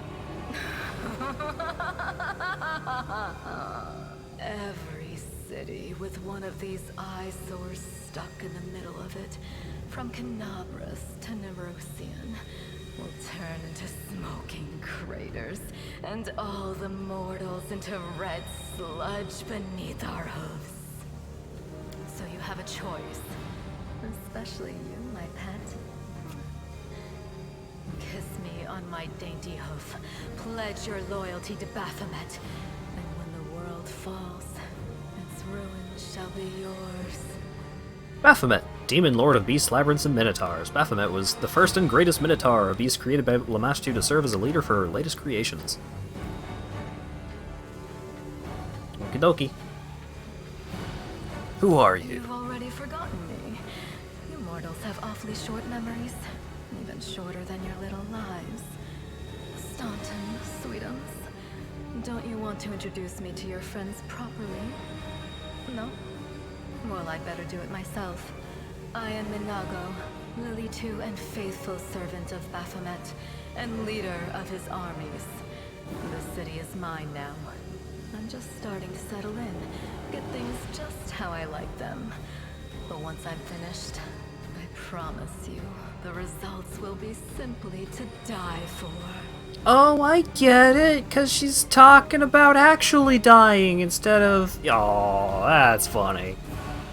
And it was such a charming little little place until you sullied it with your presence. It had such lovely boulevards, quiet and shaded. You took those away from me, and I shan't forgive you for that. They've done much worse things than spoil the promenades.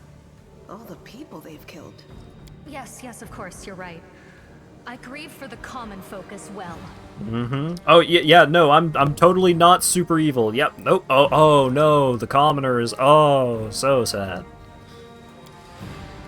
You feel righteous fury well within you. How dare this demon besmirch the ground of this beautiful world with her hooves, a world created by the gods and cultivated by mortals. And these cultists, how dare they betray all that is sacred in this world and join the forces of the foulest evil? Can they repent and redeem themselves, or have they followed the path of evil past the point of no return? The ward stone seems to sense your thoughts. The chamber grows slightly brighter. What are you doing to the stone? Well, quite what am I doing to it? Probably the same thing I did to many of your comrades. Sweetly and tenderly persuading it to abandon the mortals and join our side. Prepare to fight to the death, demon! We won't let that happen. You feel a swift rush of wild rage, and with it comes a feeling of monstrous, unbridled, destructive power. It is like the power you felt in the shield maze when you were confronting Sabak blah blah blah. But now it feels more fully fledged, more conscious. So he could succumb to the rage, or reveal the light of heaven. Your victory celebrations are a little premature, demon. Check out this cool sword! Echoing the holy flame erupting from your hand, the light also gets brighter and brighter until it floods the chamber. You hear the voices again, stronger now. They repeat your words like a choir of angels. Hey, no eyes! Didn't you tell us that heaven had turned its back on us and no one would come to our aid? The demon giggles, but you hear a note of astonishment in her laughter. A man standing among the cultists turns to her and then says that thing that you heard. Don't listen to her. The fiend wants us to lose all hope. She won't succeed. I'm done with this shit! I only followed this hoofed menace because I thought the Crusaders had it, and there was no other way to protect my family. But now I see that there is hope. I won't bow before these heinous idols ever again. If they kill me, at least I'll die a decent death. Yeah! The cultists glance at each other, hesitating. At last the man who is first to speak up against Minago rips Baphomet's unholy symbol from his chest and casts it to the floor. Yes! Return to our side, friends! Have courage! We will welcome you back. And heaven never abandoned you, no matter what this deceiver told you. Turncoat, I'll cut out your heart. Uh-oh. We'll see how tough you really are. We'll let you frighten us once, but it won't happen again.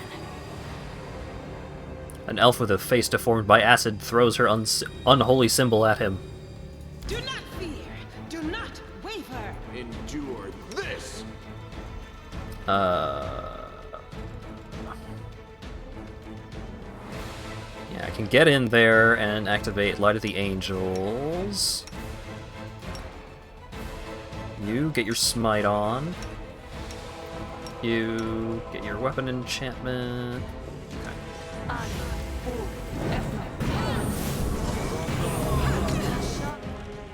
Yeah, the Mythic Path stuff, like, doing stuff, is pretty sweet. Light of the Angels. Also, my mouse is flashing colors.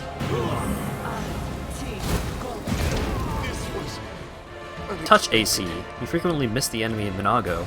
There are many spells and abilities that your armor won't protect you against. To work, they just need to touch the target. This is the touch attack. Okie dokie.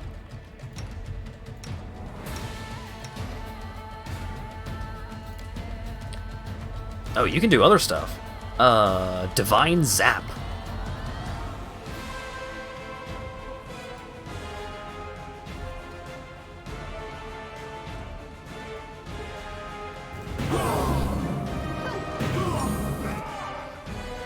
Yeah, zap Minago. Get her. Oh fuck, she drew aggro. Getting my ass kicked. I'm tired of It's fine. playing around now. You want to know what what will happen when I'm done with the Wardstone? Here's a little demonstration. Uh-oh.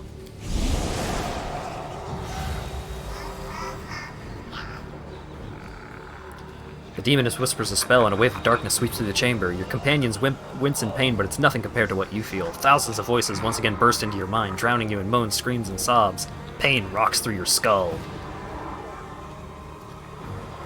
Your evil spells won't stop a righteous army. Iomade is with us! I'm gonna be a good boy. Yes, yes. Keep telling yourself that. The roar of voices blends into an unbearable wall of screaming. Your vision goes dark. Oh no!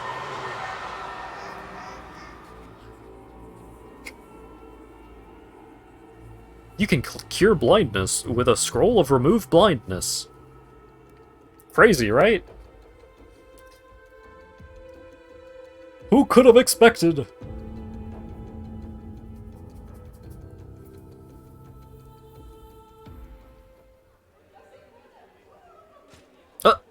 Praise Iomade, you woke up. Healing your wounds was easy, but you were unconscious for so long, I was starting to worry we'd lost you. Did we win? Sadly, no. Aw, darn. We couldn't stand up to the demoness. Her spells were too strong. It's all right. We'll handle it somehow. You blacked out, but Staunton and I managed to get you here to the Defender's Heart.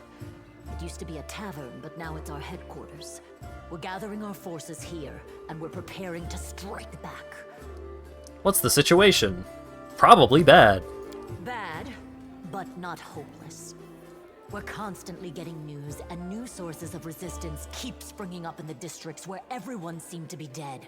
The survivors are gathering here. You should see them. Their faces, their eyes burning with determination. The city is destroyed, but our resistance is not broken. We will keep fighting. What do you plan to do next? Probably keep fighting, I'd guess. You heard what the demon said. They're going to desecrate the Wardstone and blow up the whole barrier around the World Wound. That would be an even worse disaster than the World Wound's expansion before the Second Crusade. Not only Canabris, but every city with a Wardstone will be destroyed, including the capital. We can't allow that no matter what. We will retake it, even destroy it if we must. Iomade's gift must not become a weapon of the Abyss. I found a cultist dispatch in the dungeons. It seems they're holed up in the Tower of Estrad. Demons have been filling Canabris with their spies and infiltrators for a long time. Unfortunately, I don't have enough people to attack the place right now. At least not blindly. I'd be grateful if you snuck in there and scouted out the situation. But just scouting. Don't be a hero. But I want to be a hero. Tell me about the Wardstone. Why is it so important? The Wardstones are a gift of Iomade. Created personally by her herald, a mighty angel, and a general of the Celestial armies. The Wardstones keep the World Wound from expanding. They stand along the border of the territory controlled by the demons, creating a barrier to keep them inside. The Canabris Obelisk was the first to be placed. It is the key to the whole barrier. We cannot leave it in the hands of those monsters from the Abyss. Can I help you in any way? First of all, we need to decide what to do with the stone once we get it. What I'm about to say is classified. A traveler came to the city recently. A blind elf Hey! the storyteller.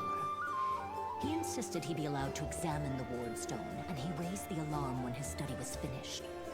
Even before the demon attack, he had found some damage or flaw in the stone. The storyteller was a character that was in Kingmaker. He was a dude that you could hire as an advisor for your kingdom, but he also just hung out and told stories, and was also like really good at putting together. So in Kingmaker, you could find like pieces of really powerful magical items all around, and you would bring them to the storyteller to get them fixed. Prelate Hulrune dismissed his words as nonsense, borderline blasphemy. But between you and me, the prelate's opinion isn't worth much. I think the storyteller knew what he was talking about.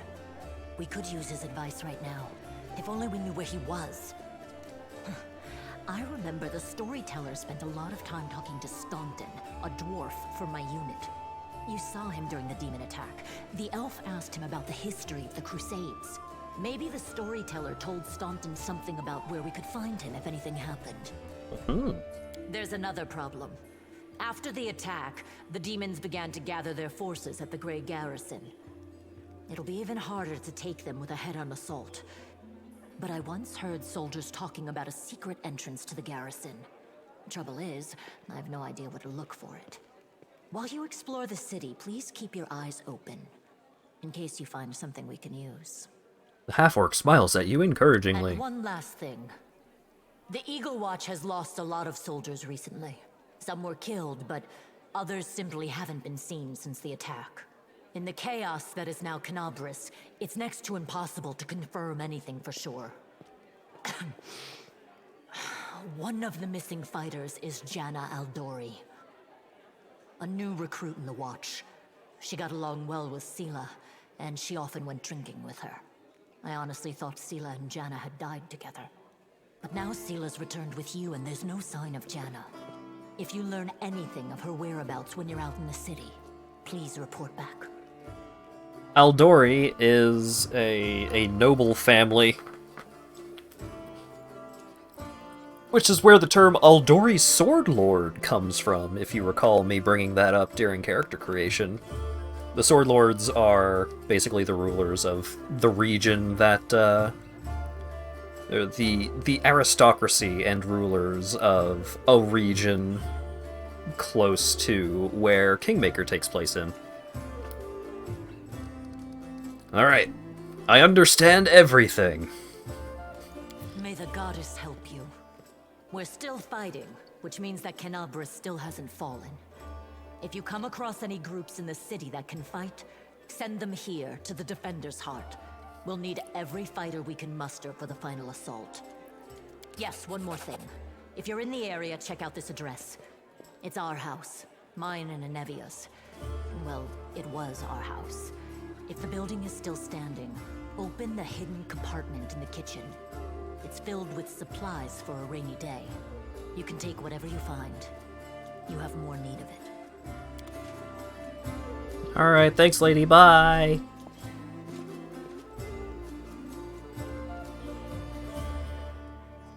Alright, let's take a quick look around here. Oh, we got a basement? Oh wow, this place is bigger than I expected. Alright. So we've got our tavern base. Probably with a lot of named NPCs. There's one, yep, Yeah, bunch of named NPCs.